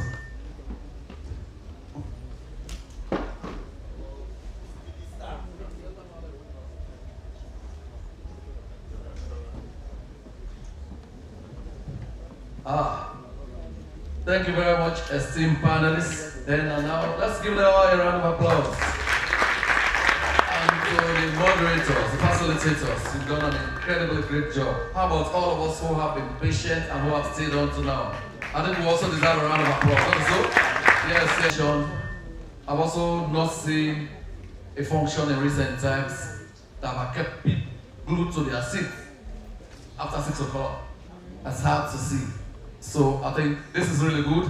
That means we've been discussing the issues that matter most to people. We've been talking about the issues that I've been longing to hear about. We have been here long enough. I can only say on behalf of myself and my colleagues, Thoroughly Labour Congress, we want to express our profound thanks and appreciation. That one is the Factories Act of 1974. Yeah, it's older than many people in the room. So that's what we have continued to refer to as a reference point for occupational health and safety. We think that is old enough. It does not speak to the current and emerging challenges in that sector. As a result of that, it's been reviewed. A lot of work has been done, and I wish to thank our brother Chairman, who out of personal interest as a Sierra Leone has, rendered a lot of support to getting this bill to where it is. We also have the input of other Sierra Leone experts in health and safety. The panelists were right. We do not have enough experts in this area.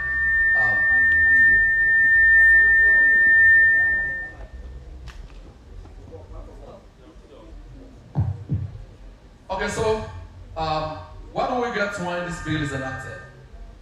Primarily, the objects of this bill will be to protect Sierra Leoneans from physical, mental, and to enhance the wealth. So let us use the leverage we have to do more good for Sierra Leone, not to repatriate Sierra Leoneans who are stranded because they went there home. Because this is what happens. They go to the outer government, social media page, hey, Papa government, will they on a campus? Yes, they don't even want us to know. But once it goes bad, they are all over the place. But I want to say we can go until the cows come home. Tomorrow morning is the day enough. Everybody who cares about the world are recognized. And what more could we have today? I want to say something here. Yeah, by way of a wrap up. Labor Day, they usually organize it. This year, we are doing it together. Thank you, sir. On to the march. Previous years, we know the march, but tomorrow the march. Company, employers, other people who did at the east, we will converse in a piece by 8:30 the move. Similarly, from the west, Aberdeen, then they do it tomorrow. Now, one for time, hope say, when I will come tomorrow, now not to no more. One of the kaya in the thousands. Thank you very much. Well, I don't know if time for doing that, thank you. But I think some of the Ministry of Labour for give votes of thanks. Would I have the person?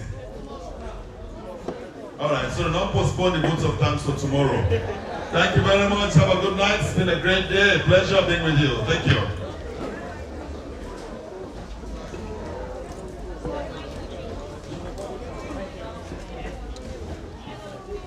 Talking to people. I'm doing it for